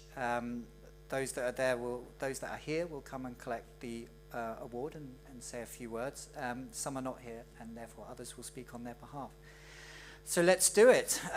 Okay, so today we recognize an individual whose vision and entrepreneurship helped shape the early foundations of modern online research technology. At a time when the internet itself was still in its infancy, this person saw possibilities that many others simply could not yet see. Recognizing that technology had the potential not just to support research, but to fundamentally transform it. Through innovation, ambition, and a willingness to think ahead of the market, they helped create technology that influenced the direction of our industry for decades to come. It is a great pleasure to induct Bjorn Haglund into the ASC Research Technologist Hall of Fame.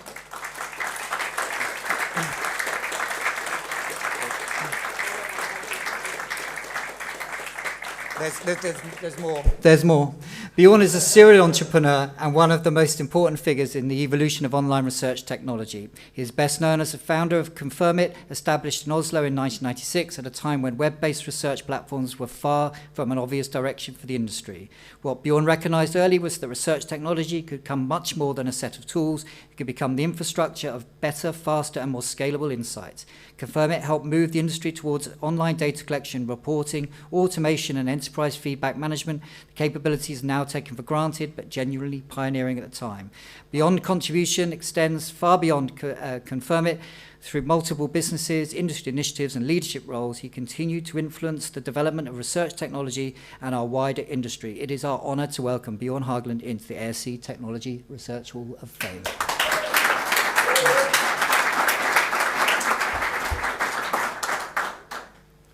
Well, thank you.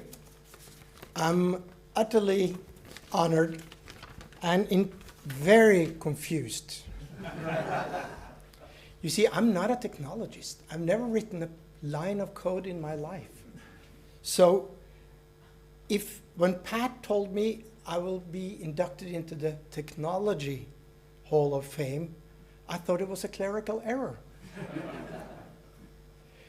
But you also mentioned a free lunch and free entry, and here I am. If there is any justice, it's another person Peter Myklebust, who's still the CTO of Confirmit conglomerate, which has been, I don't know how many times it's been a fusion, and 5, it's over here. So he's still CTO of a company which is now pretty big. And on Tuesday I had dinner with him and with Arnt Ferruglio, COO, and Ole Andresen, which is CPO, Chief Product Officer. And they all three, anonymously I must say, that without them there would have been no Confirmit. And they're right. So I'm very grateful for what they and the clients and all the others have done.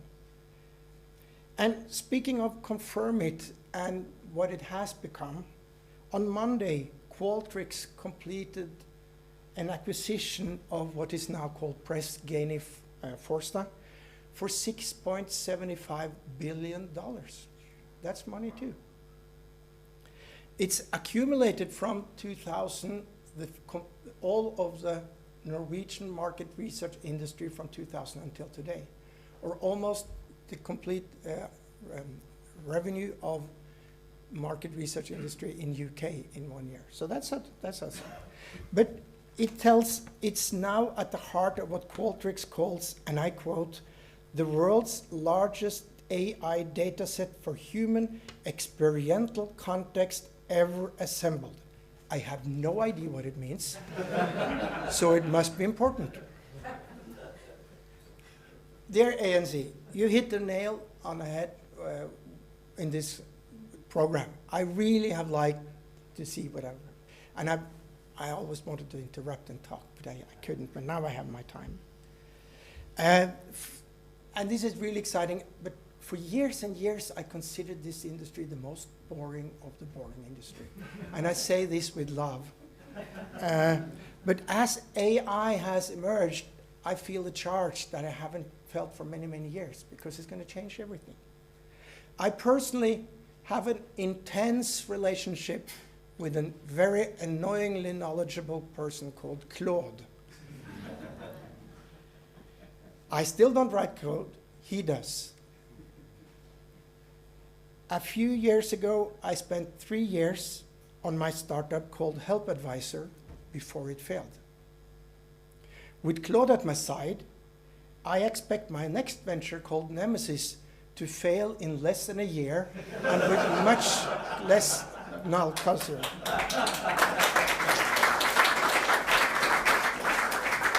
At this rate, I should be able to fail on a daily basis. They say a nemesis follows you through life, and I've had my successes and my failures, and I think my nemesis has been very consistent and very good working with me. And lastly, Jensen Huang, the CEO of NVIDIA, he said, AI agent will replace the very smartest people first, the rocket scientists, the lawyers, the deep specialists. Well, if that's true, there's still hope for all of us. Stay tuned. Stay tuned, stay happy, and thank you for this award.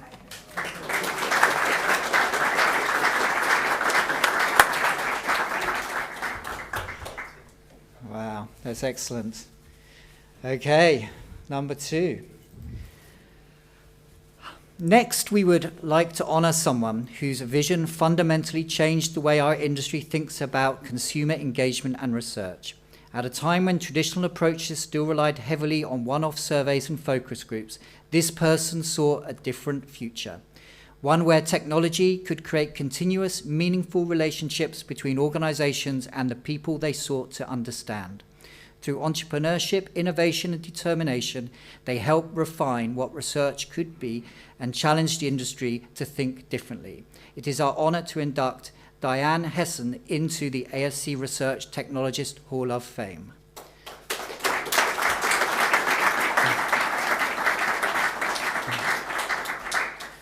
So So when Diane founded Communispace in 2000, she challenged the very foundations of market research, creating technology that enabled brands to remain in ongoing conversations with their consumers. It was a bold vision at the time and one that proved transformational. The business grew to serve more than 400 clients with 700 employees across multiple countries and continues today as C-Space, a lasting testament to the strength of that original idea. Diane's impact extends far beyond the success of a single business. She is recognized throughout her career for her leadership and entrepreneurial achievements, receiving honors including the Ernst & Young's Entrepreneur of the Year, the Pinnacle Award for and the Great Boston Chamber of Commerce, and honorary doctorates from Bentley University and the New England College of Business. Diane represents exactly what the Hall of Fame exists to recognize. Visionaries who reshape industry and create lasting impact. We are delighted to welcome Diane into the ASC Research Technologies Hall of Fame. Diane could not be with us today, but to collect the award on Diane's behalf is Steve Phillips from Zappi. I'm not sure I deserve the handshake. So this is a speech from Diane. She says, "Hello, everyone. As you know, she lives in Boston. I truly regret not being able to be there in person to receive this award, and even more to attend a conference that is so relevant to what is happening in our industry today.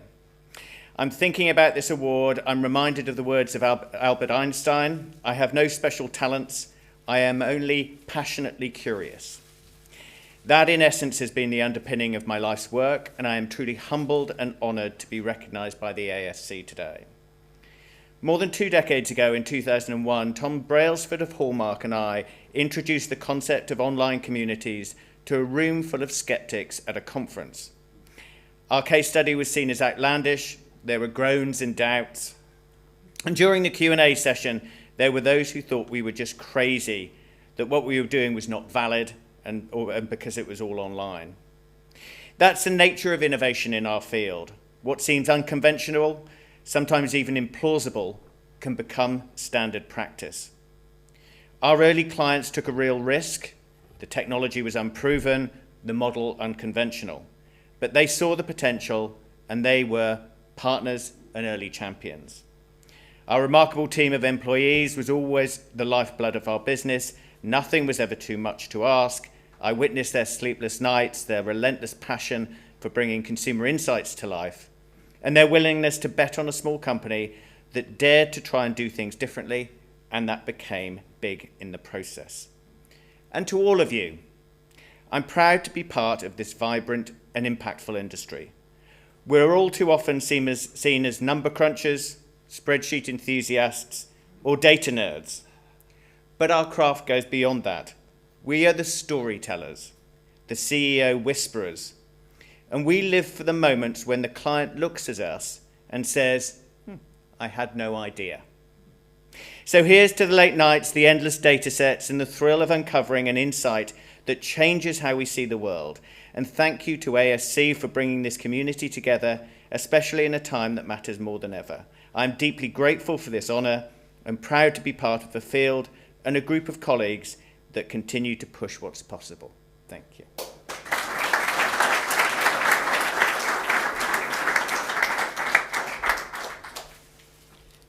Okay. Number 3. Okay, the next inductee is an individual whose career has been defined by a relentless dedication to advancing the role of technology in research, not just in how we collect data, but in how we think about methodology itself. Across decades of innovation and leadership, this individual has consistently challenged convention, pushed boundaries, and helped shape the evolution of modern research practice. We welcome John Poulston into the ASC Research Technologists Hall of Fame.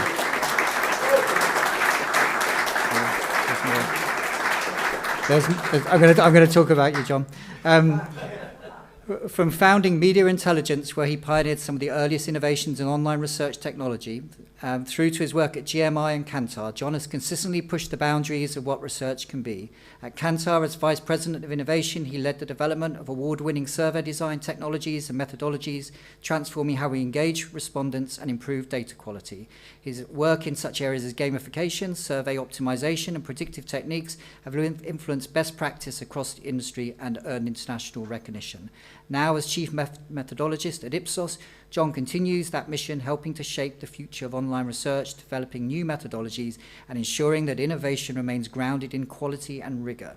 But what truly sets John apart is not just what he has built, but what he has shared. He is a passionate industry thought leader, a frequent conference speaker, and someone deeply committed to improving our craft, always generous with his ideas, his insights, and his time. For his outstanding contribution to research technology, his innovation in methodology, and ongoing commitment to advancing our industry, it is an honor to welcome John Poulston into the ASC Research Technologies Hall of Fame.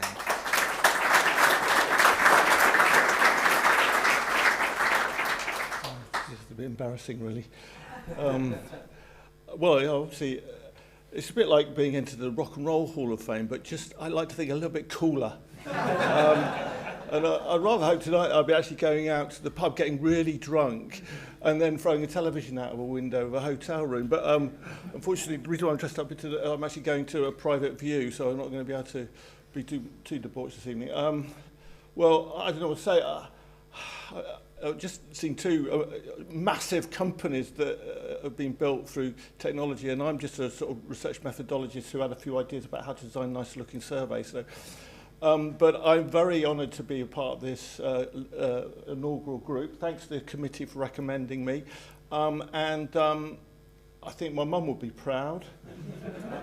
My dad would be bragging and telling everyone in the parish, and they'd be phoning at my uncle, who still to this day thinks I stand on street corners with a clipboard. When I get home, my wife will tell me to make sure that I clean the dishwasher before I go to bed, to ground me in reality. I do have a couple of people I ought to thank, really.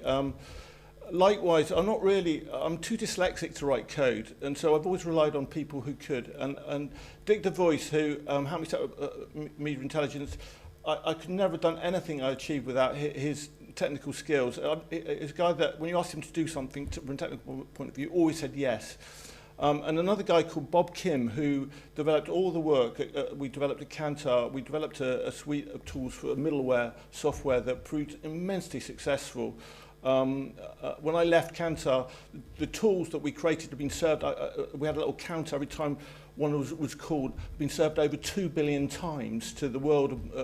That's how many surveys we delivered out through that process. That was all developed by one guy called Bob Kim, who was an absolute technological genius. He's now up higher in Google developing I think some of their Gentic systems. So, yeah, those two people. And then the other person I want to thank, and no one will know anything about this guy, is called John Williams, who was, in a sense, my mentor when I first joined the industry in the marketing field. I was working for him at a company selling advertising on buses, and they had an enormous research budget because they realized that no one wanted to buy an advert on a bus unless they could prove that it was effective. And so he inaugurated me into the world of market research. But more than that, he was an absolute marketing genius, really. Really thought big about how to put a really odd type of media like bus advertising on the map in the advertising agency world. I remember he hired a tank and we drove up to Saatchi & Saatchi's front door to deliver an explosive deal. And that sort of sense of ambition of what actually marketing and what it is like to communicate and promote things was all set by this one company and one experience when I first joined in. To this day, his whole approach to thinking bigger about things has really influenced my entire career, and I just want to thank him to set me off in the right direction. Thank you.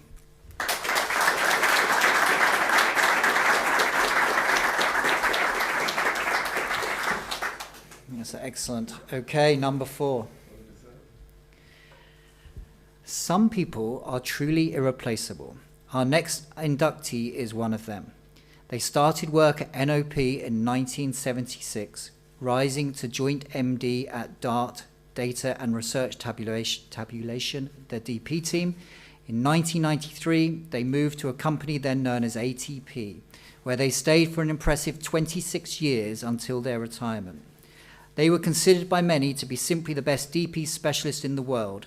Their understanding of quantum and Linux was second to none, and they knew the DP toolbox inside out, writing some of the most complex and efficient awk, sed, and shell scripts around, many of which are still used today.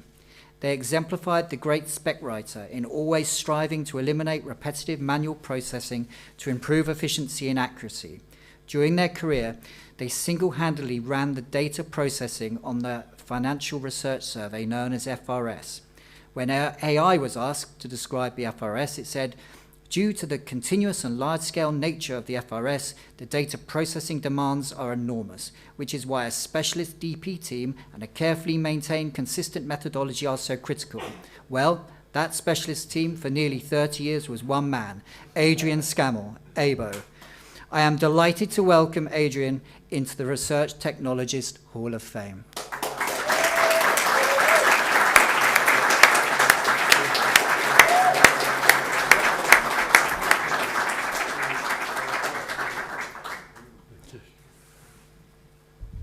Lovely. I'm known as ABO. Some people know me as ABO, some people know me as Adrian. One client thought we were two different people. It's wonderful to be nominated for this and actually to receive it.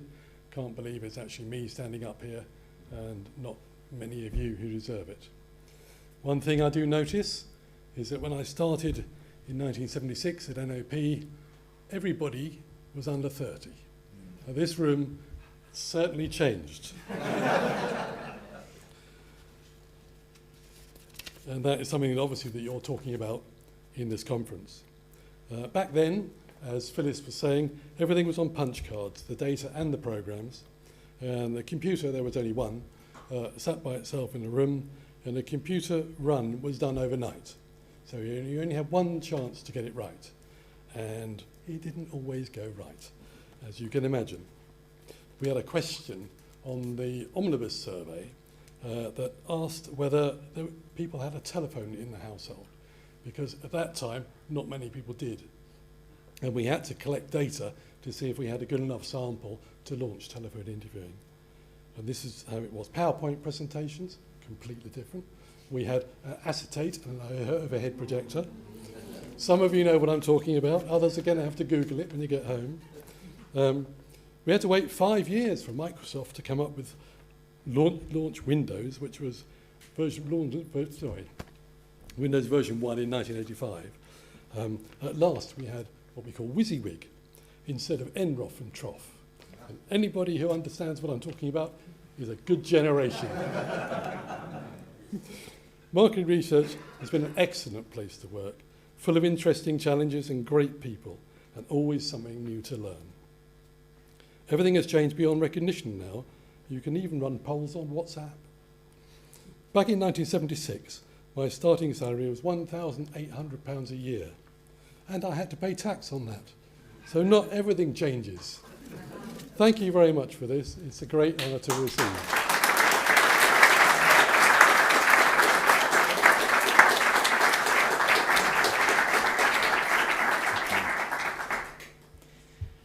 Number 5. Next up is someone whose contribution to the research technology spans an extraordinary half a century. Someone whose impact on our industry has been felt not only through the technology they have helped create, but through the standards they have established, the organizations they have shaped, and the countless people they have supported along the way. Few people can claim such longevity, and even fewer can point to a legacy built with such commitment, generosity, and lasting influence. Steve Jenkins is an extremely worthy inductee into the ASC Research Technologist Hall of Fame. Steve has always been much more than a business leader. He's been a hands-on research technology practitioner, someone who not only understood the possibilities of technology, but also helped build and shape them.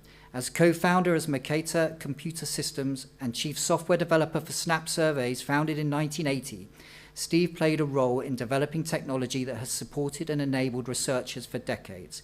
His contribution extends far beyond his own organisation. Steve has given an extraordinary amount back to the industry itself. He has served in the committee members ASC, previously the SGCSA, from 1992, helping guide and support our community for over 2 decades. Steve was also a founder member of the SSS initiative, helping establish standardized data formats that have quietly supported thousands of researchers around the world for many years. But perhaps above all, Steve is known as a total gentleman, hugely respected, hugely popular, always willing to help others, and someone deeply committed to moving our industry forward. For his outstanding contribution, dedication, and lasting legacy, it is an honour to welcome Steve Jenkins into the ASC Research Technologists Hall of Fame.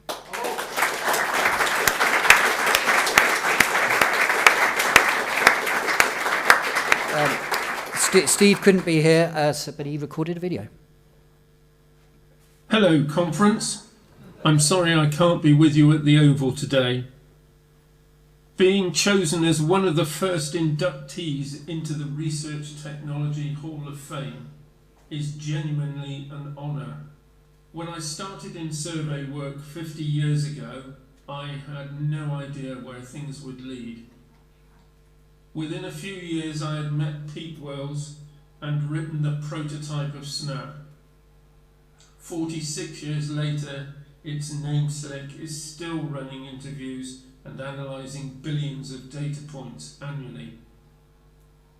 I must also mention Keith Hughes and Jeff Wright, who with me are long-time co-authors of the SSS standard. We were later joined by Lawrence Gerard, Ed Ross and Pat Malloy, all ex-ASC committee members. Very sadly, Keith, Lawrence and Ed are no longer with us. What has always stood out to me about the ASC is the community, curious, practical, and quietly determined to make things better.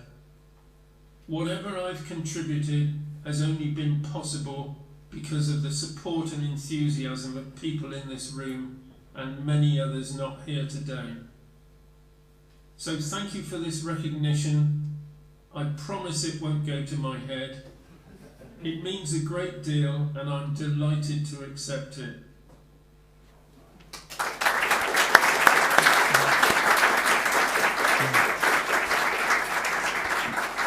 And to collect the award on Steve's behalf is Pete Wells. Please come up, Pete.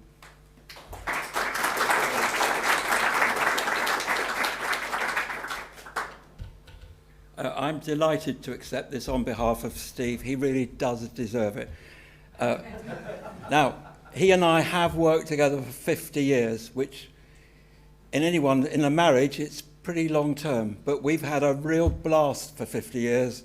We've never argued. We've enjoyed everything we've done, and we are still enjoying it. So hopefully there are a few more years in both of us. So thank you on his behalf.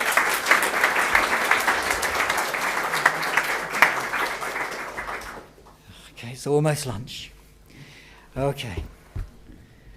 Number 6. Our last, but by no means least inductee is someone whose influence on research technology can still be felt across our industry many decades later. This person combined technical brilliance with entrepreneurial vision and saw opportunities for technology and research long before many others did. Through innovation, creativity, and a deep understanding of how research worked in practice, they helped shape not only the tools that our industry used, but the way people thought about the technology and what it could achieve. As someone who was lucky enough to spend time and learn from him, it is my ultimate privilege to induct Ed Ross into the ASC Research Tech Hall of Fame.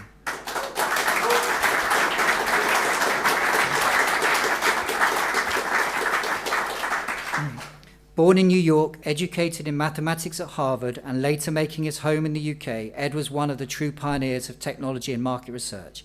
In 1978, he founded Quantime, the company behind Quantum, Quanvert, and Quancept, products that helped define a generation of survey computing. Quanvert has been described as the world's first interactive analysis program, and Quantime's technology supported the entire research process, questionnaire design, data collection, analysis, and reporting. By the mid-1990s, Quantime had grown into a major international business with offices across Europe and the United States. But Ed's contribution did not stop there. He continued to give back to the industry through the Open Survey, SSS and the Association for Survey Computing, the MRBA, and later through his work applying new technologies to open-ended survey data. Those who knew Ed remember not only a brilliant programmer, an entrepreneur, but a hugely generous, curious and distinctive individual whose influence reached far beyond the technology itself. His extraordinary contribution, innovation and lasting legacy, it is an honour to welcome Ed Ross into the ASC Research Technologist Hall of Fame. Accepting the award on his behalf today is his daughter Maya.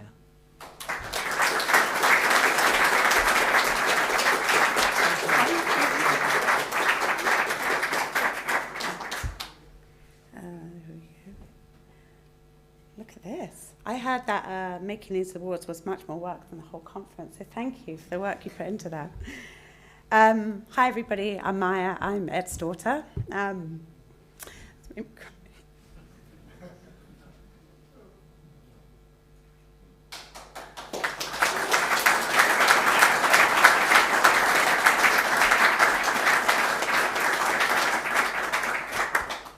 Sorry. I'm sure as you're aware, my dad passed away in 2017, but he, of course, would be honoured. I'm very proud to receive this award today in of course, his uniquely bashful and modest way. But, you know, thank you for welcoming him into the Hall of Fame. I have to say it does sound very fancy. It has a very fancy award. And I'm very proud of, you know, everything he did. You know, my dad was always fascinated by computers. He spent his spare time when he was at Harvard University playing with what I believe was one of the few computers in the world at that time. He described to me playing a game that he described as basically Nokia Snake, which appealed to me because, like, I was a child of the Nokia Snake generation, but with punch cards. And after leaving Harvard, he came to London, he wrote Quantum, he founded Quantime in 1978.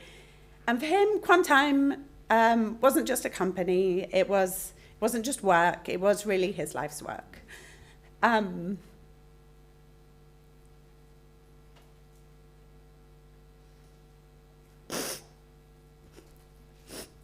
famously bad at talking about my dad.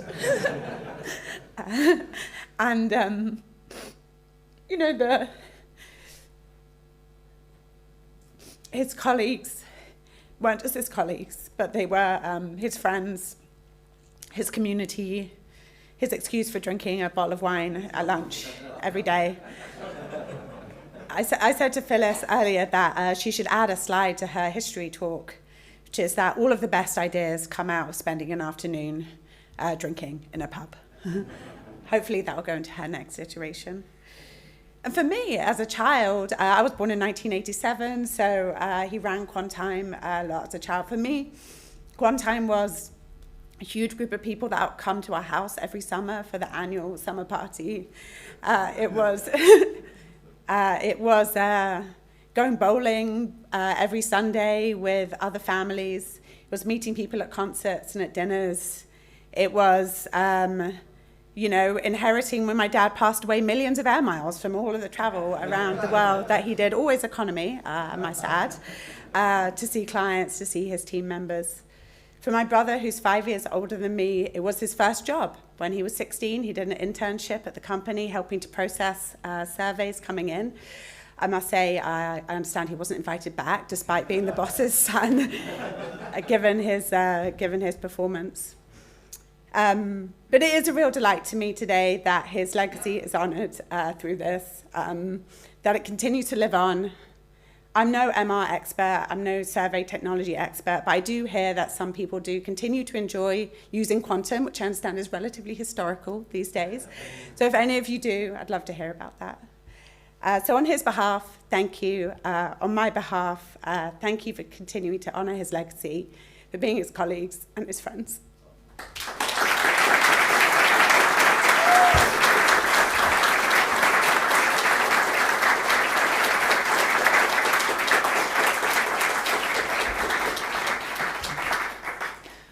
Okay, that is our first 6 inductees into the Hall of Fame. I would like to congratulate them all and thank them all for all of the work and achievements that they've done to help us in this industry. Sorry we're a bit late for lunch, but I think that was worth it. So thank you. Have some lunch and we'll see you in a bit later. Thank you very much.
make your way to the seats, please. And could someone give people a shout outside, because I don't think they can hear us.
Okay, everybody, please, could they make their way back to the seats?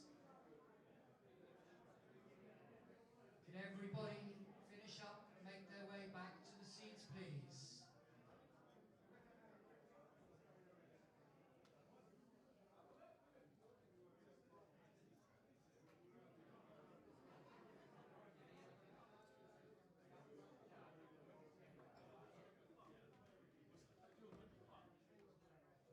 Okay, we'll be starting in just 1 minute time.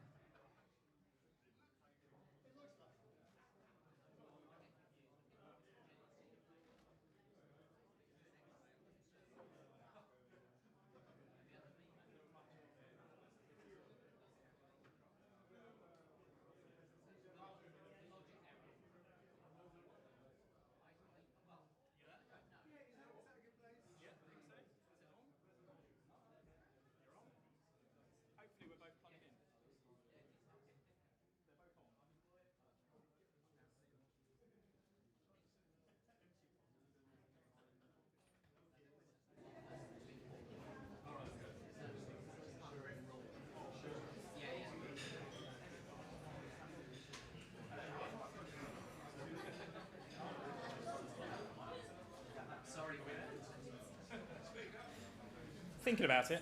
Here we are. Hello, everyone. Hello. So my name's Andrew. I'm going to be your host for the second half of today's conference. So be gentle. I hope you've had a great time. That's my wife just there. Weirdly, she's at a conference just next door. What are the chances? So she keeps nipping in here because the biscuits are better. So anyway. If you see her again, say no more biscuits. Fab. So in this session, we're doing something a bit different. So we're coming up with this idea called the Research Rumble, where we've got John McConnell from Analytical People. He's the founder. And he's going head-to-head against Andy Woods, who's the associate professor at Royal Holloway University. Andy's also one of three people in this room who enjoys chaos. So take that what you will. So what we've got in this session is 5 rounds where John and Andy will be battling against each other with ideas. And then what you'll need to do is vote for which idea is the best with each round. And the winner after 5 rounds will win the trophy.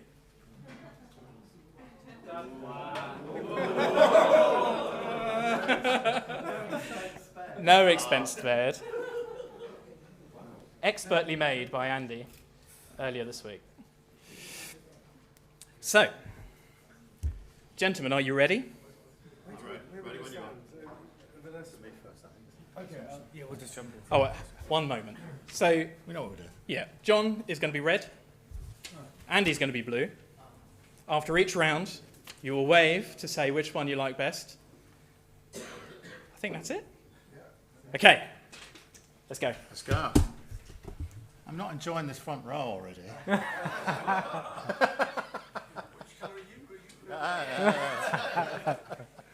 starting to rob a band. Is that what it's called, Simon? Okay. And, you know, we said we'd try and sledge each other, but Andy's such a nice guy. I mean, I can't do that. You know. But I did see somebody in my garden with a pair of binoculars earlier.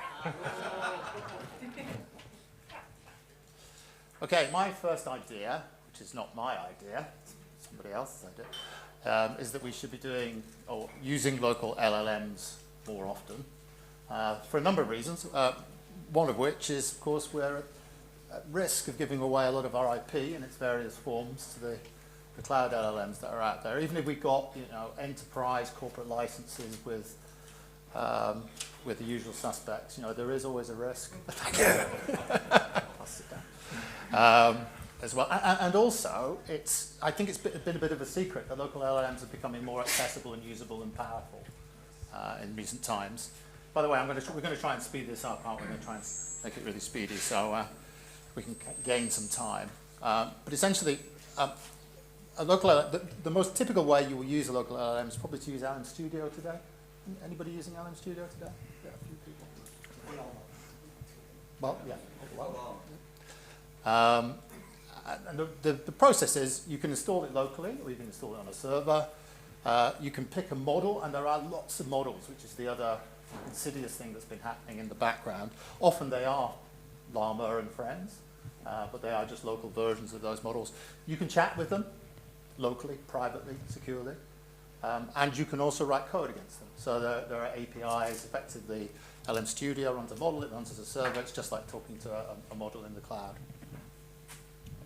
And this is the bit that I think a lot of people have been missing, that the B, by the way, as I'm sure a lot of you know, represents the number of parameters in billions. So the least powerful models to the most powerful models that are available. But there are lots of models available locally now, and they're more powerful than perhaps you'd expect. Obviously, you need more power, you need better PCs or servers to run some of them as you go from left to right. But I think you'll be surprised how much you can do and achieve with what we already have. So it starts off down here with some simple models, like there's a really simple Quen model, which is what I've been using in the examples I've got here.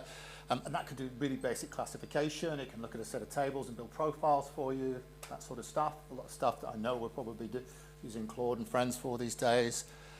You get in the middle, and it will do the kind of business analysis that a lot of us are doing. And then if you go really high end, you need to get quite serious RAM and probably multiprocessor, well, definitely multiprocessor, then you are approaching what you can get out of the cloud-based models today. There's a demo which we'll come back to. You'll have the slides afterwards. You can see the demo. Basically, I'm just setting it up, running it. It reads some tables and profiles some segments, and it does it pretty much as well as ChatGPT would. And that's using Quen, low end, on my crappy PC.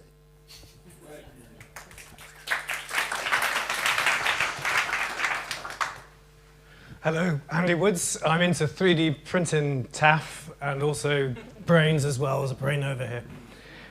It's really good fun. And so my very first one is hyper-personal software. And I saw someone wrote a blog about them creating little useful tools for their day-to-day, building small business tools, or be it tracking meetings, checking the quality of survey responses. And now this is in all of our hands, thanks to LLMs. So here's some that I'm using. I'm tracking my career via a tool which I've made. I'm really bad at the trumpet. I'm an adult learner, so I'm trying to learn sight reading via a tool. At work, we figured out a way of people specifying what's missing from the kitchen. And this is perhaps the most useful for all of us here. This is inspired by Andrew. Next to us, dragging and dropping your files and doing a little bit of crunching on those files and removing, say, outliers. So I'll hand over to John. We got a vote. So, John is red. So, it's going to be a tough call. Raise your votes. Ooh. John. Oh my goodness.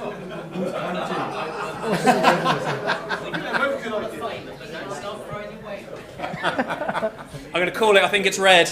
I think it's red. John is the winner for local LLMs. There's still plenty of time. I'll put the best one first, though. Okay, next one, quite a short one.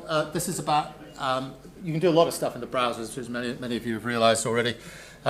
You may or may not know that you can run a database in the browser today. So there's a database called DuckDB, which sits behind the scenes, and there's a front end called SQL Rooms.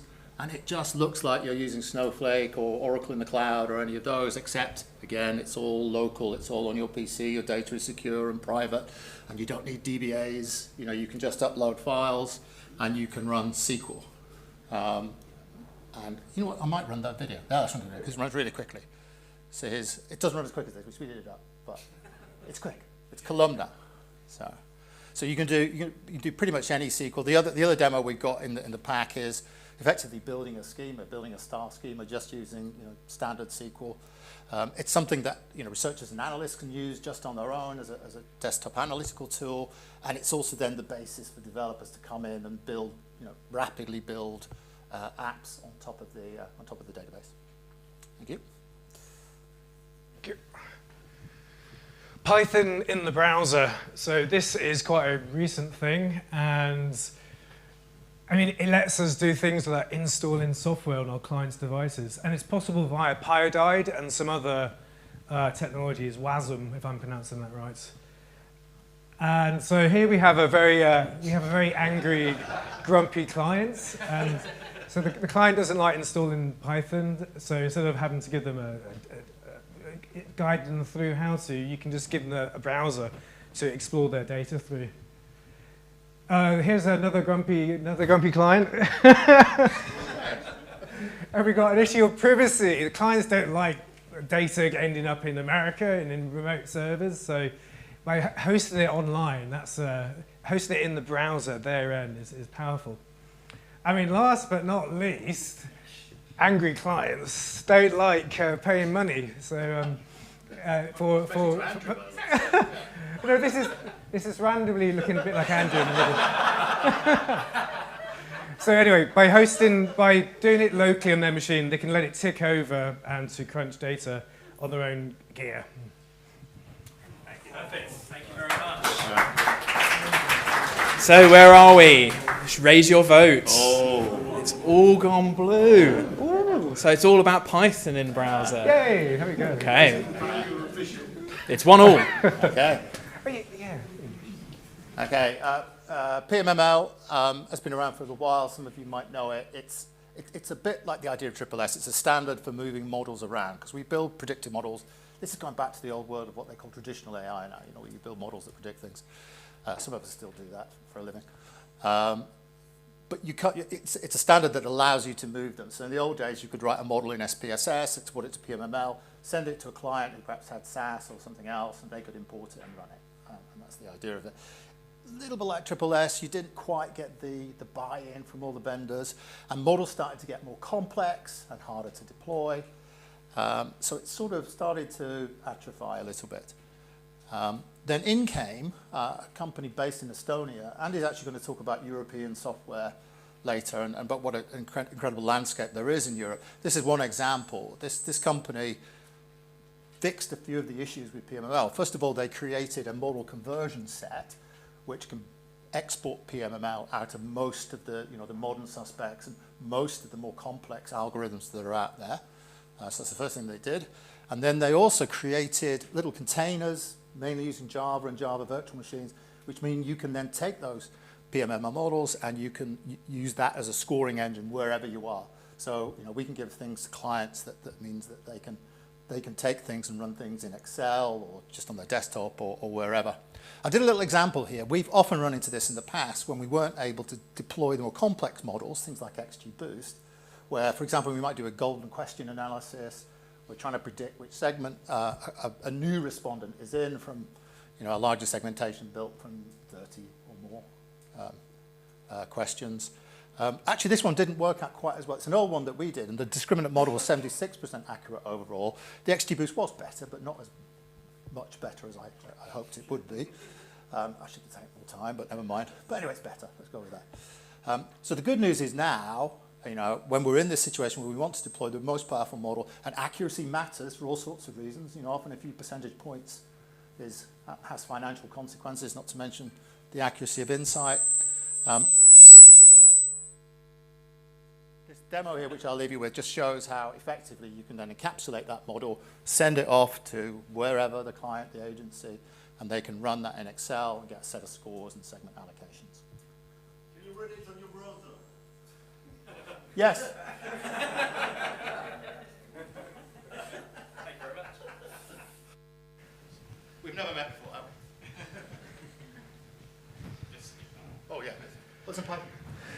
So Shiny, Tidyverse, R's great. I prefer Python for coding day-to-day, but R for statistics is phenomenal. And the things have changed from how R used to be. It used to be pretty tricky. The learning curve was quite brutal. But now we've got new tools. We've got a new pretty pipe operator. And it's become so much easier to make, to turn these pipelines that we can create into dashboards. And so one way to do this is through Shiny apps. You write your data once, you turn your analysis into an app, and you don't need a team to show it on the front end to the client. And here we also have, so users can explore the data themselves. You can explore it with them in an interactive fashion. You can apply filters, plots, etc. And it becomes a shareable, interactive tool for you to explore that data together. Good. Okay. So I don't know if you can see the themes that we've been applying. That was the let's get nerdy kind of theme. So there's a lot of blues here. I'm getting some abuse online for not registering their event, their opinions. Oh, they're all red. Okay.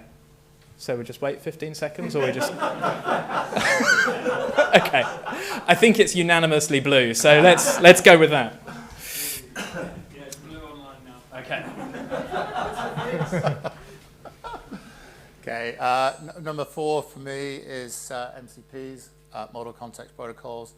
Touches on some of the stuff we talked about today, some of the stuff Zolt was talking about, which is as we move more into the agentic era, and more into, you know, wanting to do not just chats with LLMs, but also have LLMs run tools for us. We need to introduce a level of governance and control that doesn't particularly exist anymore.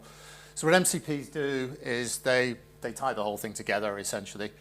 They define and govern AI usage, so that we can only do appropriate things with appropriate tools. Of course, there's a great risk, especially when agents start playing together, that they go out of control, or that we give, you know, it's an old adage in microresearch, isn't it, that we give, you know, powerful tools to the wrong people, and they do the wrong things. And it really underpins agentic AI. So we've got this concept of, you know, a simple survey analysis MCP, and that's what the demo shows that you can look at later, which effectively inspects a data set. I'll show you what it does here. So it's just some Python that is effectively the MCP server. You build some Python, you run it, it sits there and waits to be called. You can specify the steps that it needs to undertake. All you need is an LLM and JSON to tie the two together. And again, you know, that could be a cloud-based LLM, or it could be, you know, my little Quen algorithm that I'm using here on my local PC. And you'll see in the demo, you run it through, it looks at a data set, it makes some analysis, it looks for data cleaning options, and it recommends the kinds of analysis that you can do. Right the way through from obviously the standard profiling, tabulating, through to, you know, more sophisticated statistical analysis, driver analysis, segmentations, and so on and so forth. MCPs. Here's a contentious topic. I don't know if it is contentious.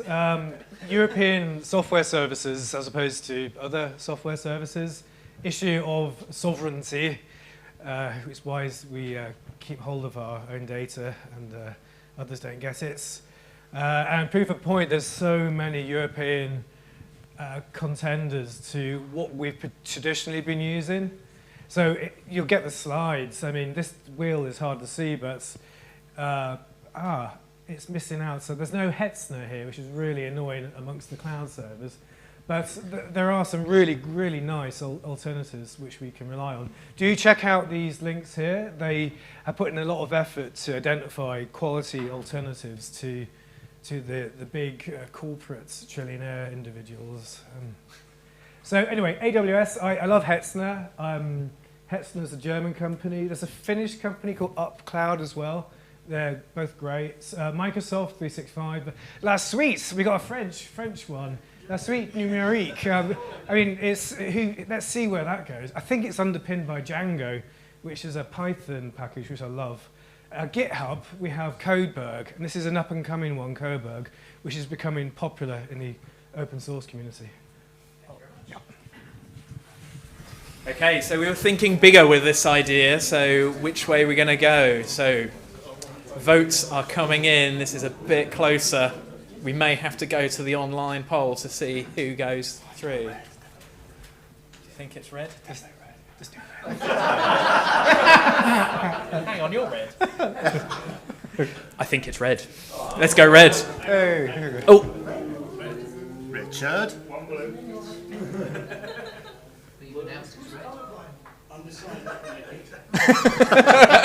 We're going red. Okay. Final round, all to play for. Okay. Okay, we all know the dark side of fraud in surveys, what it's costing the industry, both in terms of cash and reputation. And there's obviously a lot of platforms out there that are trying to address that. This is a relatively simple and elegant way, I would say, of validating respondents, especially when we've got product testing involved. If there's a way we can get them to take a picture of a product to validate that they are indeed customers and users of that product or platform. This is an example, it's a real life example from a study that was done with Cobalt Sky. Thanks for Cobalt Sky for sharing this with us. That was done for Netflix. So the respondents asked to upload evidence that they are a subscribed Netflix user. So this is a good example, obviously, because it is Netflix. They upload the example, behind the scenes the AI does its magic, and this gets validated, and we get the validation reasons. It's all very transparent. If something gets accepted or rejected, with a bit of verbiage to explain why this was a pass case. This, on the other hand, is not Netflix, and it's not accepted, and that's because it's Prime, and the AI, of course, can detect that it's Prime. There's no sign of Netflix there, so it gives the reasons, and it gives the verbiage to explain why it's rejected. Thank you. I think it can detect the shine as well. Is that right, of photographs? So. Yeah, it looks to see whether there's a shine on the TV screen. So it's really, yeah. I'm saying photographs of Netflix screens. So computer vision in surveys. This is a related idea, and things have really exploded the last 5 or 6 years in terms of what you can do with computer vision. I mean, you can ask the client to use their phone, maybe in situ, maybe walking around the supermarket or scanning receipts, and to find out exactly what's going on, what's in their vicinity. And MediaPipe is a really good resource from Google, which I think there's a video here, which in your browser can do computer vision really quite accurately. So here's doing a face. Faces are a bit boring, but then we can also do aspects of the face, eyes and mouth as well. And scientists are trying to track emotion, for example, through mouth shape. You can do limb position, hands, and you can also do it at various depths as well. And this is purely within the browser, this one. Now imagine there's so much opportunity here for exploring. So here's another person exploring why computer vision might be useful. They started doing eye tracking in the browser. It's not terrific, but it's better than it's usable. And if you know that there's indeed a human behind this webcam in front of you looking at the correct locations, that in itself is a useful tool. But there's all sorts of other things you can use computer vision for as well. Be it even engagements. Are they actually paying attention, or are they more so paying attention to the Netflix on the screen in front of them? That's the end. Thank you. Thank you very much. Okay, this is the decider. Make sure you judge carefully of who is going to be the winner. Ooh, oh, it's going to be close. Rock, paper, scissors? I think it's blue. Oh, I think it's blue. Well, that's good fun. That's good fun. So congratulations.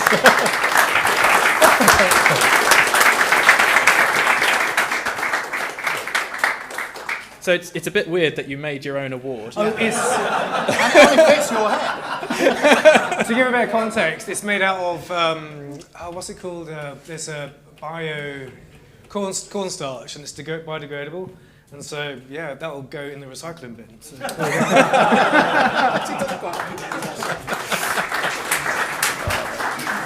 So in all seriousness, the purpose of this session really was to explore as many ideas and share as many ideas as we could with you in a short amount of time. So this is the one for you to take photos of. So these are all the different ideas, and kind of like do you say Google search term anymore, or do you say ChatGPT search term? I don't know. But there's the things to look up. So hopefully there's at least one on there which you'll find interesting and give you something to do when you get back to the office on Friday. Thank you very much, everyone.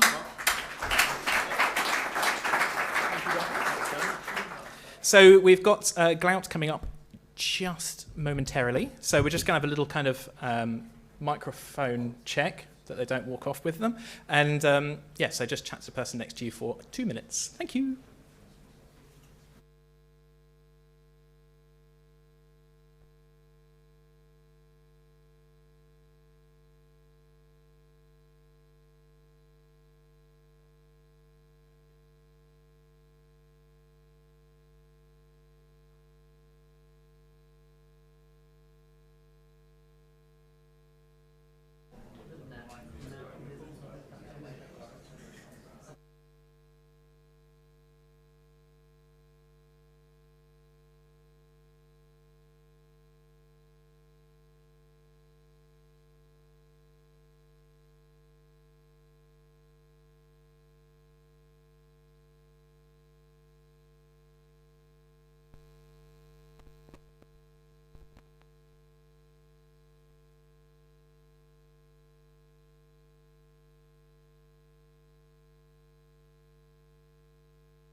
That's fine.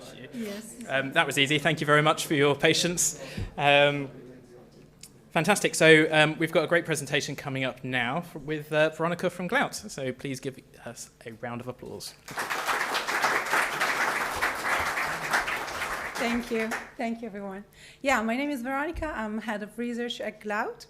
And in this session, I will bring you evidence about 2 experiments that were conducted from our partners to compare AI-moderated interviews, how we call them, it's AMI, AI-moderated interviews, to static surveys, traditional surveys. I'm speaking to an audience that's hopefully going to find these findings interesting and hopefully, shed some light into doubts that you may have.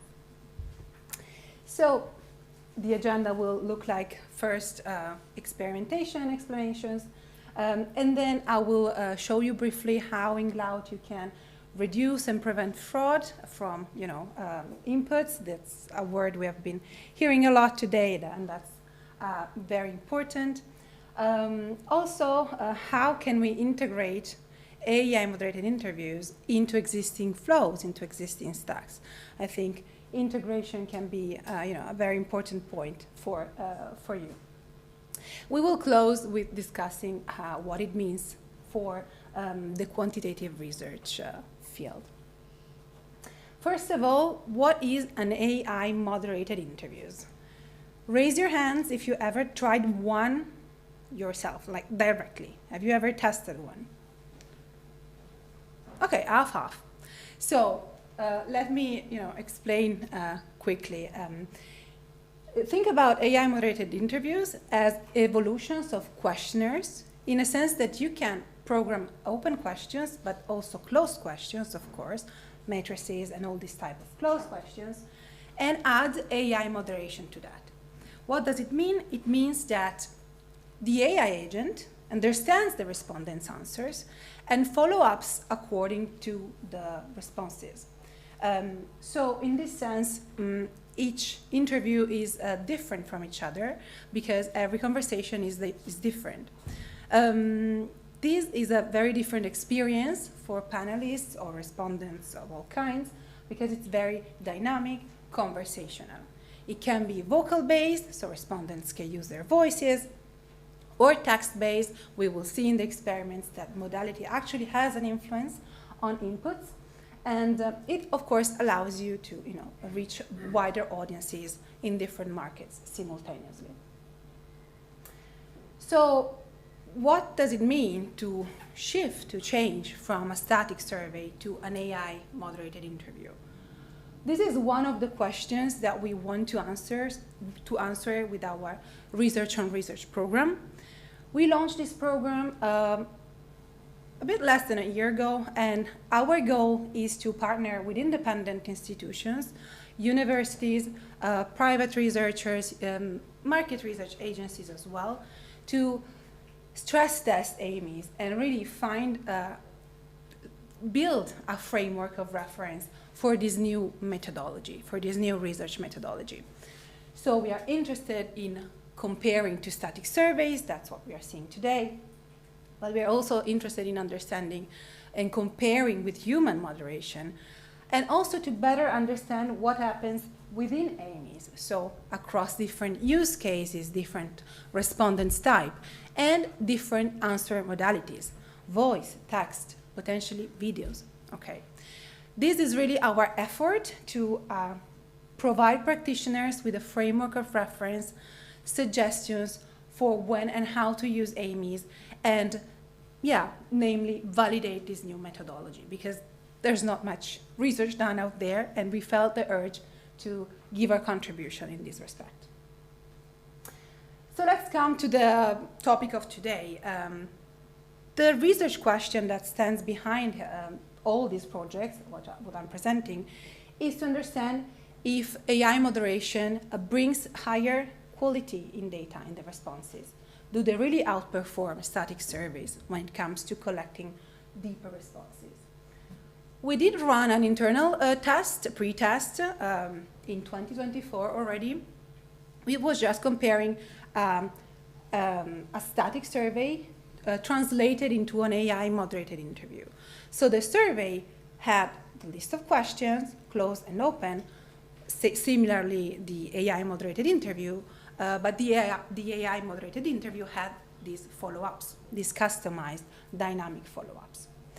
We found that verbatims were longer, richer, more insights. However, you can claim that this is mainly due to the fact that respondents have more time to answer, more chances to give their answer. They are actually answering more questions in the end, right? So our two partners, a student from the University of Mannheim and Human Highway, that's a market research agency in Italy, they've developed two experiments exactly to control for this potential confounder. Let's start from the study design of Mannheim. Randomized control trial, they've employed 100 respondents on one side, 100 on the other. One group was given an AI moderated interview. The other group was given a static survey. But the static survey included follow-ups. Which type of follow-ups? Static follow-ups.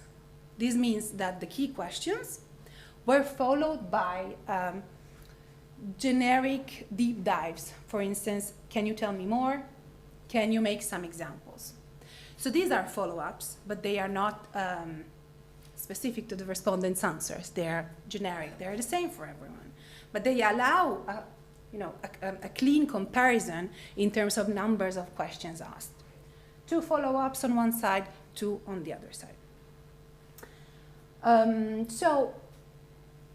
What are the metrics that they compared? Some linguistic metrics, like verbosity, so the number of words, the number of unique words, the lexical diversity that's included in the answers. And then, of course, what's inside these answers. So the topics, the themes, what are people actually talking about? And they compared all these metrics between the two groups.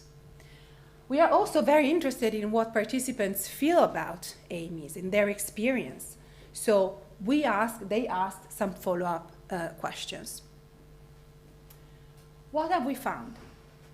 If you look at the pink bar, can't guess that's Amy. That's how most we look like.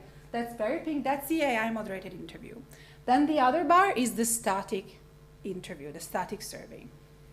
You can see that many more words, many more unique words, and ultimately higher lexical diversity is shown in AMIs. And this even if the static version had the same number of follow-ups. So it doesn't really look like the duration of the questionnaire, like having more questions drives this diversity, is really the moderation. So customizing these follow-ups, having respondents involved in a conversation, in a dynamic experience. Their experience, as they rated, is consistently better on all items that were measured in this case. AMI ranks better to static survey. People felt more comfortable sharing personal information. They felt it was easy to express their thoughts. So overall, panelists, in this case, we have to disclose that's panelists, they really felt like they had a better experience. When it comes to the themes, so what people reveal, in this case the topic was about healthy lifestyle choices. The researcher extracted the data from Cloud and also compared it to the data coming from the other survey and conducted a thematic analysis to extract the topics. The topics themselves weren't different. So AI moderation didn't elicit different topics, different themes. But the answers that were given from AMI respondents were richer in themes. So they included more unique themes. So these people expressed more ideas, more concepts, more information ultimately. What about the second study? The second study looks very similar, but the design changes a little bit in a sense that they tried to customize the follow-ups as much as you can in a static format.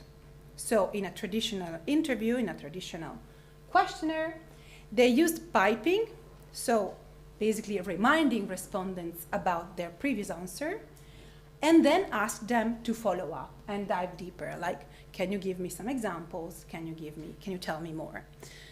So in this sense, these follow-ups were different between respondents because they all gave previously different responses, but they were not conversational. They were not dynamic. Since they had, they could collect a higher sample size, they could also compare text and voice responses. In the first study, they only collected text inputs. The topic was different, but anyways, these were Italian panelists, so we have differences between the two projects. The metrics collected were similar in terms of verbosity and lexical diversity. But the lead researcher here is very qualitative, so she really came up with 3 qualitative metrics. Semantic richness, which means how many concepts, distinct concepts come up from the respondents' answers. Cohesion, so how much responses hold together in a connected statements, connected narrative structures, and not just simply a list of words.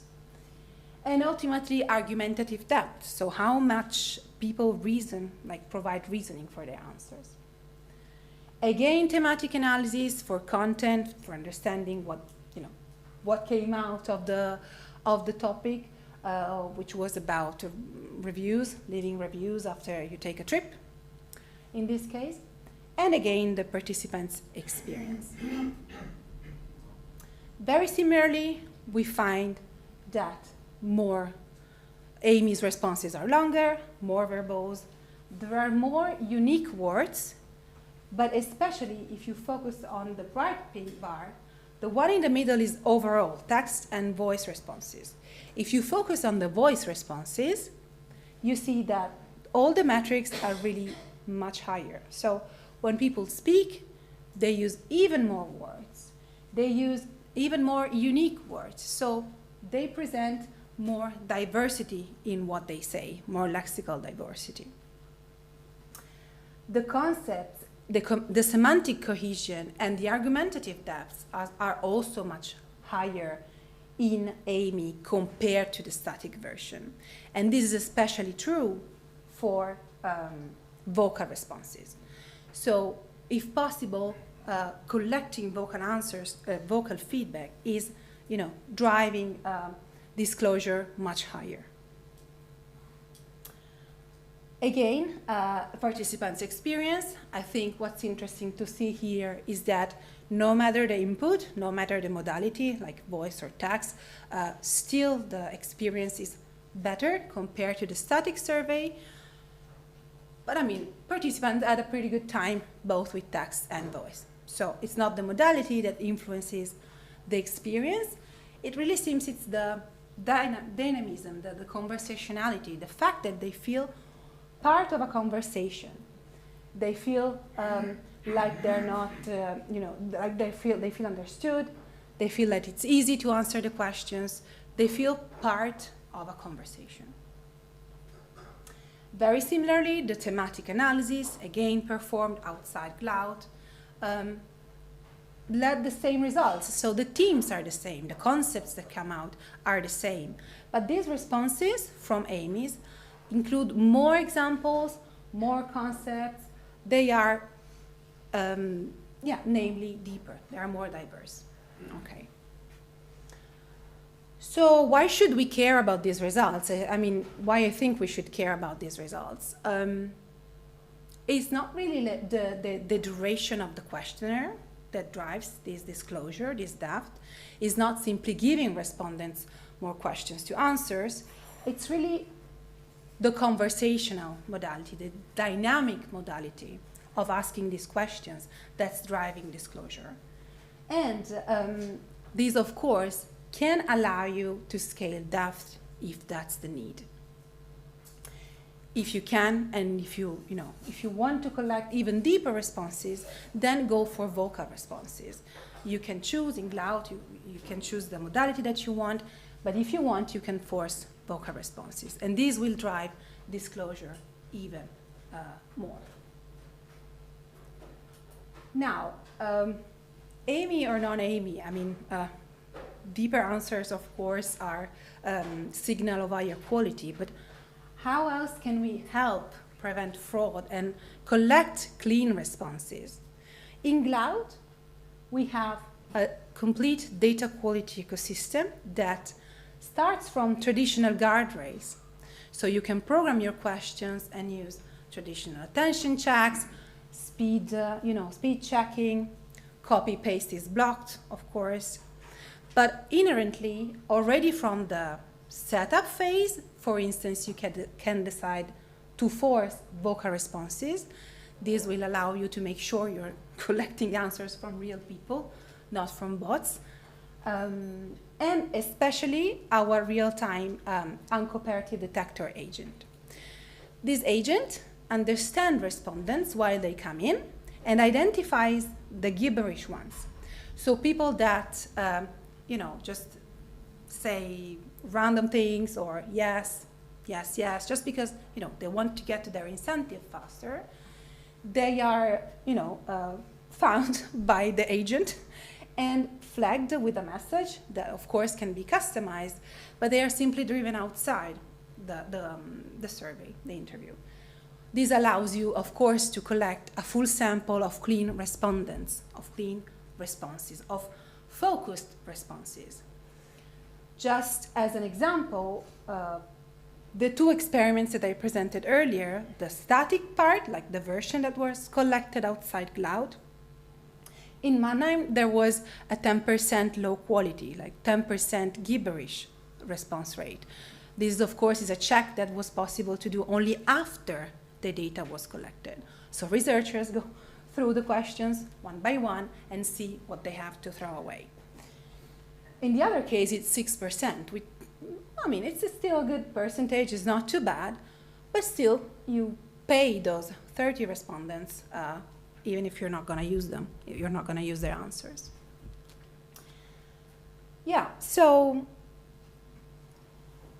that's great. How can we apply this into our existing stacks, our existing survey stacks? You can program AMIs in cloud end-to-end, so you can program the entire questionnaire in cloud, but you can also just, plug in this AI moderation whenever you need in your existing surveys. So we have basically an iframe integration that simply is just provided when you program the questions in cloud. You just copy paste it into other softwares like Confirmit, Askia, every other software. And this allows you to add this moderation in the points that you need in the survey, and also allows the respondent to have a smooth experience, so they don't have to leave one platform, go to cloud, and then go back. And this is a smoother experience that you can offer respondents. So you can get a greater depth. You can add depth surveys when you need. So overall, what does this mean for the industry, for us and our clients? We work with market research agencies. I think we have evidence from these experiments that you can add depth at a bigger scale. Just, of course, it's not longer the opposite of scales. And it's definitely not about the duration and the length of questionnaires. It's the nature of this moderation, of these follow-ups, this dynamism, this conversationality that drives depth. Especially if respondents answer with voice, these metrics will be even better. Data quality starts already from the beginning, so from collecting the right, like clean responses, focused responses, so you can control these on field with cloud. And these two projects, other projects we are conducting with other partners, are really our effort to benchmark AMIs to traditional methodologies, as it's a new methodology that I believe somehow it's here to stay. And that's why I feel personally that's really important to find a way to benchmark it to other, more well-known methods. That's all. If you have any questions.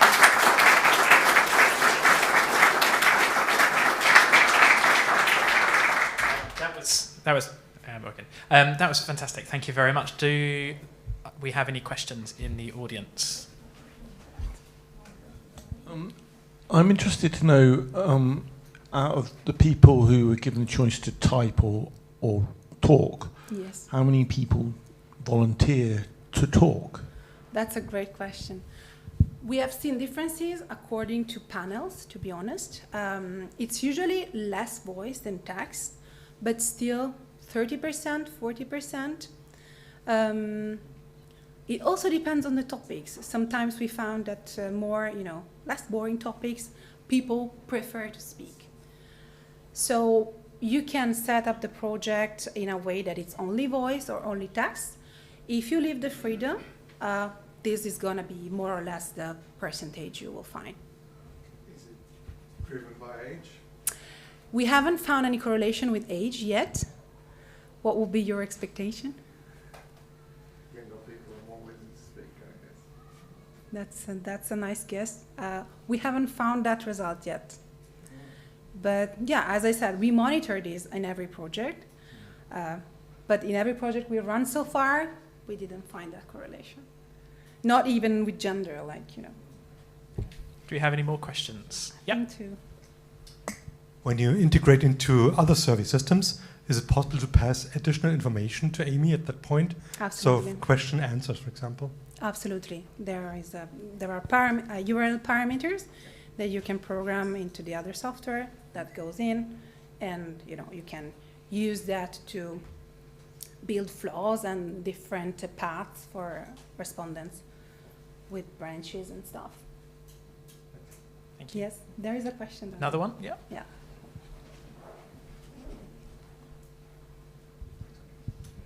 Yeah, hi. I was wondering, it's a very short questionnaire, but did you observe any difference in drop-off rates?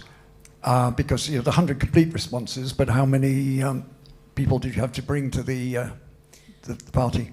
Yeah, well, of course, these two experiments were quite short, so there was not significant drop. The longer the questionnaire, the higher the likelihood of dropouts, but this is true in any case. We have seen that if you, program the open questions, or the questions that are more interesting for you and more focal at the beginning, that's gonna be better. If you just plug in one open-ended at the very end, the likelihood you're gonna reach it, of course, drops. It really, I think, it's the way you set up the whole interview. The more interactive and engaging it can be, the higher, the likelihood that respondents stay. I've got a question, and I've got the microphone, so... I'm here. So one of the questions I have is, when you're able to get the voice of the respondent, yes. Are you able to analyse kind of how they've said the question? So could you detect kind of what said their answer? Yeah. So can you detect kind of sarcasm, potentially, which you wouldn't get with text? That's a great question. Well, the analysis in Cloud run on the transcriptions. So the audios live in a way that you can download them and use them for, presentations and, bring the respondent to life in your decks. We have a Cloud research project running at the moment with the University LMU in Munich, from Munich, Germany, that's analyzing all audios of these and other Cloud research projects to exactly, see if analyzing audios, we could get, more information, more nuances, and potentially detect sarcasm. Because at the moment on transcripts, that's, I'm afraid, not possible. Yeah. Thank you very much. Any more questions? Yes. Yeah. Yeah. So I have two questions. My first one is if you tested on different devices, or was it primarily on the phone? It's mobile and desktop. Both. Okay, that was the first question. And the second one, you didn't mention any demographics or how different group of people reacted or had different experience, if you can explore that. I didn't mention it because all the checks that were done in these two experiments concluded no differences between demographics. So they controlled, of course, for age, gender, and other demographics, and they didn't find anything different. But it's something that we monitor consistently because It's also one of our goals to potentially find, personas, like who is more prone to participate in an AMI. Is there a specific demographic or a specific, trait that drives respondents to choose AI moderation? Are there any survey links that we could have a play with? Of course. Yeah. On our website, there's plenty. And by the way, all of this is published in forms of white papers on our website as well. Well, we didn't include the QR code here, but you can find it on our website. We publish all these in form of white papers. Just like, okay. About that comparison. Yes. Amy looks like a chat. Did you test if it's just the pure presence of a chat versus a text box? A person, sorry? Do you test if this is just the presence of a chat? The presence of a chat. The presence of a chat versus a text box? Does the look and feel make the difference? Or the content? Well, I mean, any tool, any software would have a different UI at the end, a different UX, right? So the static questions like matrices and stuff, like they just work like normal softwares do, like you click through. And if they type, they just type with their keyboard or with their phone. Of course, if they answer with the voice, then they use the microphone. It looks like a chat. No, it doesn't stay like, it doesn't. So that's, okay, now I understood the question. You don't see the entire conversation while you take it. It's like back and forth. You answer, then you get the feedback, and then you answer, then you get the feedback. Yeah. I got two questions. First is, what is the impact of on the length of interview if you go from static to conversational, and therefore if it's longer, should you pay your guys more? That's my first question. And the second question is, like, I've tried your stuff, and I've tried to break it, and I try to say, write me a program in Python. Agent? Yes, that they would do that to check the LLM behind. So yes. How can you make sure that you're not going to have weird guys like me that are going to try to break your stuff, and how do you prevent that? First, I would need to understand what you mean with breaking. Well, let me answer the first question first. So, of course, if you just add AI moderation to the same questionnaire, it's gonna be longer because you add questions. So it's a matter of trade-offs. How much, of course you're gonna pay more because it's longer. However, since the experience seems to be better compared to a static survey, we suggest try to tweak the questionnaire a bit and see if you can transform some of those closed questions into open ones, for instance. And, in a sense, try to stay within the same LOI and reaching the same goals without necessarily increasing the number of questions. That's part of our, work with clients to suggest them on how to do this. On your second question, I would really like to know an example of answer you gave to try to break it. But as I said, you can't really. I can start talking about my mother on an unrelated question. Okay, yeah, sure. Stuff like that. Or ask, write me a program in Python. We don't have evidence. Just to check the LLM, Okay. Some LLM would happily write a program in Python if you ask them. This is not going to happen inside Cloud's AMIs. So if you give responses that are not related to the answer, to the question, you will receive that kind of message that flags you as an uncooperative respondent. So you're not going to get your incentive. Sorry about that. I think you've now experienced the true ASC experience by That's getting great. an awkward question from Jerome, so congratulations. You were really great. Thank you. Let's end it there. Thank you.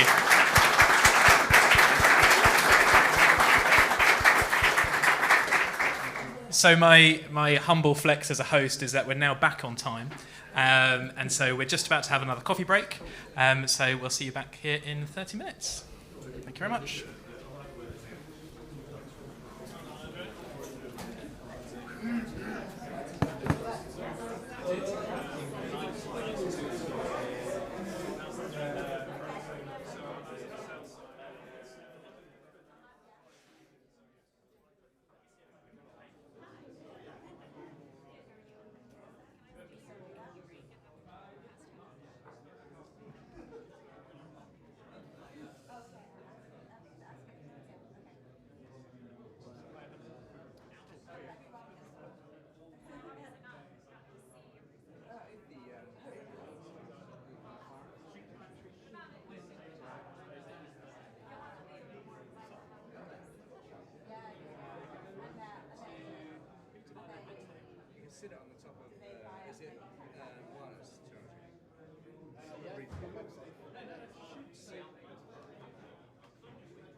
I'll be one sec. Oh, well, okay.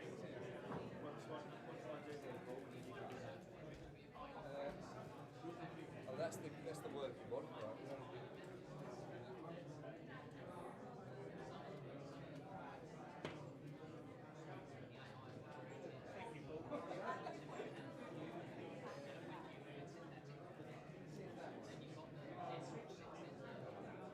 Sorry, right?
everybody, please could you make your way back to your seats for the final session of today.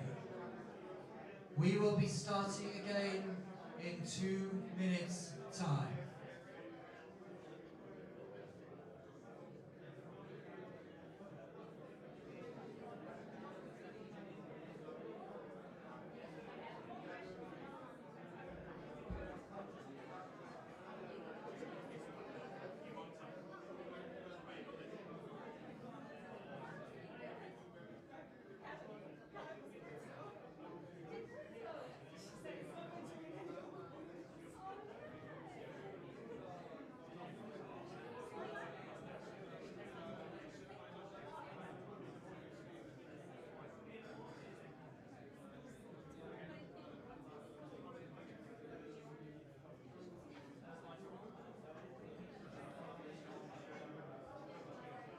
Please return to your seats. We'll be starting in 1 minute time for the final session of the day.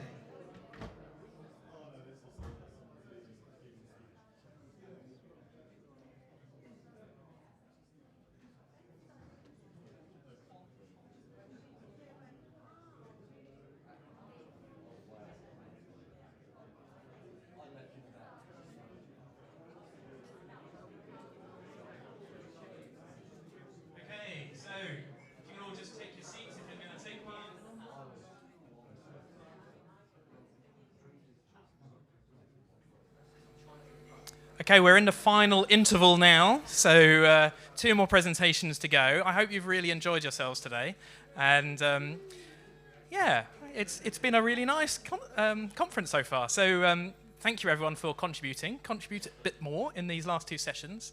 I think it's worth saying just that the ASC is a voluntary organisation. We are run by volunteers. Well, you do have to come. But yeah, everyone who's put today together has not been paid a penny. We do it for the love of it. And if you want to become a part of it, then chat to one of the committee. It's a great organisation to be a part of, and we'd welcome you with open arms if you do want to get involved. Okay, so that's that bit done. I don't need to introduce John. Here's John.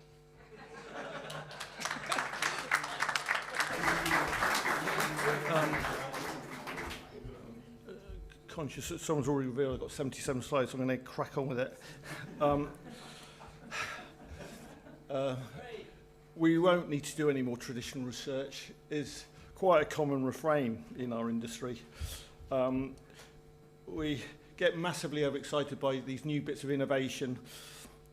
We have a go at using, and then slowly over time reality bites, and we have a more sombering picture of what's going on. Phyllis sort of stole my thunder a bit. I did a sort of look back over history at examples of this in action. The earliest I could find was from the 1930s, the Liberty Digest poll, where we were told we're not going to do any traditional research anymore, we just ask our readers. And woefully a naive to sample bias. I've got one from every decade. 1940s, there was this big trend to understand sort of psychoanalysis came onto the fore, and they thought they could develop some techniques, technical motivational research that tried to think about the underlying subconscious desires of individuals. And the Ford's Edzard was launched, I think Ray talked about this a couple of conferences ago, on the basis of that bit of research. And of course it was completely bogus, and it didn't work at all. In the 1950s, we got introduced to taste testing as a methodology, and it took several decades before we realized that, how something tastes is not the be-all and end-all of what makes a product successful. In the 1960s, we got focus groups, which was going to be the big new sea change, get a few housewives in the room, and we don't need to do any traditional research. And obviously that led to some quite odd products in the early days before they learned to get to grips with focus group technology. 1970s was the arrival of a new form of sampling, CATI interviews, but of course faced with a problem that they've been dogged with ever since, which is sample bias. To this, every new form of sampling that emerges has suffered very similar problems of not necessarily reaching everybody as efficiently as we hope to. To this day, online still doesn't reach audiences perhaps as well as we want it to. In the 2000s, of course, we then had social media merging, and everyone's going to think that's going to be the big thing. We don't need to do traditional social media. We just ask what social media is chatted about. And that suffered from a wonderful triumphant of problems of sample bias, topic bias, and response bias, which made it difficult to work with. Then we had the big data era. Oh, we got this tons and tons of data, and it's all from our own customers, and it's really nerdy. We don't know what to do with it, and it doesn't give us any insight of what the rest of the population think. And now, in the modern era, we've got this era of DIY research, and that comes with its own inherent problems. We're just learning of people misusing it. Anyway, my main point is that we often tend to learn quite late about the flaws in these methodologies. In some cases, quite many decades. And I think actually it's really important in a more serious tone to understand and think about why that is. Why do we so readily adopt some of these things and don't critically examine them? Why does it take us such a long time to understand the flaws? Well, there's lots of factors. Often we can get seduced by an idea, virtual shopping, isn't that great? It looks really impressive. We can produce something on screen that looks, and so people jump into using it without then realizing that it doesn't actually reflect what actually happens in a real shop. Clients can get very seduced by the outcomes. Segmentation is a good example. There's loads and loads of really rubbish bits of segmentation, but they got really great segment names, and the client likes it. Then we got a problem with often the opaqueness of the methodology. IAT, for example, it took about a decade of use before someone sort of said, is it just rubbish data? I don't know. And because no one quite knew how it worked, and therefore we were able to be bamboozled by it. Often it's because we're actually presented an awful lot of one-sided evidence. Nate Silver, for example, very famously predicted the 2012 elections of every single state, and it was such an impressive feat, and I thought, wow, that's a brilliant technology approach to doing analysis. Let's aggregate polls. And of course, 4 years later, famously, a poll aggregator was predicting with 99% certainty that Hillary Clinton was going to win the election. It was only realized that in hindsight that aggregation is good at amplifying the signal, and if the signal's wrong, it will be wronger, if you see what I mean. I think this is probably the most challenging problem, is that we can be all too easily drawn into using an approach simply because it's fast and cheap. And we slowly get boiled alive by it as we start to use it, and we can't escape away from it. And I think maybe one of the worst problems is research solutions that work but present what might be a myopic viewpoint on the world. Taste testing is a really good example. It actually worked. People like this, they go out and buy it, but it's only measuring one dimension of what makes something good. And so that led to the whole American diet problem of all being fed on sweet fatty food. That's what you said that you like, but forgetting about all the other opportunities that are out there, because you can't pick up on the benefits of other types of bread through taste testing. And we've got a similar problem with advertising in my mind. Ad testing is a very limited perspective on the world, particularly facial coding. It leads us to a generation of ads which are very facile, humorous and emotional, because that's what we can measure. But there's loads of quite interesting approaches to advertising that don't involve a smile. And I call this the 32 problem. What is the next number in this sequence? Presented that as research evidence, most people are going to say 32. And so what you can find is with the techniques that are very successful, everyone corrals around some narrower solutions. A smart mathematician would realize that there's loads of different answers to that formula. That's 131. An even smarter mathematician would tell you I could come up with any answer to that question.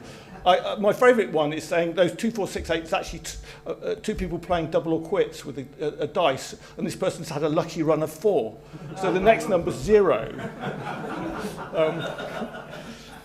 The underlying issue here is that new solutions are sold to us by the advocates and promoted by the advocates. So they don't necessarily get the same critical viewpoint. Gathering evidence is often very difficult, it's costly, and so it's very difficult to get a budget to prove something doesn't work. It's a lot easier to get a budget to prove it does. And we don't necessarily have a peer review culture to criticize things as perhaps we might do in the world of academia. To that point, I think institutions like the ASC are critical at shining a light on new types of techniques and allowing people to discuss and openly debate. So this is one of the few forums where we can actually, actually openly have a discussion about does it work or doesn't work. And so with that very, very long introduction, I'm here to talk about the current belle of the ball, synthetic data. And I'm basically trying to give an objective look at its potential shortcomings and strengths to speed up that process of everyone using it for the wrong reason and then getting stuck in the future. I'm going to try and be as objective as I can. Our company sells synthetic data, and we've got lots of synthetic solutions, so you bear that in mind. I'm just declaring that. First, I'm just going to go through it. This is everything I know about this topic as quickly as I can. There are two types of synthetic data. It's very important to differentiate between statistically modeled synthetic data and LLM generated. I'm going to talk about this separately. Firstly, what do we know about statistically modeled data? Well, it all starts with a basic idea. You've got some training data, and from that you use a process to create new people or new respondents from understanding the information in that training data. And there's lots of evolving ways that we can do that. The earliest technique involved what's called nearest neighbours. You find two very similar things, you compare them together, you stick them together, you create a new one. I'm using cat analogies. What that ends up doing is producing some odd-looking cats, essentially, with odd-looking features. There are regression methods which look for commonalities of what's the information saying. And now that produces plausible-looking cats, but kind of a bit samey and a bit boring because it's just looking for normative averages. So about 7 or 8 years ago, they started to develop neural network techniques, become a lot more sophisticated at doing that. The hot thing a few years ago was generative adversarial networks, where you have one neural network trying to create an image of a data that the other neural network couldn't differentiate between the real data. It was sort of like a challenge. And that works actually really quite remarkably well, but it's massively sample heavy. And without enough sample, you get some quite odd looking cats. And we saw that in the early days of image generation. You saw people with 4 fingers because it's basically trying to guess what, that looks roughly like a human being. I'm going to forgive the fact it's got 4 fingers. So there was a fraud on that level. Not the actual underlying idea was working quite well, but you just need a lot of data to do it reliably.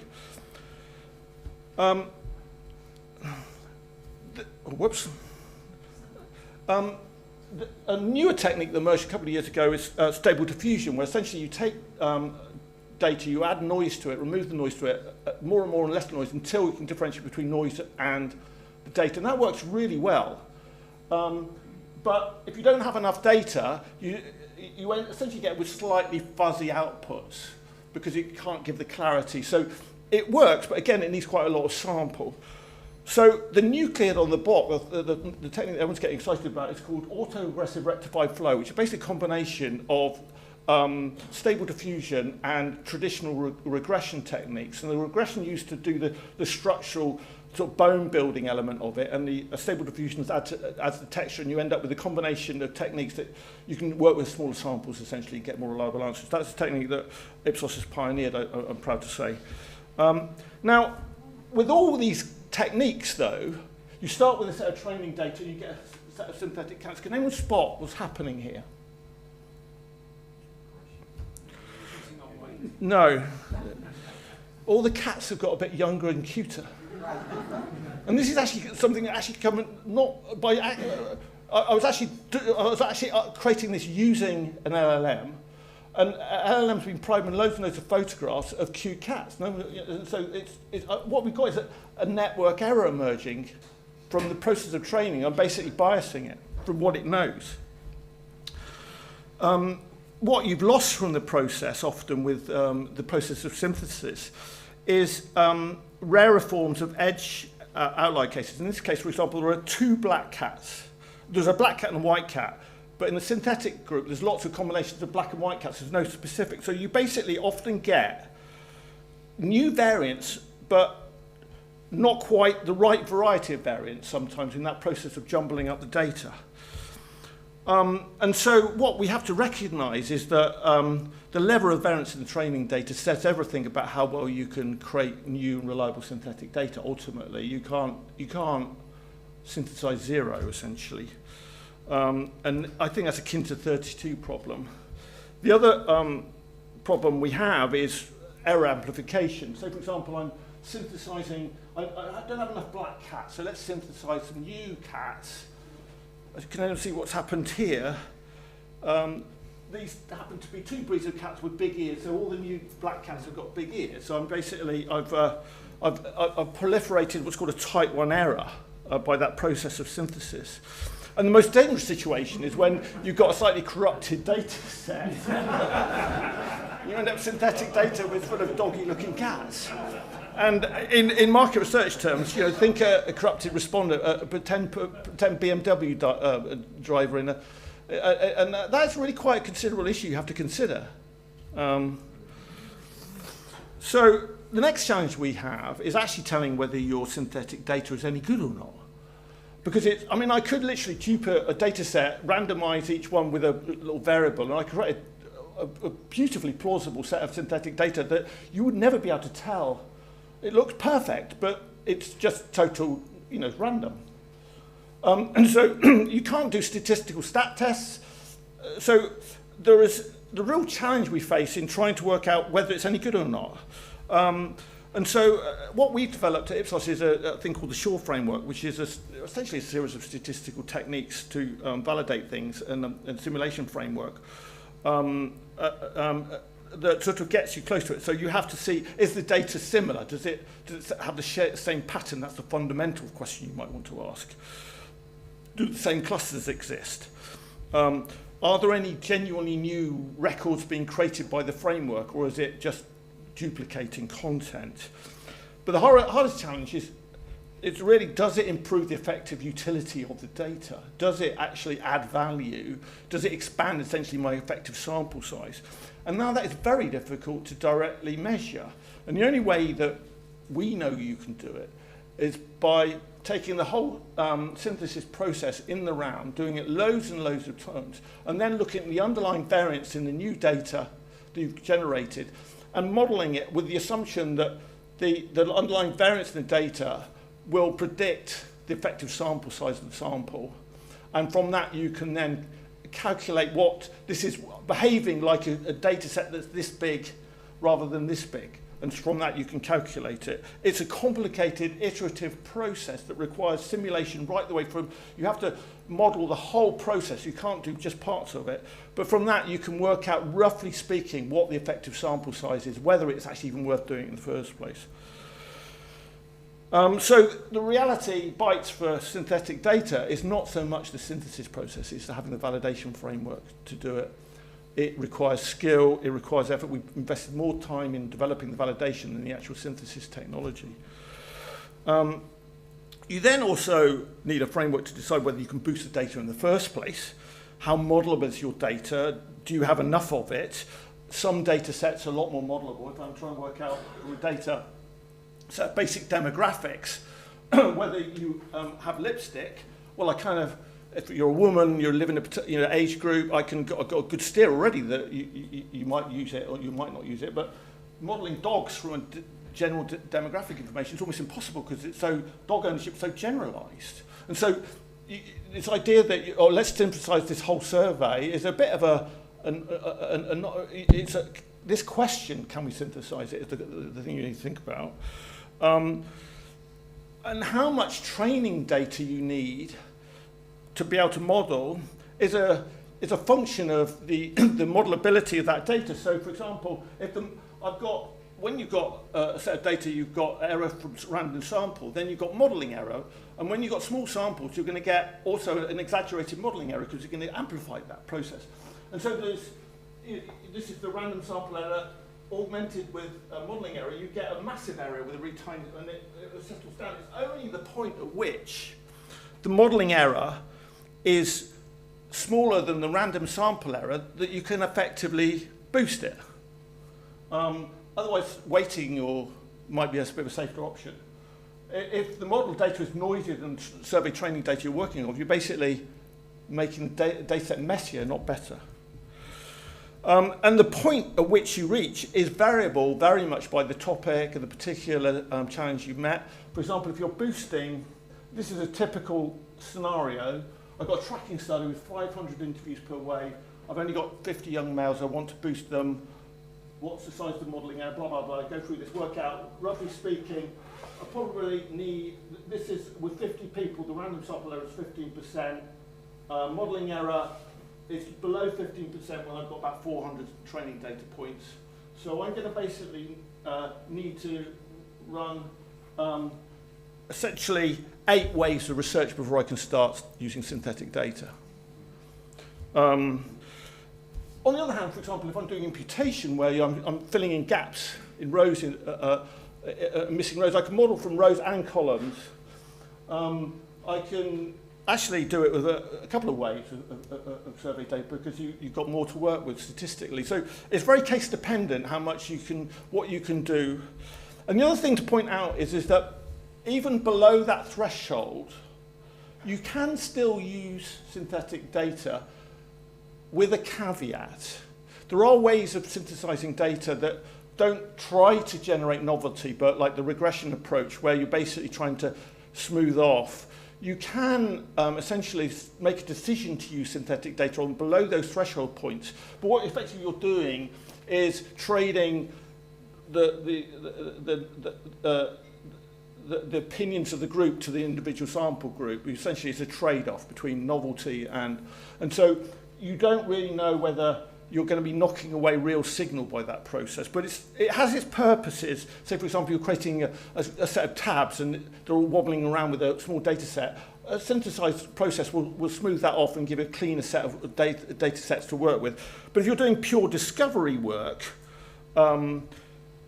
you might want to think, well, that's actually not going to be very helpful. And the irony of it all is that if you've got enough data to synthesize, you probably don't really need to do it in the first place. You could just tuck straight in and get on and analyze the data with the same techniques.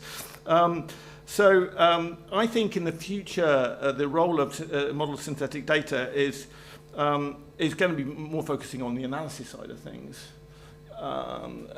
rather than in the ways of cleaning data and things like that. Okay. Next point. I don't know what I'm doing for time. Oh, I'm right. LLM-generated synthetic data. Now, I know less about this. We're in the process of learning around this whole topic. We're just doing a massive experiment with Stanford University to test out different ways of LLM generating data, and we're going to present a paper on this at ESMA Congress this year. But this is what we know so far. Basically, the process of LLM-generated data is a process of probabilistic logical conjecture from the LLM. So you take information, and from that, it makes logical conclusions about what's likely to be the case. So, for example, I've got a profile, a man, professional, lives in London, likes fantasy football. How old is that person? Well, they're working, they like fantasy football. Well, we're going to predict the person between 30 and 45. Would they like watching football? Well, it's obvious. They've just told us they like watching football, so yes. Would that person like cheese? Well, I've got no idea. But I do roughly know how many people like cheese in the UK, and most people do, so we're going to say yes. How will this person vote? Would this person vote in the referendum? Well, they're male, they're more likely to vote Leave. If they educated, more Remain. If they like fantasy football, more Leave. If they live in London, more Remain. So I don't know which one's right. I'm going to have to guess. So that's how the process works. And obviously, the more information you feed into the system, the more accurate an LLM can become. And we can show that we're reproducing some processes comparing the predictability with different levels of priming. The interesting thing is, actually it reaches a bit of a cliff point at which it doesn't add data. The more you add in. Now, it's difficult to tell what's going on here, but there are two factors. One, LLMs do get lazy in the way that they process data. They process it in order. So that's one thing we have to learn. You have to randomize the priming framework, like you do randomized questions. Also, what you find is the evidence begins to conflict and it gets tied up in knots. And if you've got some bogus evidence or some noisy evidence, you've got problems there too. And so loading up erroneous information into a model, more and more information, doesn't really help you very much. You have to become a lot more focused, a lot more relevant in what you prime to get something out of it. I think this will improve, but right now it's a problem. The other thing that we observed is the absolute massive range in its ability to predict certain things better than others. So, for example, asking in our experiment, predicting political opinions, it can get uncannily accurate predicting political point of view. Whereas a consumer decision, I'd be better off tossing a coin. And we don't, the spectrum is really wide. And that's our problem, is knowing what it's good at and what it's not good at, really, right now. The causes of this are multifold. I mean, if you ask, what do you know about these different topics? And LLMs know an awful lot about politics already. They know a lot about things like cars and football, because we talk about it in travel, but we don't actually know very much about washing powder, because no one really has that much to say about it in a discourse that has ever been absorbed. So the only way that that can work is by priming it with specific information on that topic. The other problem we've encountered is the unreliability of the training and validation data. When you're priming people, digitally with some survey data, when you realize that the repeat accuracy of a survey response is only about 80%, the Stanford technique, they actually went and re-asked a whole lot of questions, saw how stable they were. And on average, the average person was changing their mind about 20% of the time. That becomes very difficult to know where the truth lies. When you account for that, Stanford realized that their predictions of their LLMs were actually more accurate than they realized. I think it obviously highlights the point of really good priming information that you're putting into the model, really good survey information. I don't want to bang on about that. One of the key issues, though, is humans and LLMs think differently. Humans are very feelings-based. We can make irrational decisions. How I feel about something might well be determined about, you know, how I was feeling when I woke up in the morning, whether I've had an argument with somebody, or if I'm feeling a bit short of money or something. LLMs are purely deductive reasoning, and it's sometimes two things don't square off for certain types of topics. So we're seeing big mismatches in patterns of answers certain types of questions, particularly things like Likert scales.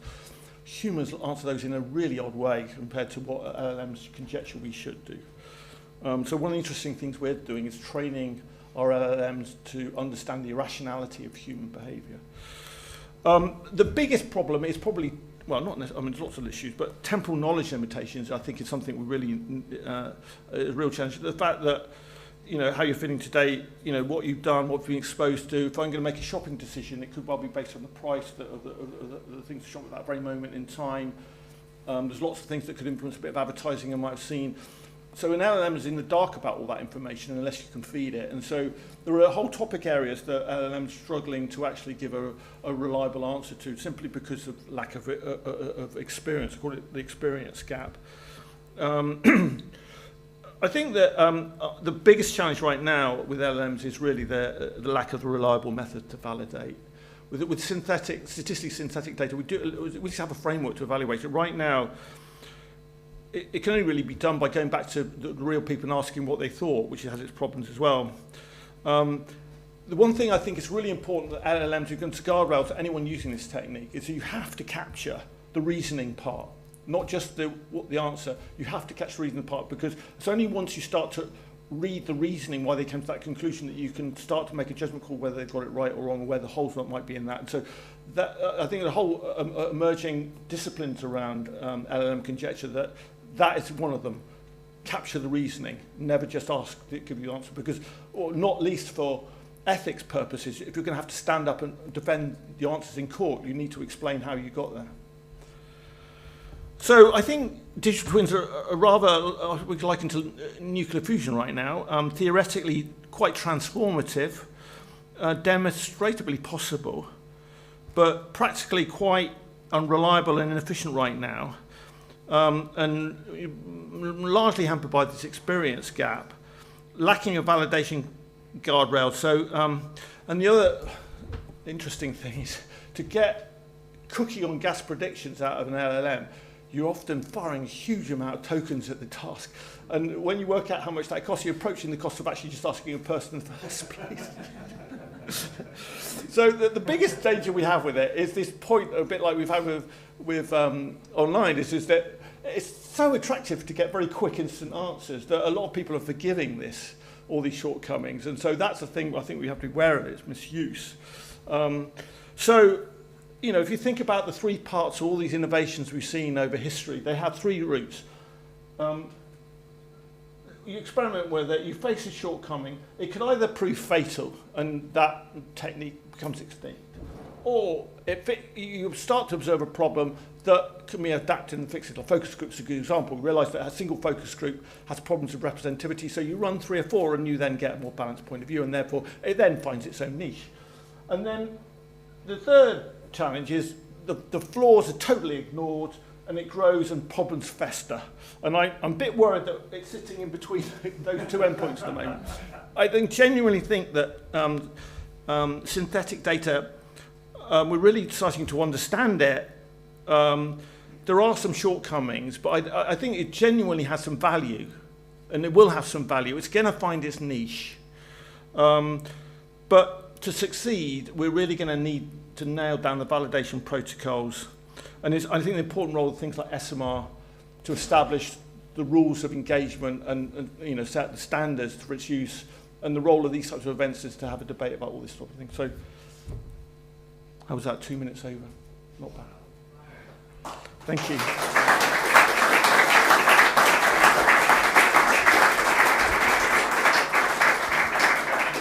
Thank you very much, John. Fantastic as always. Time for questions or? We'll take one, so make it a goodie. Who's got one? Jerome's hand's higher, I'm afraid. Yeah, it was a bit boring. I mean, I like the cats, but you know. I want to talk about effective sample. You know, I really like that you talked about it because it means if we have it, we can have, you know, standard error. Mm-hmm.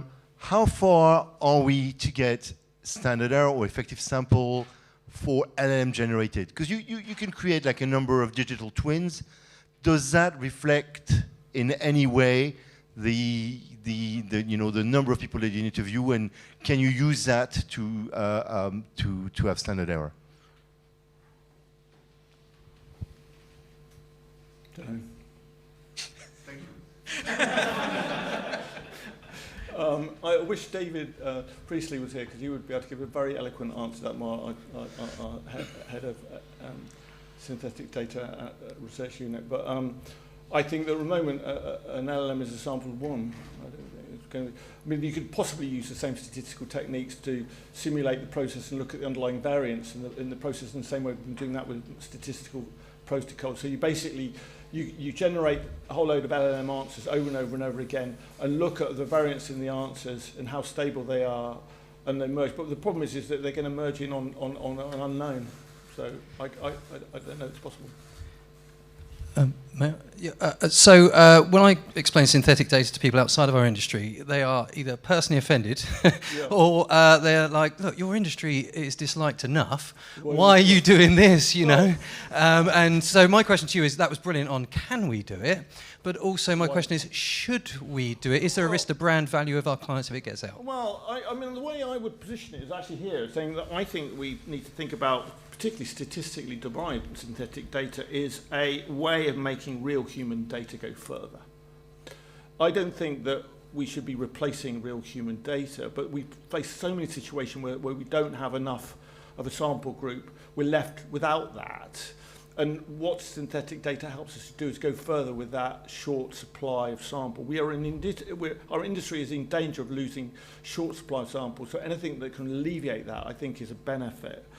And for sure, you can't just produce synthetic data without a validation process and the guardrails of delivering that. But I think our position is saying, well, it means you don't have to do a boring survey. Yeah. Okay. Thank you very much, John.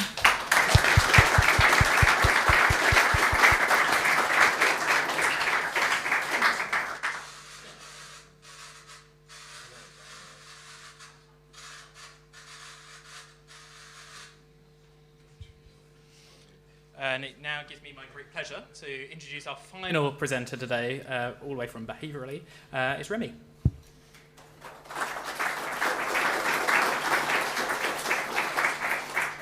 Hello everyone, it's been a long time. My name is Remy. I am coming on the behalf of Behaviourally, which is a market research smaller company, a bit smaller than Ipsos, specialized into packaging, so helping people select the best pack for helping consumer product good companies selecting the best pack. And we have developed a machine learning model that is predicting the KPI that we are gathering, and I will try to present how this behavioral AI can exist and keeps existing in a world where the world AI is more and more related to generative AI, so AI from the LLM. I want to start by introducing why we are focused on the packaging step into the whole life cycle of the market research. The packaging is a very high-stake moment because it is taking place in a few seconds at the shelf step.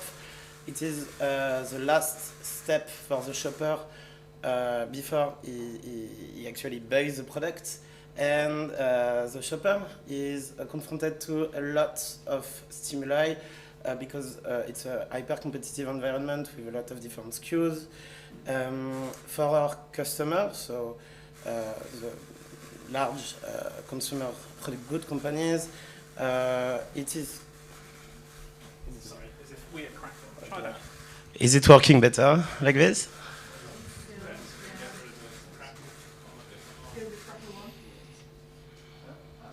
Ah. Ooh.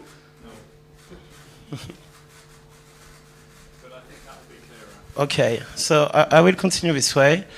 I was saying that behaviorally, so my company, we believe that we need a framework for this step of selecting a pack at the shelf level, because our customers are managing multiple brands with a lot of different SKUs. There is a lot of different stimuli coming from the vocabulary of the claims, the vocabulary of the shapes within the pack, and so the kind of the idea, the belief is that we need a common framework to help the customer to decide on a pack, or to decide, sorry, on a new design for its pack. On top of that, obviously, selecting a pack design is a big growth lever, so it is obviously a big, important stake for our customers.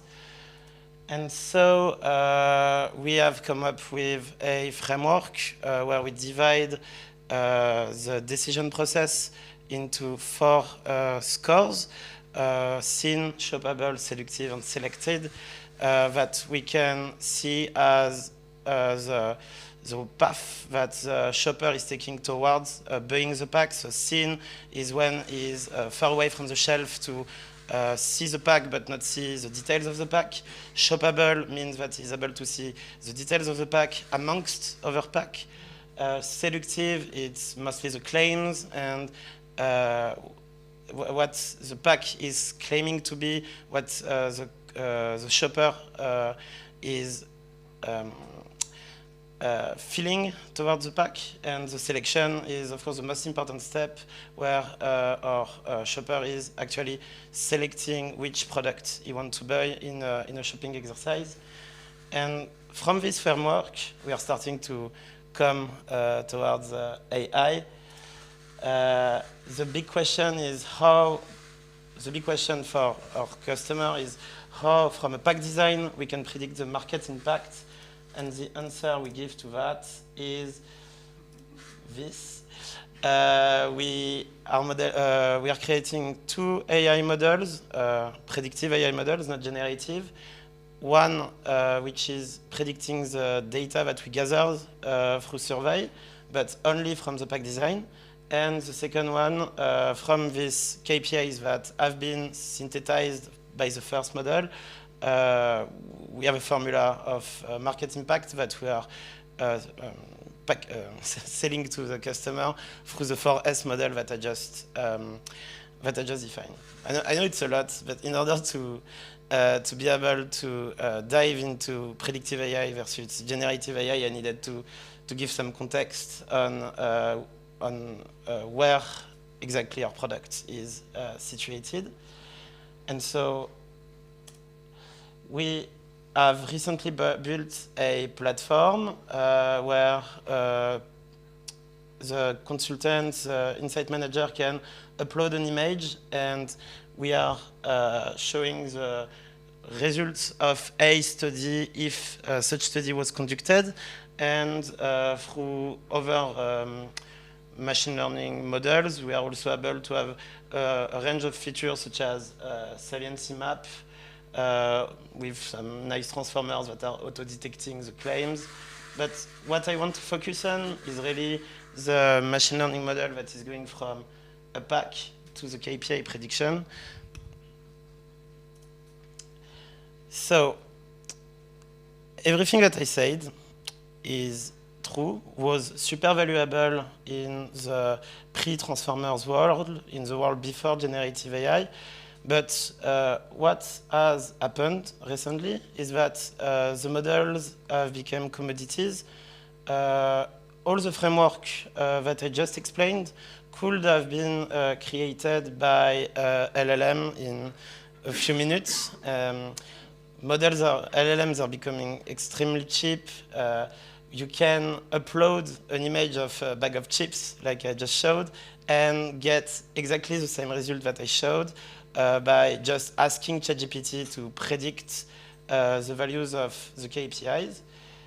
But what is not becoming a commodity is the fact that in our industry, we are all, a way or another, sitting on a trove of data.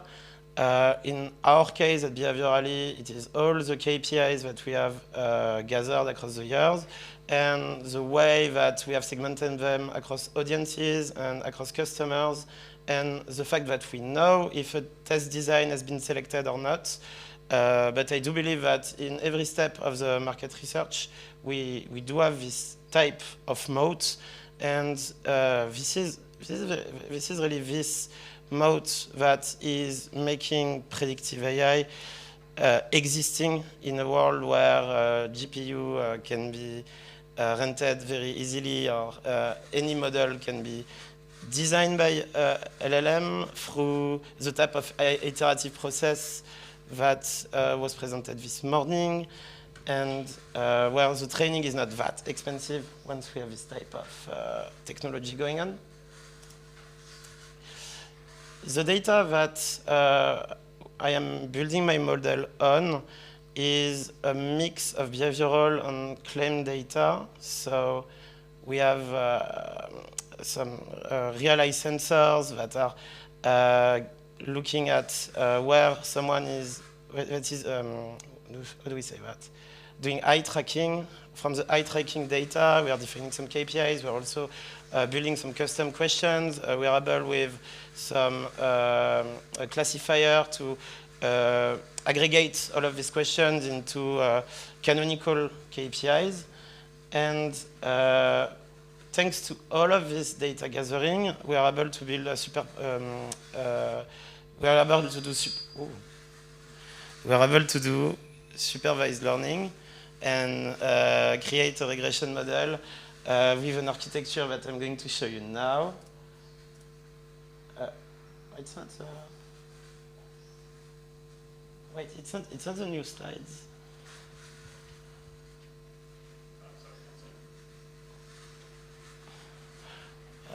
It's not the right slide. Whoa.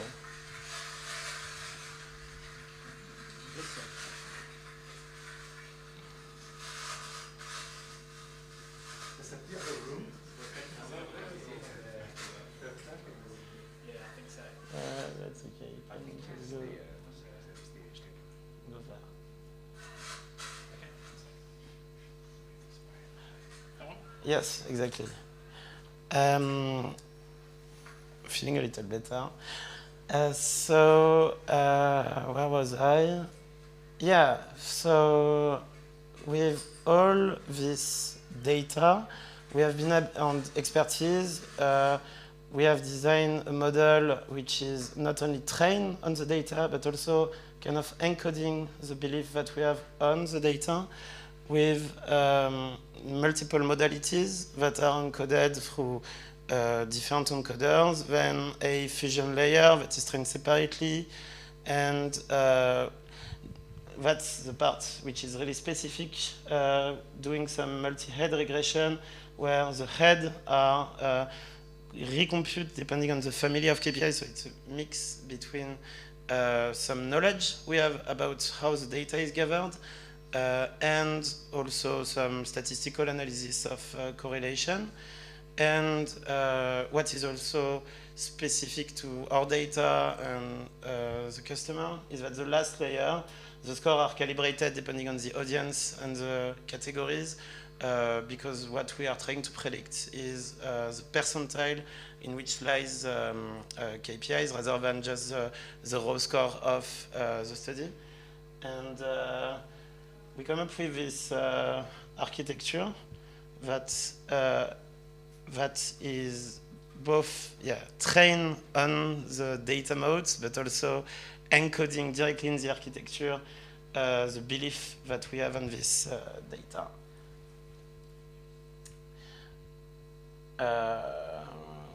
Another thing that is also, I'm just showing you the numbers just to give you a sense of how many data points the model is trained on. It's not that much for a deep learning model, but it is something that is enabling, even if you get the architecture without a sufficient amount of data points, it is impossible to get to the same results. One other thing that we can do once we have aggregated all the data in a way that is matching the belief that we have and representing how it was gathered and how it is segmented is also to start using generative AI to create a retrieval augmented generation algorithm, which is so RAG, which is a semantic way of fetching data in the database. And because we have the scores through the algorithm and the scores on all the images, if we connect an agent through MCP on this RAG, we are able to deliver to the customer a way of knowing the scores of a product that is similar to the product that is submitted. So it's another way of, it's a way that is expanding the usage of the platform that I was just showing before, because it is making it more universal, since any agent can connect to the MCP that is powered by this RAG algorithm. So it is a way of operationalizing this database. What we are really trying to do as I was mentioning during my introduction, is to deliver some decision grade AI. What we call decision grade, it's something that I think we talked about a little during the second talk this morning. It's becoming a consultant, which is upstream, so at the decision level, but rather than being an artisan, through this process that I just showed, we can standardize the decision process. So it's kind of a mix between standardization and use of predictive AI and being a decision consultant, because the scores are standardized. And so I identified 3 pillars. I believe that there are 3 pillars for a decision grade algorithm.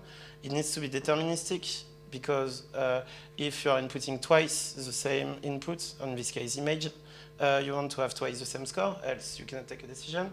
It has to be measurable, so you can compare the outcomes of the algorithm together. In this case, it's a score.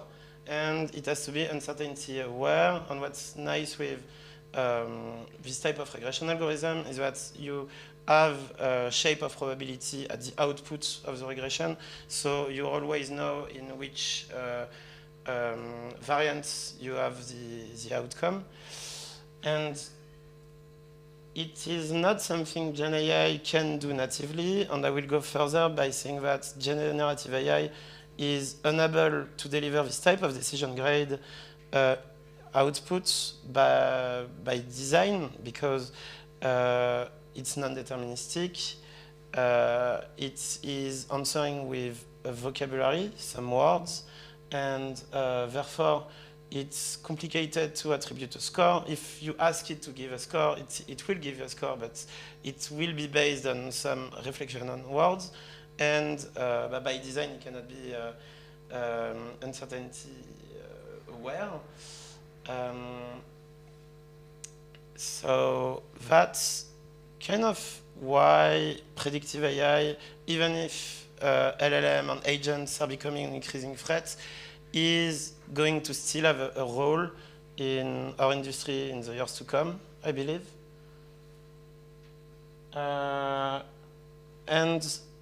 now, so generative AI, I just said, is not fit to completely replace the work of a market research consultant. But in the last slides of my presentation, I want to show that generative AI can be complementary and help optimizing the process of selecting a pack design, but by extension of selecting a product and helping the customer to make a decision. An example of that is an application that I am developing right now, which is using generative AI from a sentence and an image of a pack in order to generate claim variants, and image of such pack with synthetic data at the position of the claim, and be able to test in the same algorithm both packs, so one with the original claim and the other one with the new claim. And so this way we can kind of increase the search space of the pack and come up with ideas that the designers did not have. And it's also a very interactive way of it's an interactive way for the customers to iterate a new design, and it's just matching the market as we're seeing today, going faster and faster.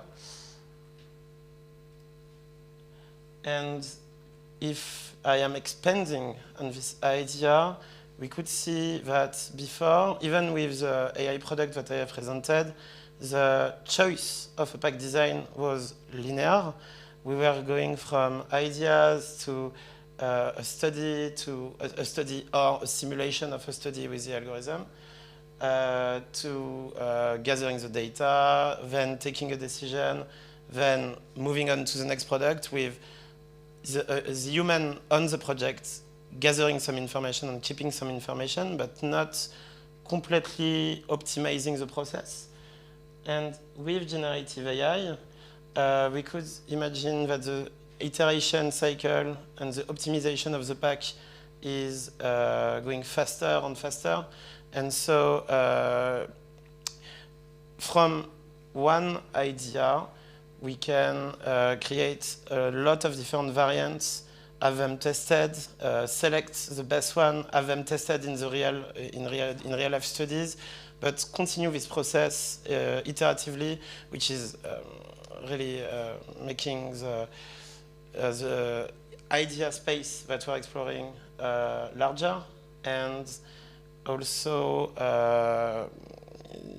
removing some back and forth that we see happening between the customer, the design, and the agency, which is us. So not the design agency, but the market research agency.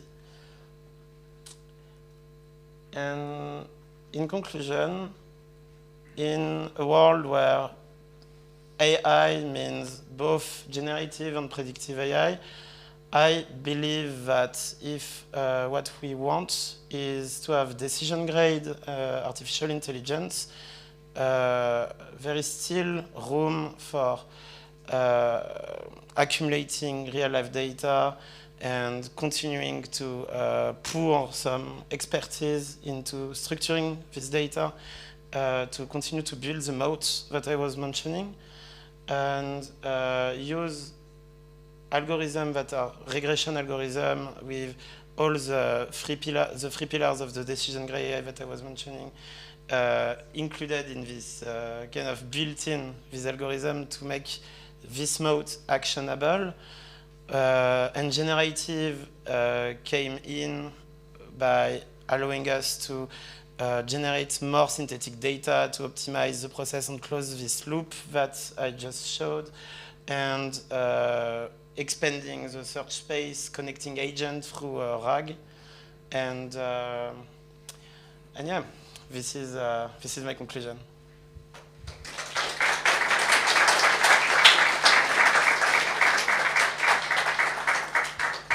Thank you very much, Remy. It was really nice to see a real practical example of how you're using AI in a kind of a very specific but niche situation, which I think is something which is going to become more and more apparent in the future. Kind of a case study on everything that we saw today. Actually, yeah. Each slide could be like connected to one of the things that was mentioned during the conference. Yeah, thank you.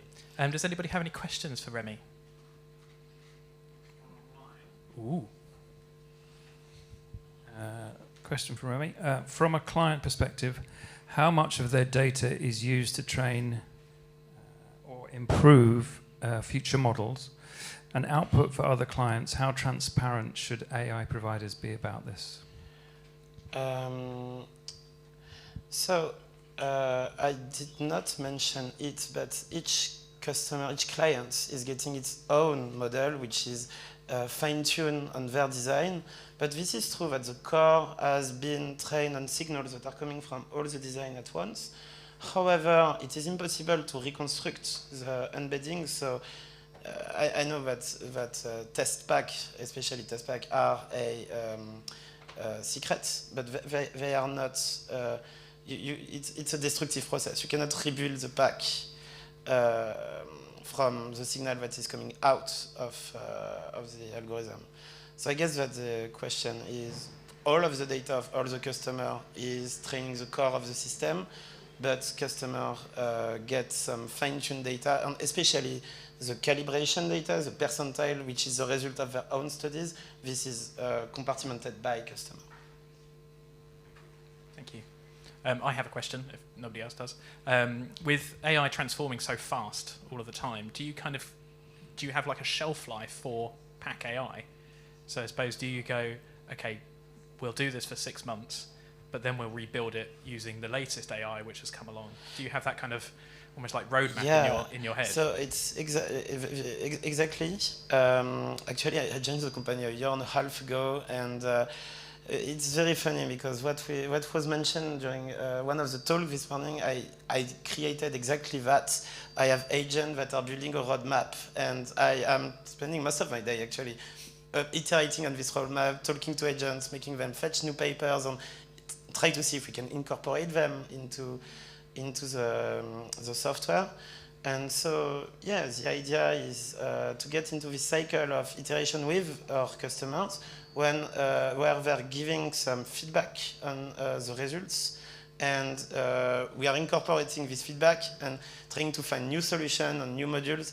So if I'm coming back to this, at first we did not have a fusion layer, and we found out that the text was having too much importance on the variance from customers. So this fusion layer using the film for people who are deep learning proof technology was an idea of one of my agents.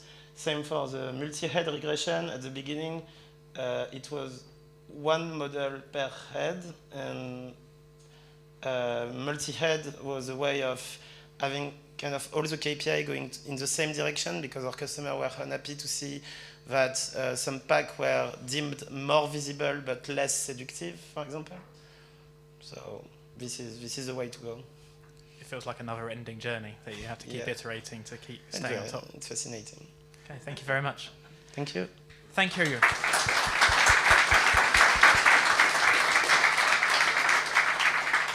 you very much. Thank you. And hats off for Remy for probably the worst presentation experience in terms of crackling in there, the wrong deck. Well done. You earned your stripes.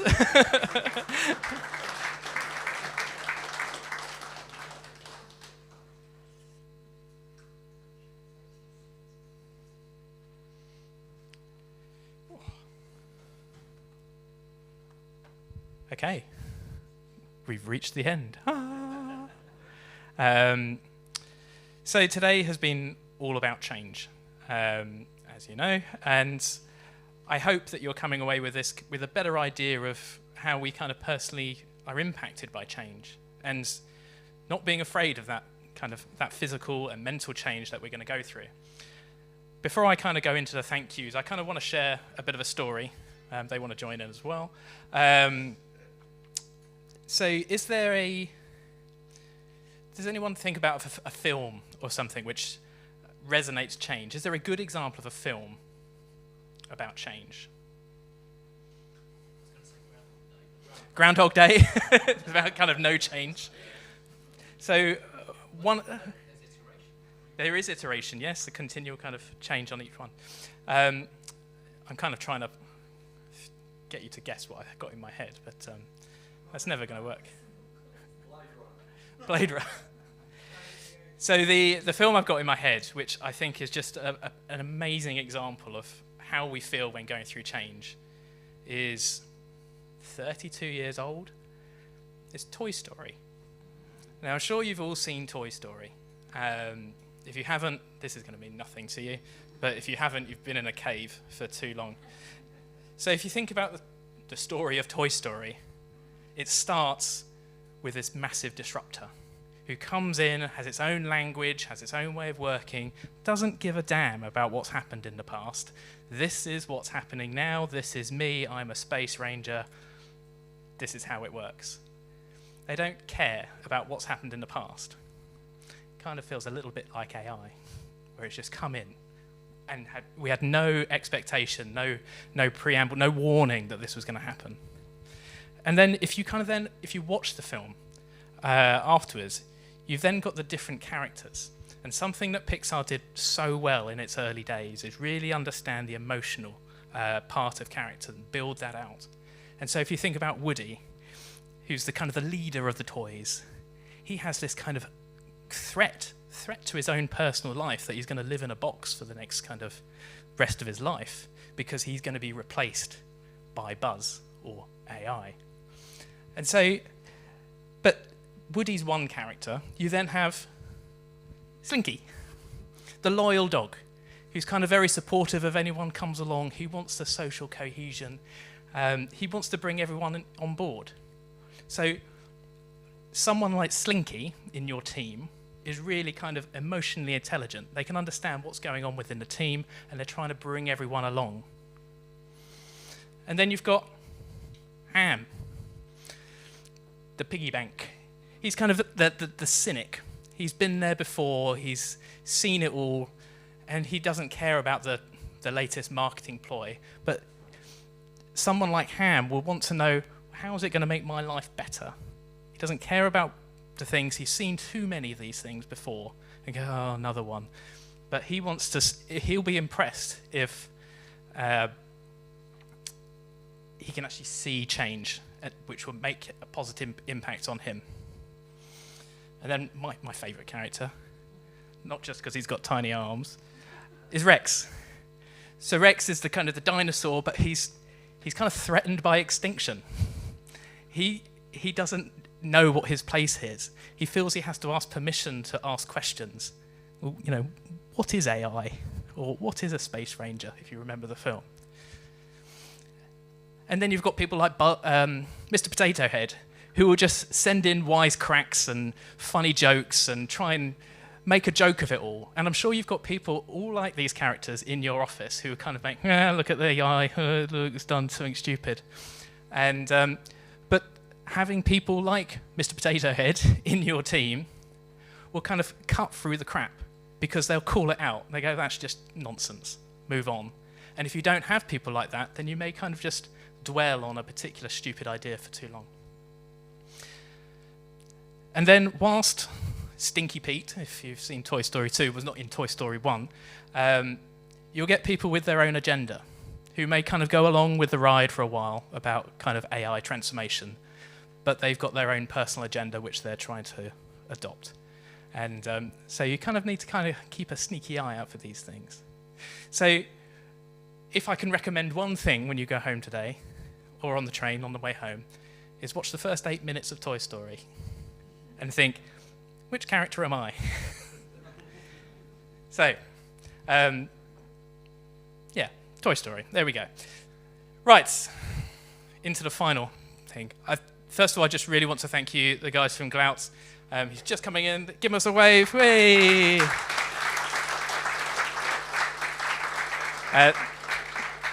They've been an absolute pleasure to work with over the last couple of months, so thank you very much. Our thoughts go to Matteo, who unfortunately broke his finger 2 days ago and is meant to come along, so we wish him the very best to get on the mend and play basketball again. Another thank you to our long-time supporters, Delineate, for supporting the web stream, so thank you very much, Delineate. And also Opinium. So very, very much thank you for Opinium, again, to supporting today's conference.